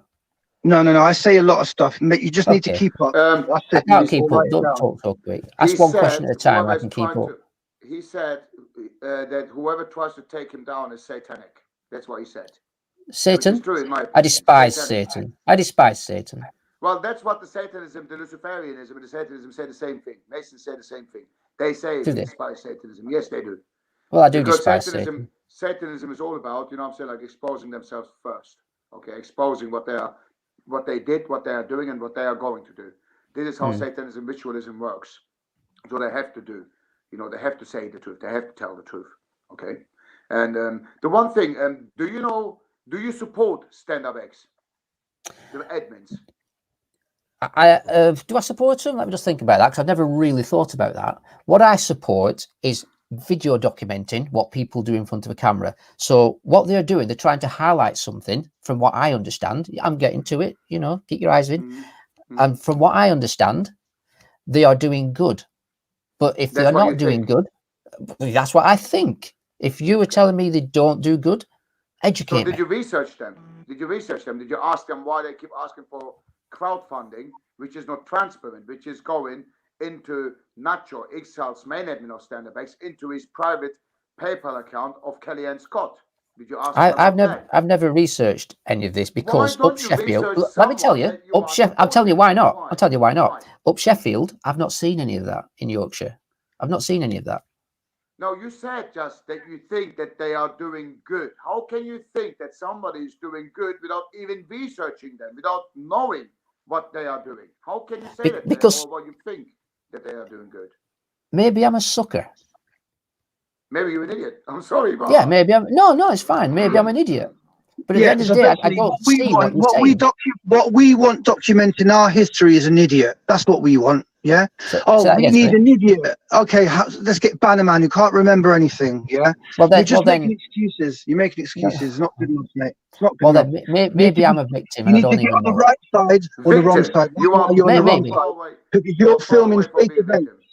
Right. Okay. I didn't say I was a victim. I said it could be construed as being a victim if I'm not aware of these surroundings.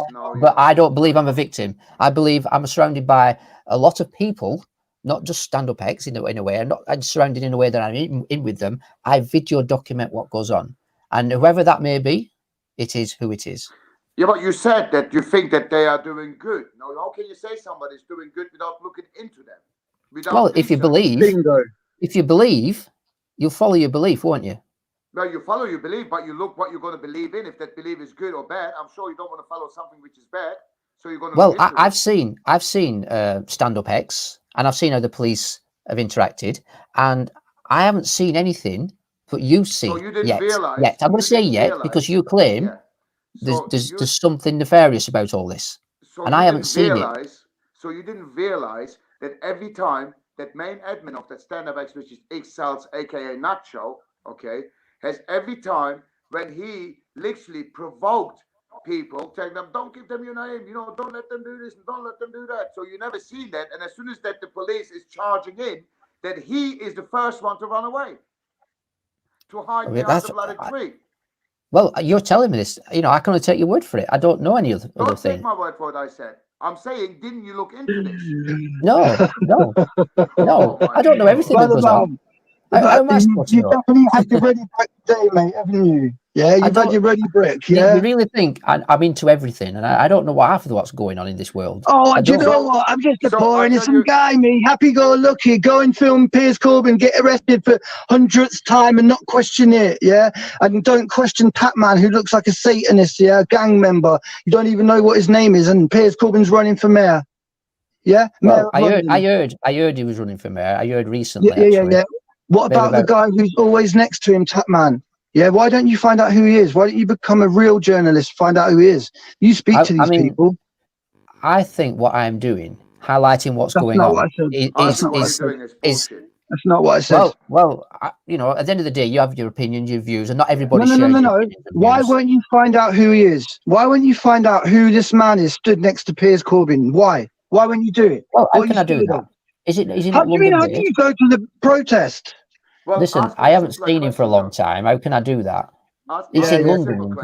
Ask him the simple question, what I asked earlier. So you heard about 6 or 7 months ago what you said yourself, that there was rumors about, so-called rumors, that's what you said, there was rumors about Piers Corbyn that he is into something bad. That's what you just said yourself. So when you heard this 6 or 7 months ago, why didn't you look into him, but you carried on report, promoting him or interviewing him? Why?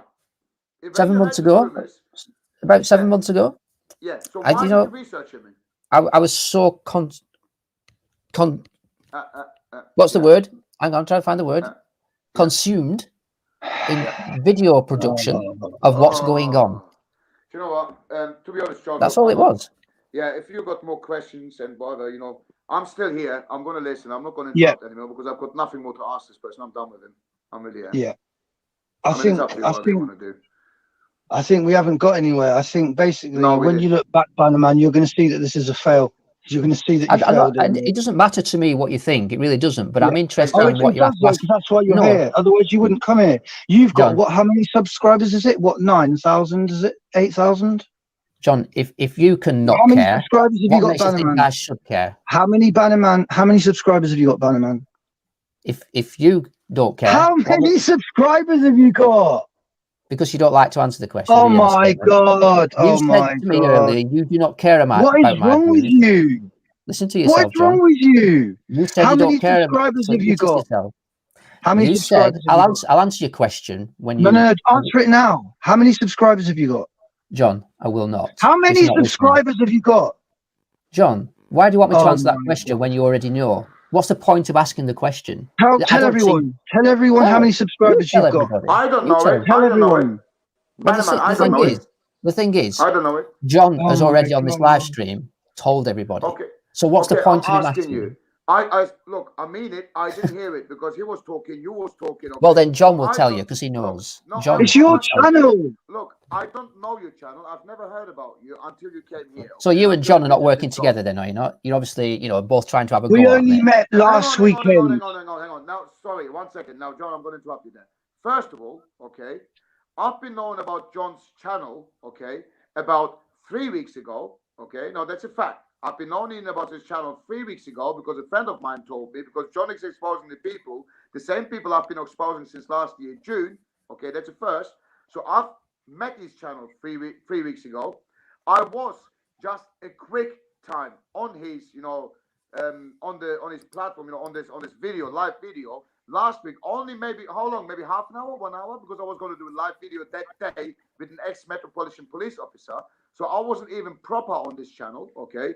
So this is the second time ever I've been on John's live feed. Before I only was about for half an hour. So you are assuming now that I'm very good friends with John or whatever you say, I'm a follower of John. I didn't hear about John about 3 weeks ago. And 3 weeks ago I started following his things because somebody told me, one of my mates told me, he's exposing the same people that you have been exposing since last year, June. So that is then when I came into his fucking thing, okay? Now, get your facts straight before you put assumptions out there about me, okay? Ask me first, okay? Now, I'll second thing is... Are you working together now? What do you mean working together? Well, you're on the same... You're both singing the same song, basically, aren't you? Oh, you're basically saying, you mean humanity? No, hang on. You're basically saying that that if I'm exposing the same people what John is exposing, is that what you're asking? Yeah, and you're doing it together now, aren't you? Well, yeah, because well, that's what I said. That's what I said. Listen, that's what you said, but I didn't know John. Oh, I mean, I've even never spoken to him until about last week for about half an hour, and this is the second time I came on. He didn't even put me on even straight away. Okay, now that means I'm saying, like, I don't know John really well. I've never met him in person. I've never talked to him before in private. Never did. Okay, now what I'm saying is I am obviously going to be like working with him because he's exposing the same people for the past 6 months or so, which I've been exposing since last year, June as well. And I only heard about 3 weeks ago that he's been doing this. And today, I'm going, like I said, look, I'm giving you straight answers. And today, I did tell him that I am going to make stickers and leaflets to promote his channel. Yes, I did, because, he's exposing and he knows about the same infiltrators just like I do. Okay, so there's a straight question for you, a straight answer for you. Now, my other answer is, I'm going to be very honest with you, okay? I've never heard about you or your channel, okay? And I never visited even your channel, okay? It's the first time that I know who you are, okay? That I know, I'm speaking to you the first time. So I don't know how many subscribers you have got on your channel. I don't know, I'm saying, like, who you are. I just know the things that you've been doing, which I've been looking into.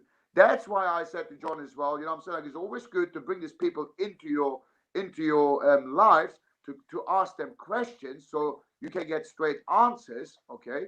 Which didn't happen, unfortunately. You didn't give straight answers, unfortunately. But the thing is, I'm just asking you. Just earlier when I asked about this the studio, which you didn't give me straight. And now I'm asking you, not John, not Lionheart. I'm asking you, okay? How many subscribers do you have on your channel? Giving me the answer, because I don't know. Hand on my heart, I don't know.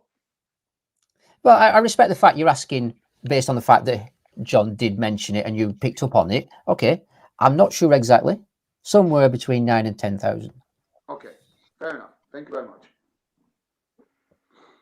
But I've already answered this to John, and he fetched it up, and then you picked up on it. So this is why I don't want to keep repeating myself, because John's just repeating himself to me. Look, you're paid to talk. That's what you're paid to do. You're paid to I wish I was. Talk. No, I wish I was. You are. Because you spend too long on it. I can say the same thing that you say, but in 10 seconds that you spend 10 bloody hours saying, mate. Yeah. You want to expose people. How can I help you? Oh, you could have done it a long time ago, but you started off on the bad foot by exposing. How can I help you? I just said you can help. Yeah, 1 second. You can help by giving us first names of these actors that we've been exposing for 7 months now without anyone's help. And in fact, actual people trying to threaten our lives. Okay, first of all, I don't know the first names if you're claiming they are actors. I don't even know if they're actors. So how can I give you names who you're claiming they're actors? I don't know. You said, how can I help? So I'm saying... Well, I can't help you if I can't tell you anything I don't know, can I? Think about it. Yeah, you can. Yeah, you can. Yeah, you can. Yeah, you can. Gosh. Yeah, you can. If I don't know someone's name, how can you tell them the name? You have a computer. You can email Piers Corbyn saying, I want to do... Hang on a minute. What? I'm not coming here to do this work for you. You've already got this information. Sure, you want me humanity. This is not just for me. No. You were trying to tell me what to do. You've just tried to steer my way. You just said, how can you help? You just said, how can you help? I'm giving you one example and you failed already. So well done. No, I missed it. You want me to give you the answers to the people that I don't know, whether they're actors or even the names. Now you want me to go and find out. I've got other things to do, John, besides filming.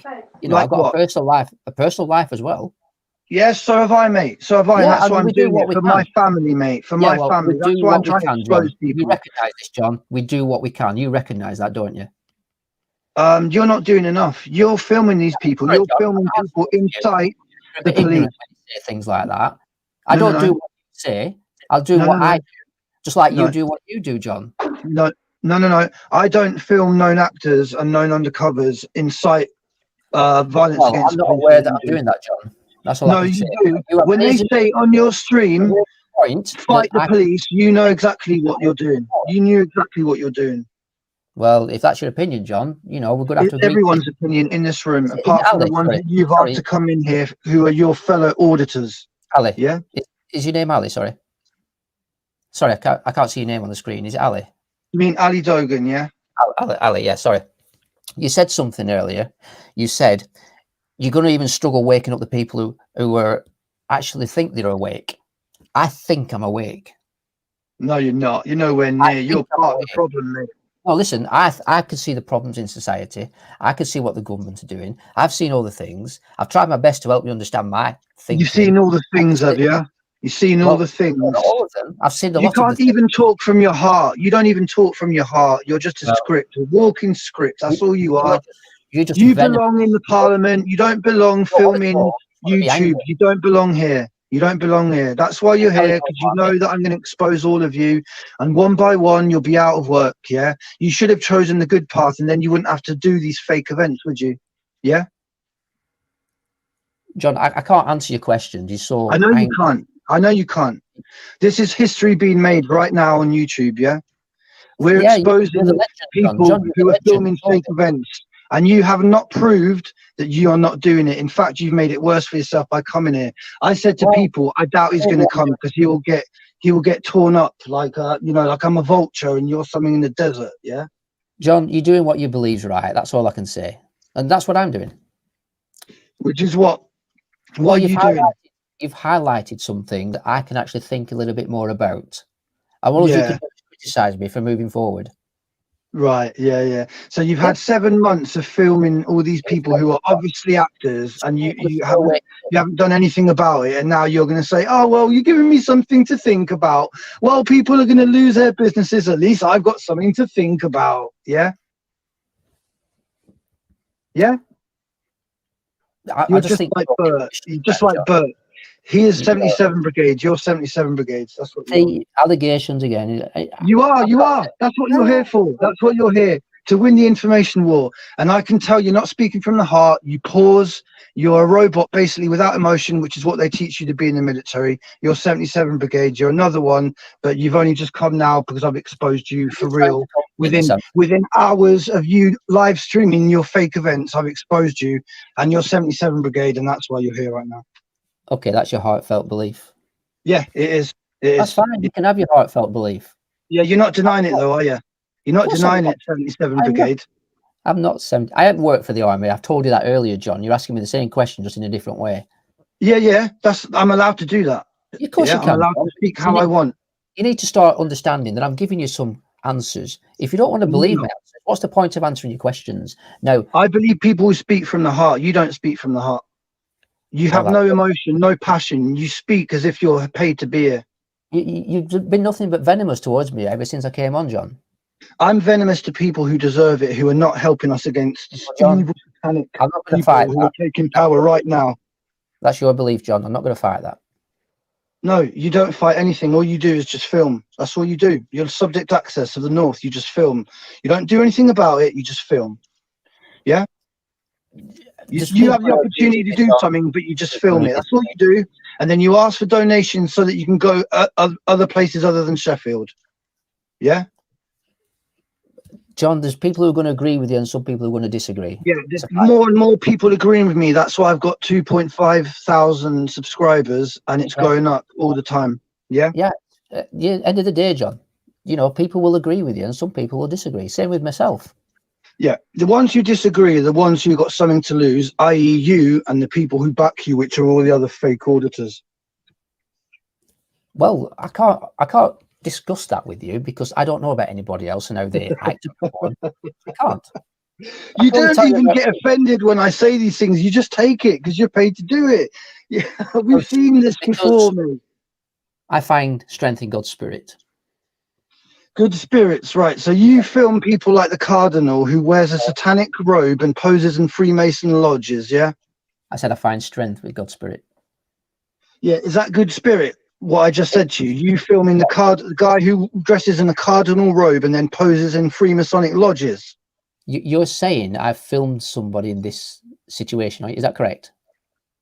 You filmed all the actors, all of them you filmed. You're responsible for filming fake events that cause terror to your own people. That's basically what you do. Yeah. Well, you believe that all these events are staged. Now, I do believe some events may well be staged. I do believe that, but I don't know enough information like you claim to know any So other what are you doing about it then? So what are you going to do about it then? What am I going to? That's the best question you've asked all night. What am I going to do about it? Is what I said. Well, as far as I'm concerned, I can take some solace in what you're saying. Basically, what I'm going to do is bear in mind the things that you've said, and in future, I may start asking different questions. Because at the end of the day, if what you're saying is true, I need to see that for myself, don't I? And you need to help me see that instead of venomously attacking me all the time. No. You deserve everything you get because you film people inciting violence against the police. End of story, mate. Not me. So do you ever forgive people, John? I promote peace. You promote violence. Do you ever forgive people, John? I promote peace.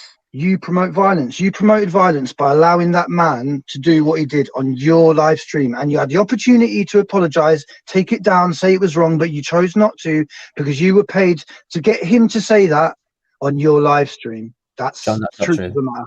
Yes, it is. That's true to your belief. We know it is. We know it is, Banaman. We know it is. Yeah. Why can't you just be with humans? What with your fellow human being? Why do you have to have loyalty to the army? Do you think they give a damn about you when it comes to it?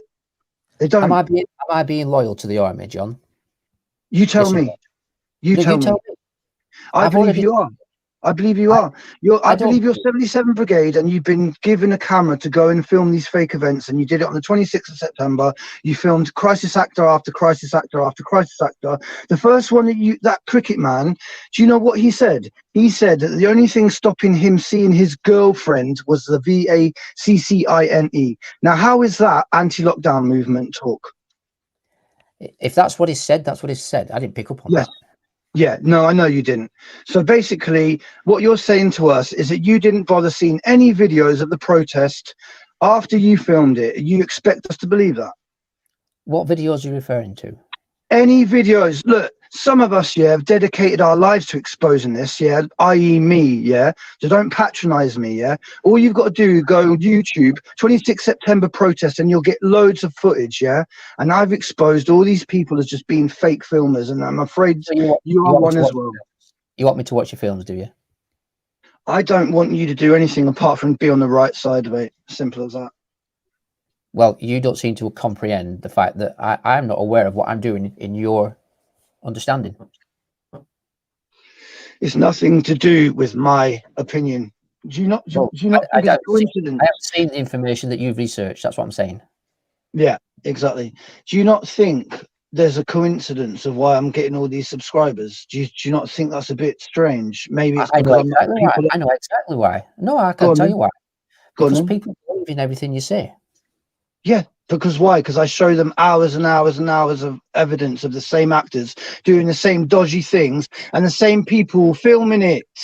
It's because they believe in what you say, John. It doesn't mean to say you've shown proof of what. Yes, I have shown proof. I've shown proof of all of them working together. They all know each other, all the filmers, all the actors, all the ones who so-called get arrested. They're all the same people, and they're all connected to Piers Corbyn and Stand Up X, and so are you. Well, that's your belief, John. Yeah. No, it's not my belief. It's the belief of the channel. Of the majority. Yeah. Okay, you would say that, Lionheart, it's the belief of the majority, but the majority of how many? At the end of the day, there's going to be people who believe each and every one of us on it, yeah? To the majority of who we showed the evidence to. Of course, you're going to get people who follow that. Like, so you agree? So you agree? What do you want to agree to? So you agree? What to? You've just said, of course, the majority would see the same as we do.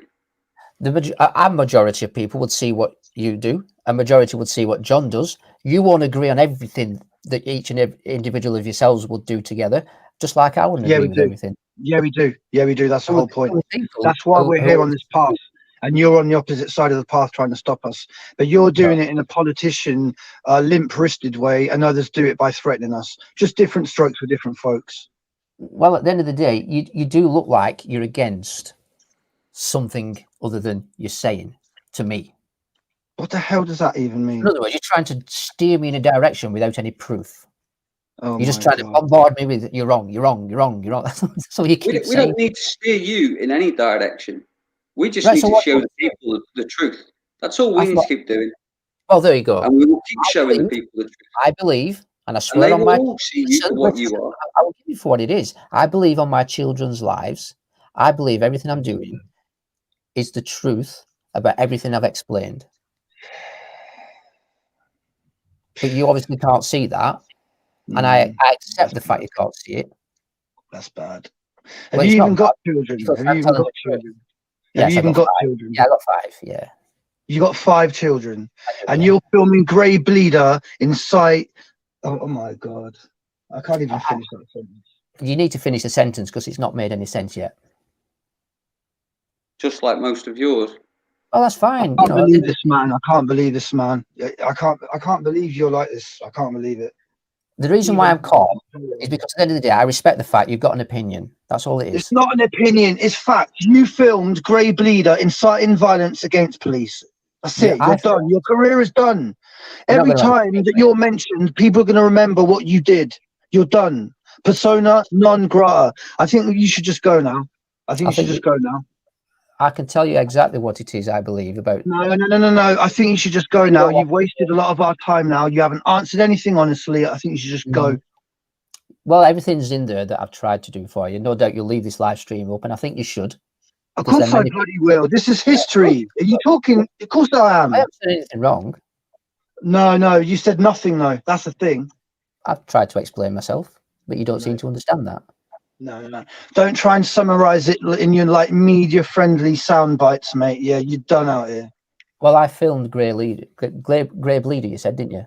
I filmed him saying, fight him. I filmed him.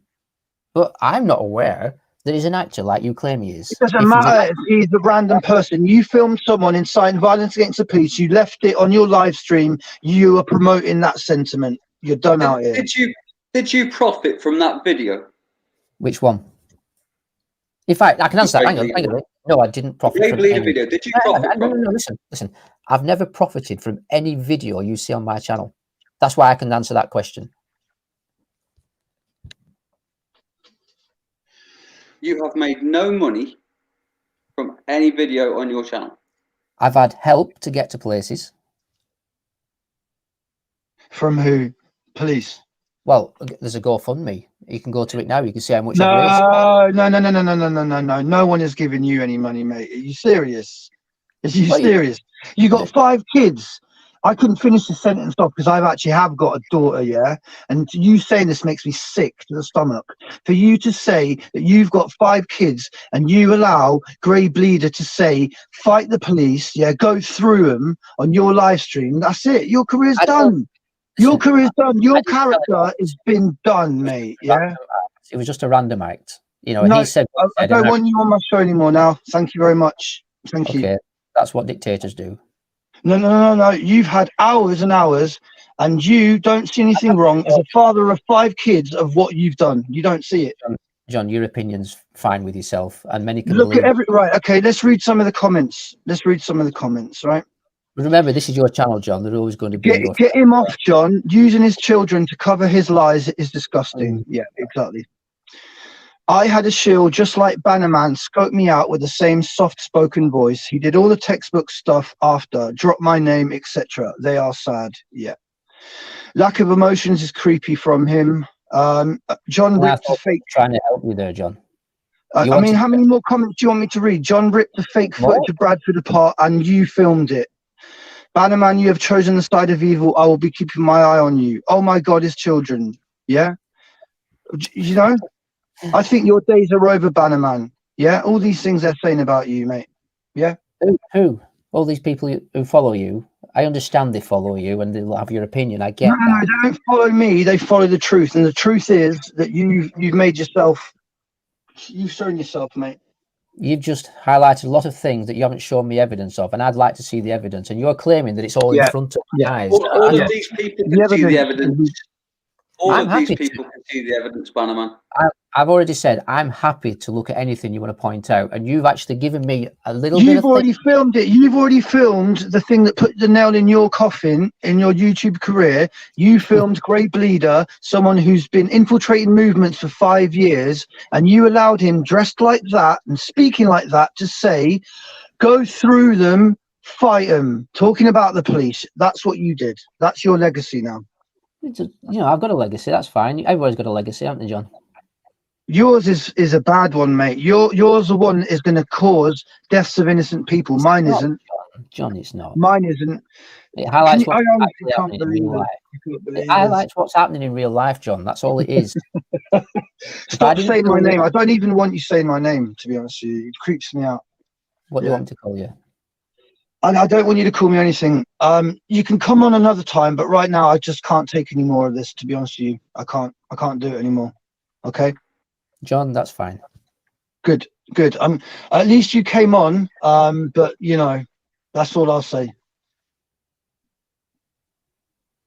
Do you want to say anything before I go, Lionel? Because I think he wants me to go now. Search your soul. That's all I can say to you. Search your soul. I am aware of my soul every day.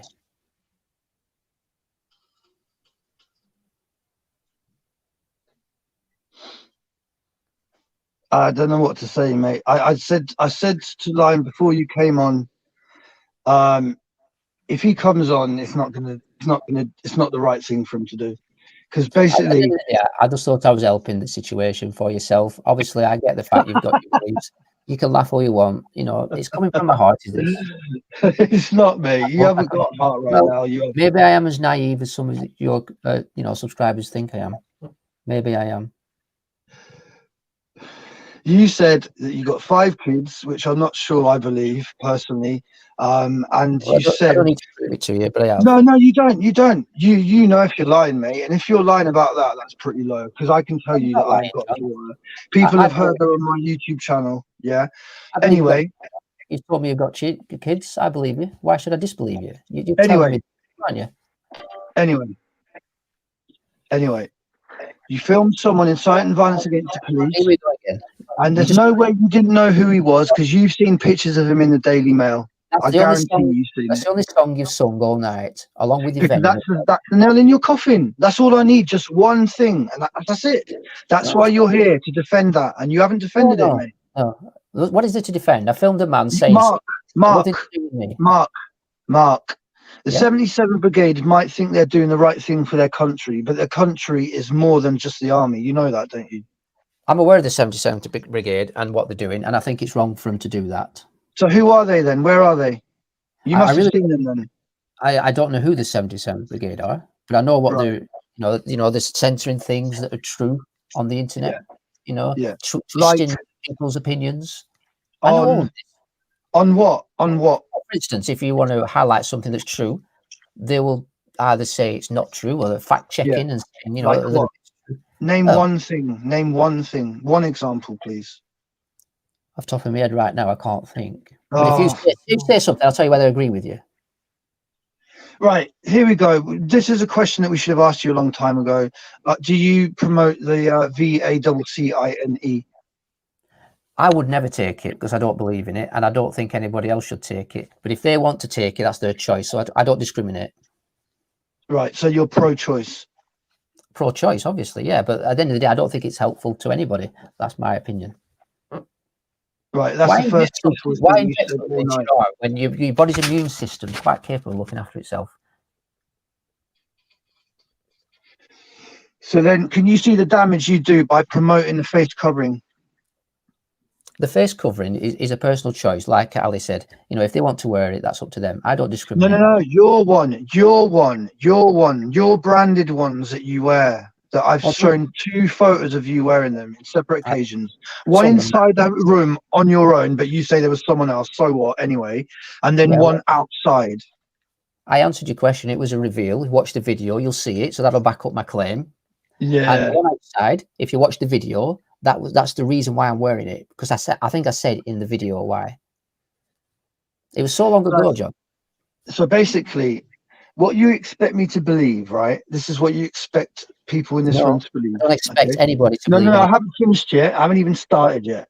You expect me to believe, and the others here to believe, that you, active patriot and live free, somehow have some kind of excuse why you have been promoting the face covering. It's funny that, isn't it? And what else have you got in common? You're all sort of policey auditors who film people like Greybleeder as well. It's funny how active patriot filmed Greybleeder, isn't it? Funny that. I actually thought I was not promoting the mask when I wore the mask. Right. The video will reveal exactly what it is, John. I don't care about the video. If you're wearing that on your face, you're promoting it.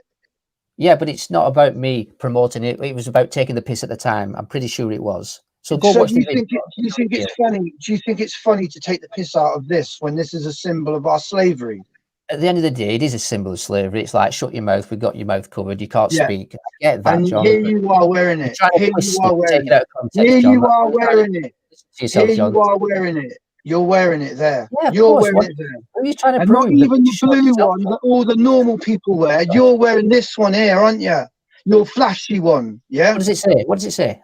I don't care what it says. What it says is I'm promoting the face covering and I don't give a shit. That's what it says. That's fine. I get your opinion. At the end of the day, it's not an opinion. It's a fact, mate. It's a fact. I've worn a mask. Yeah, of course, to take the piss. Yeah, I get it. What do you think people think of you when they see you like this in this room? What do you think they think of you? Do you think they think you're tough? A big tough guy, yeah? No, I'm not a violent person. Why should I be acting like that?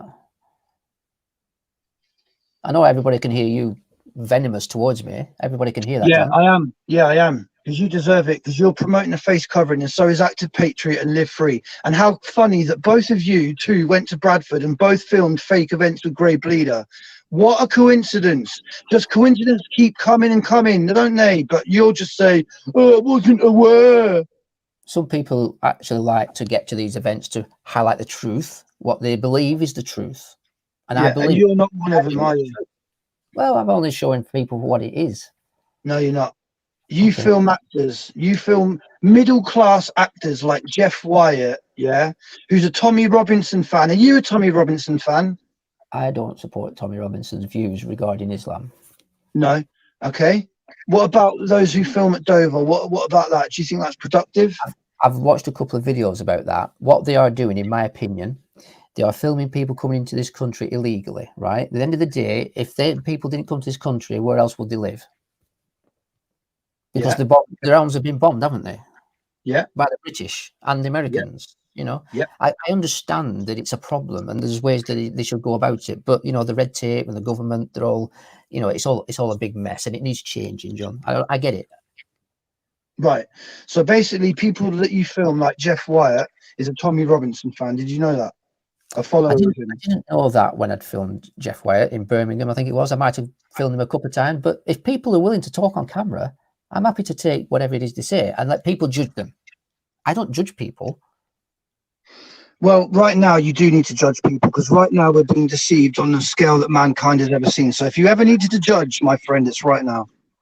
Well, then you need to help me come to a different understanding, right? And not just I asked you for your help and you denied it with the first suggestion that I made, mate. Well, listen, I've got things to do as well as, right? And I can't do all these things. We know what it's like when you try to research things. It's time consuming, isn't it? No, it's not, because everything is so easy. Sorry. Yeah, everything is so easy. Well, some people are better at it than others. Okay, that's all I can say. One of them, mate. I'm one of them. I have done some research in different things. I've researched about the HCID. How in 2020 I've researched how the death rate from COVID in Sheffield at the end of November to the end of January 2021, there were only, I think it were 2 deaths of COVID. And that's just wrong. That's misinformation coming from the mainstream media. And the way they report it, they're reporting it like people have died of COVID when really they've died testing positive of it. So the mainstream media, they need to go. You know, do you agree with defund the police? Do you agree with defund the police? Defund the police? Why? They haven't got enough money. We need a police force. Yeah. But we also need better police on the streets as well. Well, that's coming from the top down. See, if you ask the right questions, you get the answers you probably need. You don't need to patronize me, mate. Well, I'm sorry, you think I'm stupid? You think I'm stupid? I don't think you're stupid. I think you've been. No, I'm not. I'm more intelligent than about 40 of you shills put together. Right. So you're not for defund the police, correct? That's what you just said to me, yeah? You can't defund the police. You can't defund the police. Yes. Okay. So yes or no, you're against it. Yeah, that's what you're against. So do you know who that lady is there? No idea. Sasha Johnson. Have you ever heard of her? It rings a bell, but I'm not sure. Right. So again, you don't know. So do you know who that is? Well, you've highlighted it's Tapman. Yeah. Yeah. And do you know who that is? And do you know who that is? And do you know who that is? That's Piers Corbyn. Yeah. But you don't know who that is, and you don't know who that is. Do you think that's a bit embarrassing? Because I would. Well, at the end of the day, if it's embarrassing in your opinion, that's fine. But I'm not. No, it is embarrassing that you film people and you don't know who they're stood next to. Because I'd make sure I knew exactly who they all were. Well, share that information with me. You have done, right? So I'll be more open-minded. So this is Sasha Johnson. This is Sasha Johnson, and she's on record doing what you filmed Greybleeder doing, saying "F the police," basically. So possibly could have caused a riot there as well. So do you see a theme here, Banaman? What I see is people on the street saying "F the police," all cops are this, all cops are that, right? At the end of the day, I document that because that shows people what problems there are in society, why people think the way they do. It helps people understand what's going on. That's my purpose. No. It would if you narrated your video afterwards and said, when I filmed Greybleeder saying to go through the police and fight them, this was wrong and I do not promote this. But you didn't. You allowed it to go out as it did, which means that you promote it. Right. Okay. I get your point there, John. And perhaps I could say things like that in future, but I was never aware of it, John. Right. So out of all the hundreds of people there at Bradford, thousands of people, you just so happened to pick the scruffiest, most erratic looking, uncredible witness possible that you could have picked. if I see what's it called again, Greybleeder. If I see Greybleeder again, I will certainly ask him a lot of different questions, because you've made me think. Well, you've made me think that these things are happening quite often now, right? And I need to just double check myself, make sure I'm asking the right questions in future, because you're bringing something to me that I need to think about more, which I intend to do in future. But as for the past, I wasn't aware of all these informations that you're throwing to me. Right. So you filmed this man here with the cricket helmet, and you tell us that you didn't think he was a bloody actor, yeah? I didn't know he was an actor. If you're claiming he's an actor, I don't believe he's an actor. So you think that's normal for people who are going to have a scuffle with the police to dress up in their best cricket whites? Well, you could take that two ways. He did tell me, I think, off camera, that the reason why he's got that helmet on is because when they hit with truncheons, it hurts. That was off camera. Now, seriously, I'm just telling you how it was. And it could be there for a fight. Who's that with the Gestapo sign, mate? Gestapo sign. Yeah. It looks like. Just bear with me a second. It's Jeff Wyatt. Jeff Wyatt. Looks like it. So what a coincidence that Jeff Wyatt is there, Greybleeder is there, Cricket Man is there, and you filmed him, and him. I just happen to be where I am. Right, that's and you didn't think that they were actors, people dressed up like this. Is it possible that these people could come and find the camera because they know the camera's going to record and get it up there? Is it possible that these people are taking advantage of me, John? Of course it's no, you're taking advantage of our good nature, mate. That's what you're doing. I wasn't aware that you had those views on those people, and I certainly wasn't aware that you claimed that they're actors. Yeah. What I tend to do is when I go on a serious movement like the anti-lockdown movement, I like to take the piss and dress like I'm going to do innings at Henningley or whatever it's called, yeah? You know, like Ian Botham. Yeah, come on, mate. Are you serious? Yeah? And you saw this in the paper. You saw exactly this. And I bet you don't know who that young lady is either, do you, mate? I remember seeing her in Trafalgar Square. Yeah. And I thought to myself, why she got, is it a hijab or something? Why she got a hijab on and not a helmet or a hat? But then I know it's the religion thing. I think personally, she's an actress as well, because it's funny how she's been spotted like 5 different times, but slightly different appearance, sometimes with a hat on. So what you said about the hijab is a load of bollocks, because she has worn a hat as well. So I don't know. I'm just saying that I remember thinking that to myself. So how can that be a load of bollocks?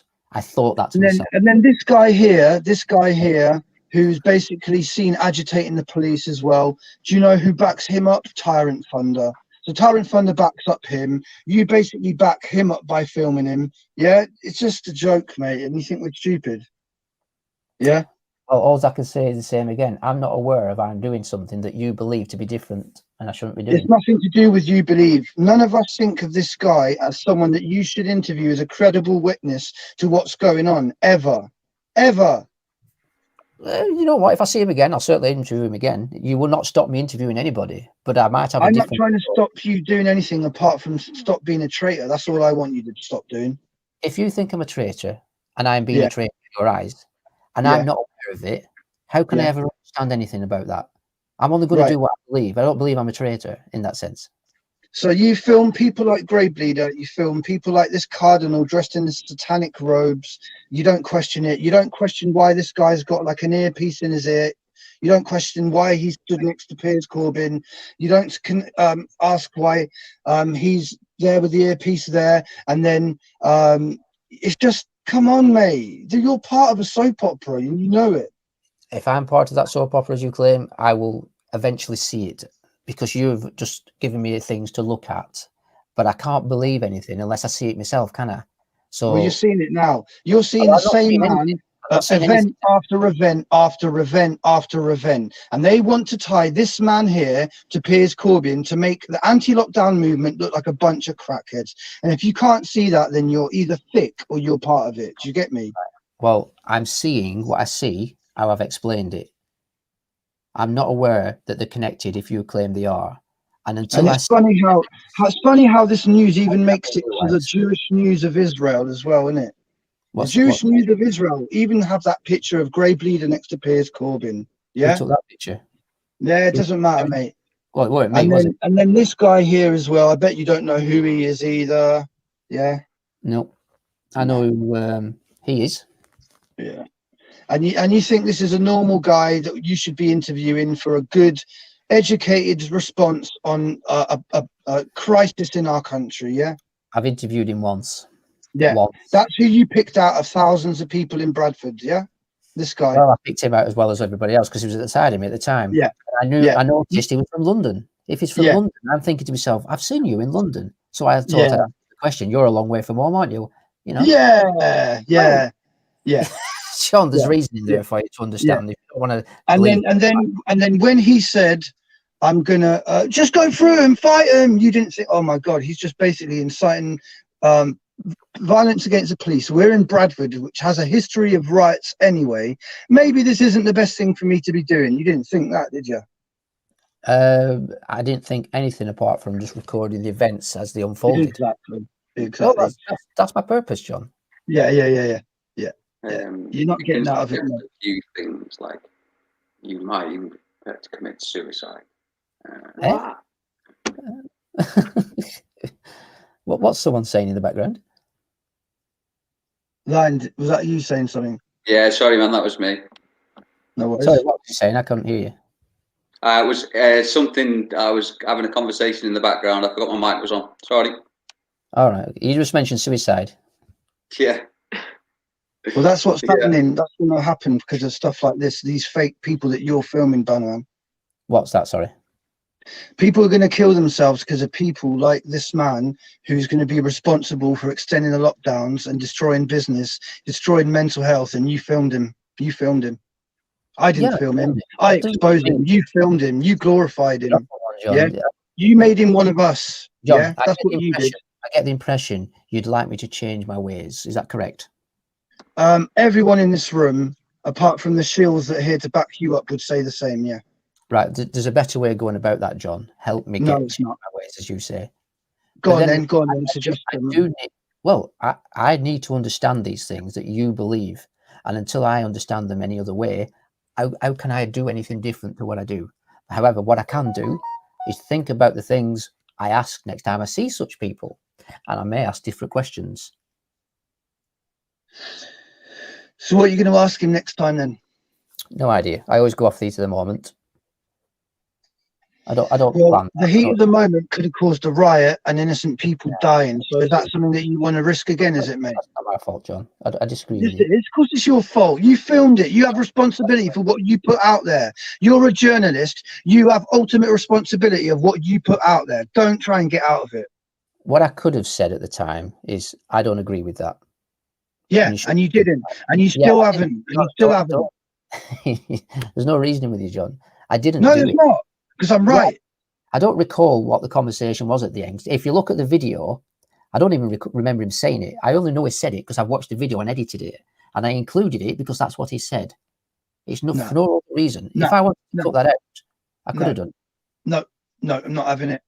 Until you expose, right, I'll give you a job. You expose these three people here, and then we'll start to believe that you're one of us and not 77 Brigade being a traitor. It's not my job to expose people. If Why they not? are, because you film them.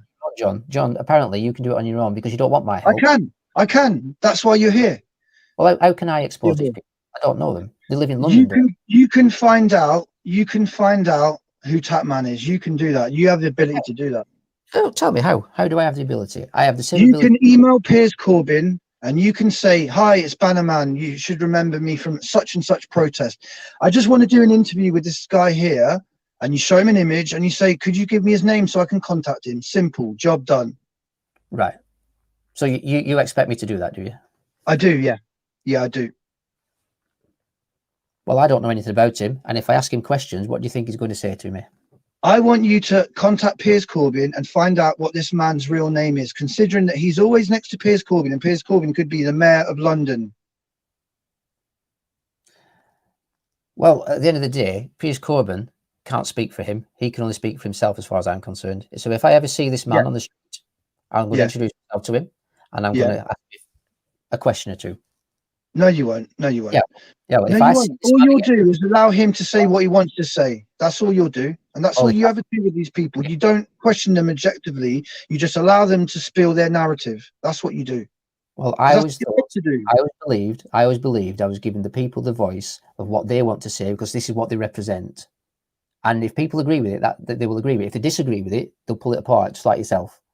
Yeah. So at the end of the day, maybe I am highlighting things, what's going on for people like yourself who claim to know things. I don't claim to know anything. Everything's right in front of your face. Yeah. If you don't understand that, then you're part of the problem, mate. You're part of the problem. I can't make a judgment looking at this picture. This picture, I've shown you like 50 pictures. And here's a video for stand-up X, and they got Greybleeder in it, for God's sake, yeah? In a bloody music video. Are you serious? There's no way you don't know who this is. You're a liar, yeah? You know exactly who this man is. I do know there's a group of people who tend to stick together. No, not good enough. You know who these people are. You film them willingly inciting violence against the police. That's it. You're done, mate. All right? So off you go now. Thank you. I got a family to attend to now, so off you go. Well, how do you want me to leave? Do you want to kick me out? I'm not going to kick you out. I'd just like you to leave. I'd just like to leave gracefully, knowing that you filmed this man out of thousands of possible people. You filmed him, and you also filmed him inciting violence. So that's your legacy. What I'll do in future is be more aware of what people are saying around me, and I may just well question the narrative, what they present. May's not good enough. May's not good enough. May is not good enough. We haven't got time for May. All depends on the situation. Yeah, well, if I have anything to do with it, you won't have another opportunity. Yeah, because you knew exactly what you're doing. You filmed him, knowing exactly who he is, what he's going to say. You get paid to do it. That's it. Done. So you don't think I'll have another opportunity to film anything? No, I don't. How do you make that out? Because basically, none of you are going to have much credibility soon. As my channel keeps growing, none of you will be able to do what you're doing because it will all just be seen as fake. And it doesn't matter how many of your stupid auditors you have backing up your comment page. It doesn't really matter, mate. Because the truth is the truth. Doesn't matter how it's disguised, yeah? You filmed this man. You filmed him. Your way, I'd be doing things differently. But yeah, you filmed this man. You filmed this man. All right. So everyone say bye to Banaman, the man who filmed this man out of thousands of people in Bradford and decided to allow him to incite violence against the police. Right. See you later, Banaman. Thank you. Goodbye. Bye.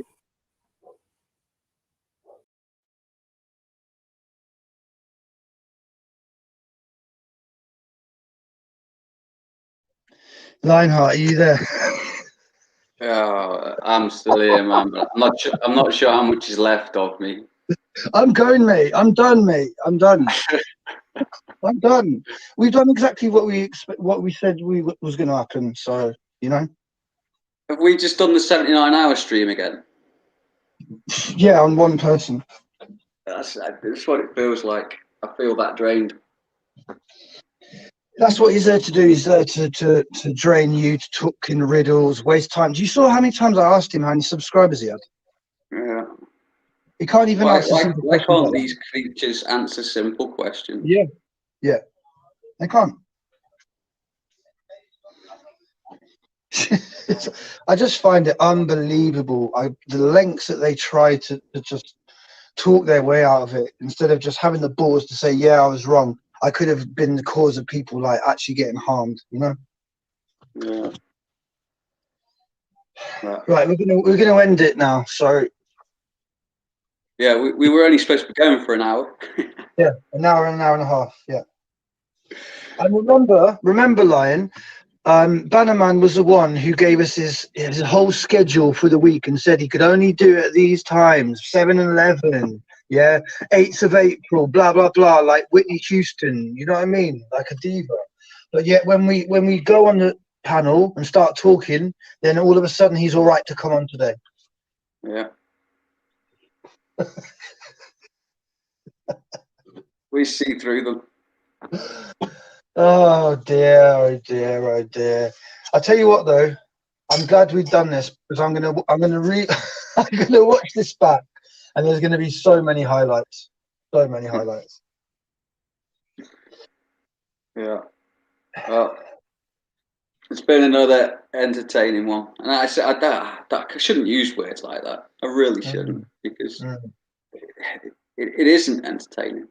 But yeah, sometimes it's hard to find that, you know, you either slip up, or it's hard to find the right word for what it is. it is.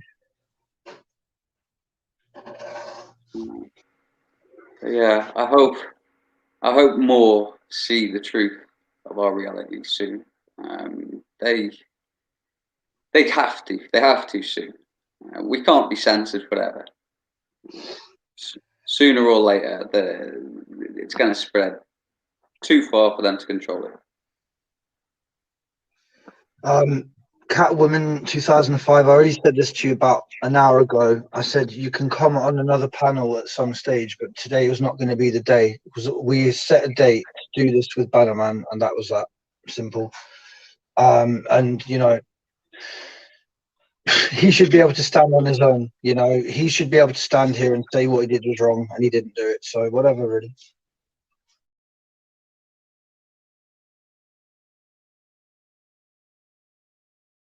We block out the truth. Yeah. Okay. It is the only channel that I believe doesn't block the truth. What people have got to understand, right, it's not just the people that we're exposing as the actors and the filmers, it's also the online people who were there to back up these two groups of people that we mentioned. So it's a constant battle, but unfortunately for them, it's too easy right now, too easy.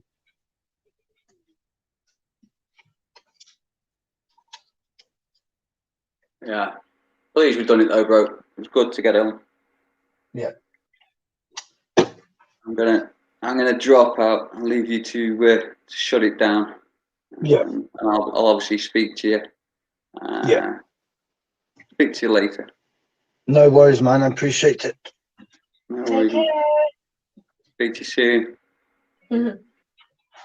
Peace. Peace.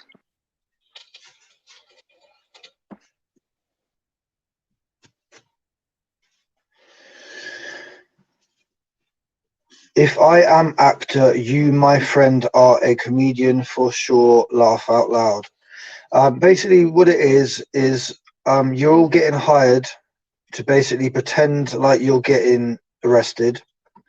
And then what it means is that the police then get to say, oh, because of all these arrests that we've done, we're going to have to extend the lockdown because it's caused a third wave, because there's going to be riots or whatever. So that's why they pay you to do these fake events. Simple as that, really. And you might have a bit of money in your pocket, whatever, but that won't mean anything.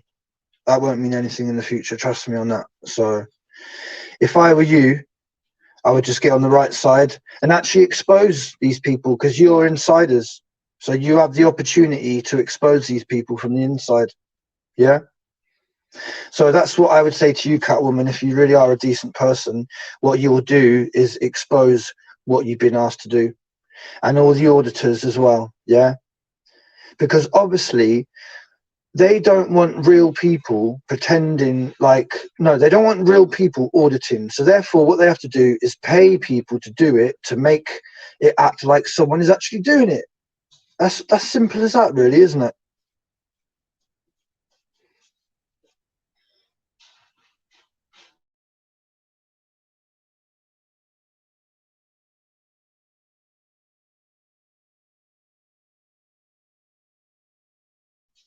Stephen Plasterer, what am I scared of? To put the link out there? No, I've been going for like 5 hours. I think you should respect the fact that I'm tired and want to spend some time with my family. So that's why I'm not going to like bring anyone else on the panel, and you should respect that. You've had like 5 hours to join, so why would you leave it till now to then decide that you want to come on? And Steve the Plasterer just sounds like that guy who got filmed in Bradford with all the stuff all over his face, who said, "Take me to the police station then, take me to the police station." I bet that's who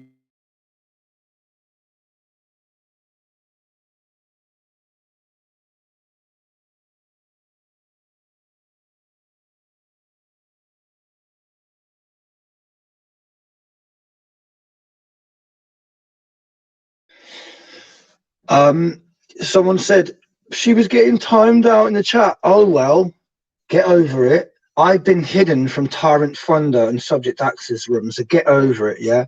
So what? You got timed out. Wipe your eyes and get on with it. At least you still can talk. I can't talk in Subject Access and Tyrant Funder's room, can I? Yeah? So just shut up about that.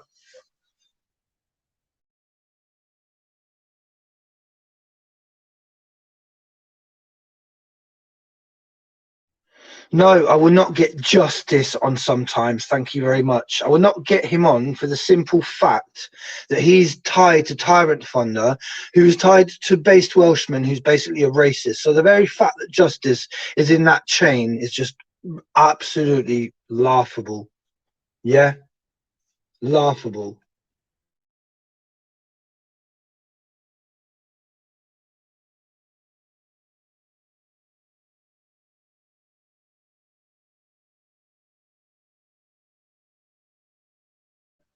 Just get rid of that Stephen Plasterer. Yeah, if I think, listen, right, from now on, just hide people. And if I think you've done the wrong thing, I'll unhide them. Yeah, but it's very obvious now where people's loyalty lie. They come in, they attack me and defend like these shills. You know who they are. It's simple, isn't it? Nothing's happening now, Wells. We're done, mate. I'm tired now. I've done 5 hours of this now. Yeah.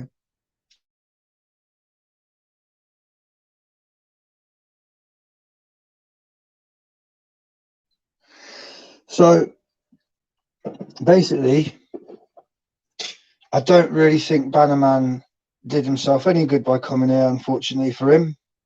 I think it's made it look worse because he's just ducked out of questions. I asked him about 15 times how many subscribers he had. He wouldn't tell us. He just diverted the question.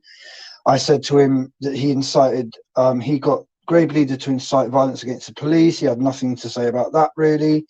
Out of thousands of people, he chose to speak to Greybleeder and ask him for an informed opinion on one of the biggest crises that mankind has ever seen, and he chooses Greybleeder for that opinion. Even just saying it out loud just sounds so stupid and ludicrous. That's all it is. And the very fact that they try to come and defend it is just laughable, mate. Because how can you defend Greybleeder? How can you defend Tapman? You can't. You can't. They're agent provocateurs. They're caught on camera swearing and snarling at police. Any of us who did that, we'd get arrested straight away, but they don't. They only get arrested when it suits the agenda. If they need a fake arrest, they might arrest Greybleeder, which they did once. Yeah. Apparently. Yes, Immortal Aliens is connected to Subject Access. Yes. Exactly. They're all one big circle of filmers who all support each other. Yeah. They all comment on each other's channels. They make up fake accounts. They block me from their channels. Spectrum, for example, jumped on my bandwagon and exposed some agent provocateurs that I exposed anyway already. Yeah. And tries to make out like that's his idea to gain some credibility. And you know why they do that? Because this channel has done so much to damage their credibility that they feel they have to jump on my coattails, yeah? On this channel's coattails. It's obvious, man. Morningstar says, they can't all be shills, as in people filming the protest. Well, you find me some that aren't. You find me some that aren't. How about that? You come forward with a channel that's credible, I'll look into it, and within a few minutes of just looking through the videos, looking at their community page, I'll be able to tell you, yeah, what their agenda is.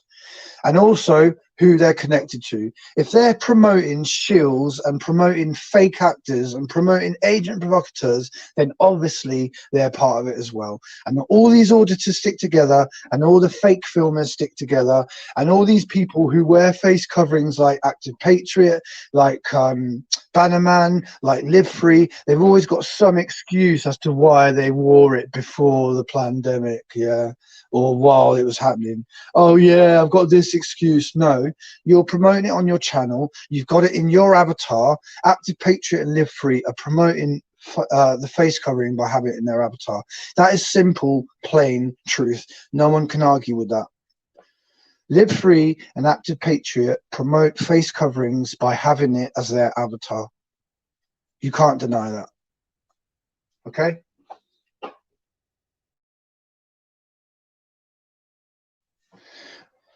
So everyone filming is a shield. That's a bit paranoid, bro. Oh, yeah, paranoid. Yeah. So basically, humanity is divided into two, yeah? And you're claiming that we're paranoid. Well, maybe you're just oblivious. How about that? Or maybe you're part of it as well, and you just come here with some random account to slowly sow seeds of discontent. Well, the Overkillers are a lot cleverer than you, so we see what you're trying to do, so don't even bother wasting our time. Simple as that.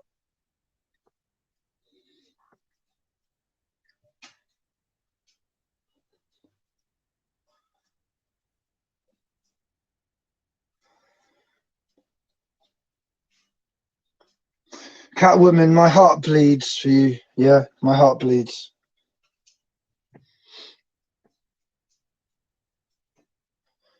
It's funny how you never came here until Banaman was getting exposed. But then as soon as he came on, you came and started protesting that you wanted to come on the panel, even though that was never part of the plan. Yeah? Is that because he promotes you? Is that because he's your handler?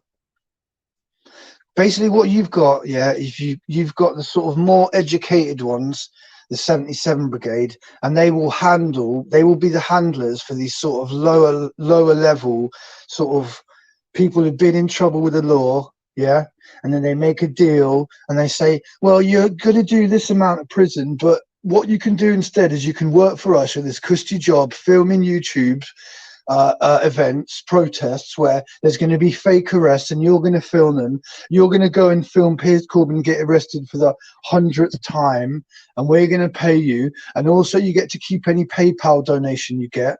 Also, we can offer you these drugs as well, because we know that when we nicked you, that's what you were dealing. It's very simple. Yeah, there's people out there in the world who'll, you know, kidnap your granny for a bottle of whiskey. Yeah.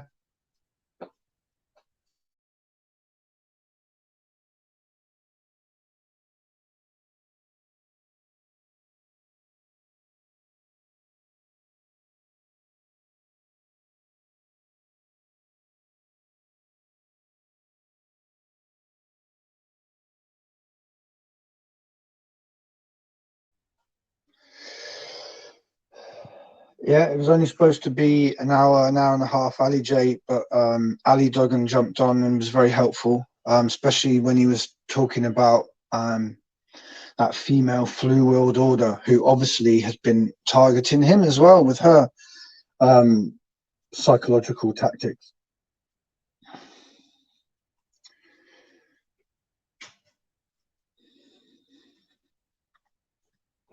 John, can you tell who are real to follow? No, not really. What you've got to understand is that they're trying to make a monopoly of YouTubers who film the protests, okay? So instead of having just subject access go there, they'll have subject access, they'll have Spectrum, they'll have Resistance, yeah, and they'll have some other sort of less known filmers, yeah, like local. And basically what they're trying to do is they're trying to monopolize everything, so normal people can't go there, normal people don't film, and then they film these fake events. They have no, like, they don't question anything that they see. Why? Because they're part of it as well. They get told that they're going to go and film this guy with the red hat getting arrested. They get told that Greybleeder is going to be down this alleyway and get pushed around, and you're going to film him and say that he's got assaulted. That's what you did, Active Patriot. You filmed Greybleeder and you made out to the camera that he was getting assaulted by the police. That's what you did. And Banaman filmed Greybleeder inciting violence against the police. So both of you filmed him. Both of you took your protest footage down. Banaman says it's because of this copyright or whatever, blah, blah, blah. It's a bit of a coincidence that you both filmed Greybleeder. I exposed both of those events, and then you both took it down.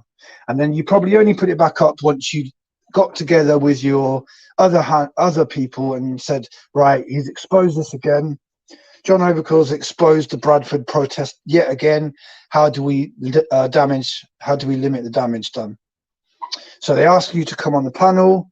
You just do your normal sort of politician bullshit where you don't even answer simple questions. You just divert, deflect, distract, delay. Yeah? Divert, distract, and delay. That's what you were there to do.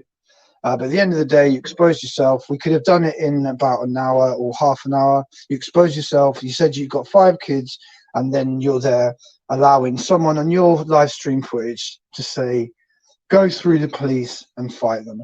On your live stream, in broad daylight, standing next to police. You did that. So really, there's no comeback from that.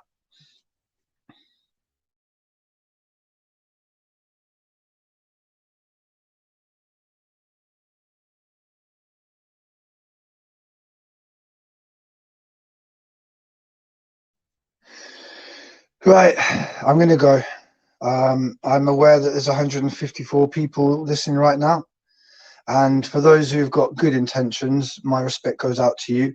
I do require you to do more than you do. We all need to do more. We need to promote this channel, because basically the more and more people that see this channel, they will then be subject, I hate that word now, they will be subject to the information to then realize that the filmers are fake, to not trust them, and then to expose them. And then as this channel grows, their fake YouTube channels will be exposed more and more and more, and then finally we might actually be able to do some kind of movement that has nothing to do with Piers Corbyn, nothing to do with Stand-Up X, nothing to do with Greybleeder, nothing to do with Subject Access or Tyrant Finder or Active Patriot or Live Free or any of these, Banaman, Media Consumer. There's just so many, Resistance GB. There are so many fake YouTube channels, unfortunately. Okay, and this was all done for a reason. That's why they got everyone on YouTube, because then it was easier to control by creating fake YouTube channels that look like they're there to lead a movement, but in fact they're just police. They're police and politicians and low-life criminals. It's a mixture. It's a mixture, right?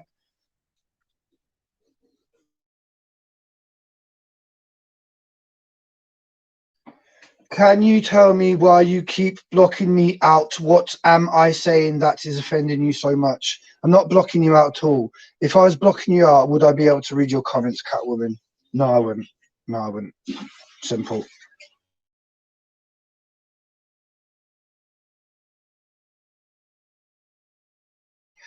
Ashley Peters, 51 thumbs down doesn't mean shit to me. Do you understand that? I don't care. If I got 200, all that would mean is I've got like 20 scumbags just repeatedly using their accounts to thumb it down. I don't care. Do you understand me? I don't care how many dislikes it's got. It does not bother me. What bothers me is that people hear the truth. Do you understand that? Dislikes mean nothing to me. That goes out to you, and it goes out to the scumbags who are doing it. Okay? It doesn't bother me. It just shows you how angry they are that they've been exposed by me.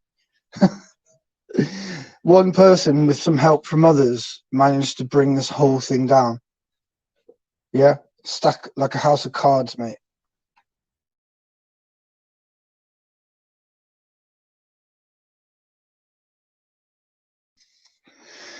Right, everyone, I'm gonna go. 154 people still there. I'm gonna go. Yeah, don't know what else to say. Keep supporting the channel whichever way you can. All right, that's all I'm going to say. Where there's darkness, we shine our light the brightest. And we are here to expose those who pretend to be on our side, but in fact are there to stab us in the back when it comes to it. Okay? And we'll keep doing it, and we keep doing it. And we don't advocate any kind of violence against anyone, no matter if they're our enemies. We will never say defund the police. We will never say fight the police, like Banaman filmed Greybleeder doing. And we will never film things like Greybleeder and then say that he's actually a protester who's getting assaulted by the police. We wouldn't do that.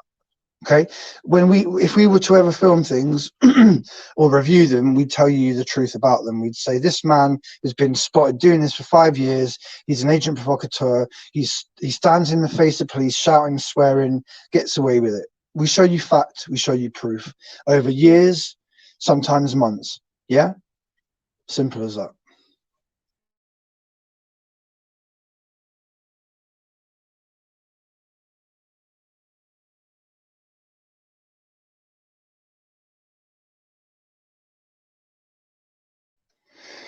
Right. All the best. Take care. And yeah, that was draining, but it needed to be done. All right. So take care. Thanks for all your support. All the best.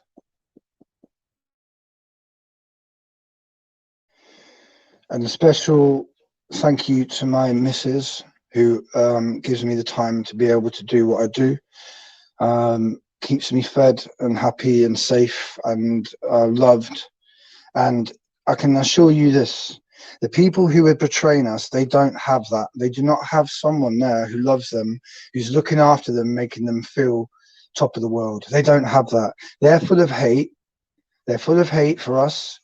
They don't care about us, and that's why they're able to do what they do so coldly and calculated, because they don't have a family and they don't have loved ones who love them and who they love. They don't have it. Okay, they might come up with this fake story saying, I've got this, I've got that. It's a cover. It's a cover to give them sympathy and credibility. Okay, but if they did have that, they wouldn't act like they would, and they wouldn't go against us and stab us in the back like traitors by filming fake events. Filming fake events that could lead to riots and innocent people getting harmed.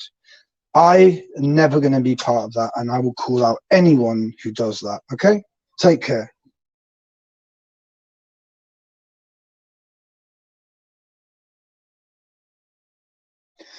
Other worlds. Why would my channel get taken down? For what? For doing what? For doing what? Doing what I'm allowed to do? Using sources that I'm allowed to use? Yeah? No, it won't. Thank you very much. Thanks for your concern, though.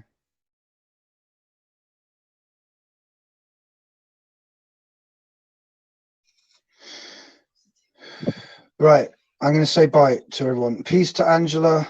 Peace to Warrior Wells.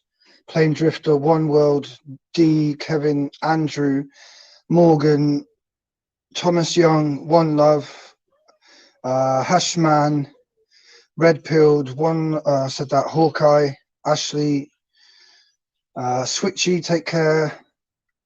Mrs. Overkill, as always. Judgmental J, peace. Truth will come out, peace. Sebastian Lucas, peace. Andy Wynn, peace.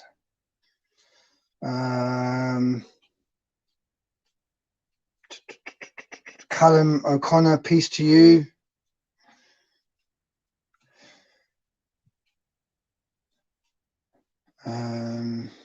JSUK, peace to you. TNT on court, peace. Ali J, peace.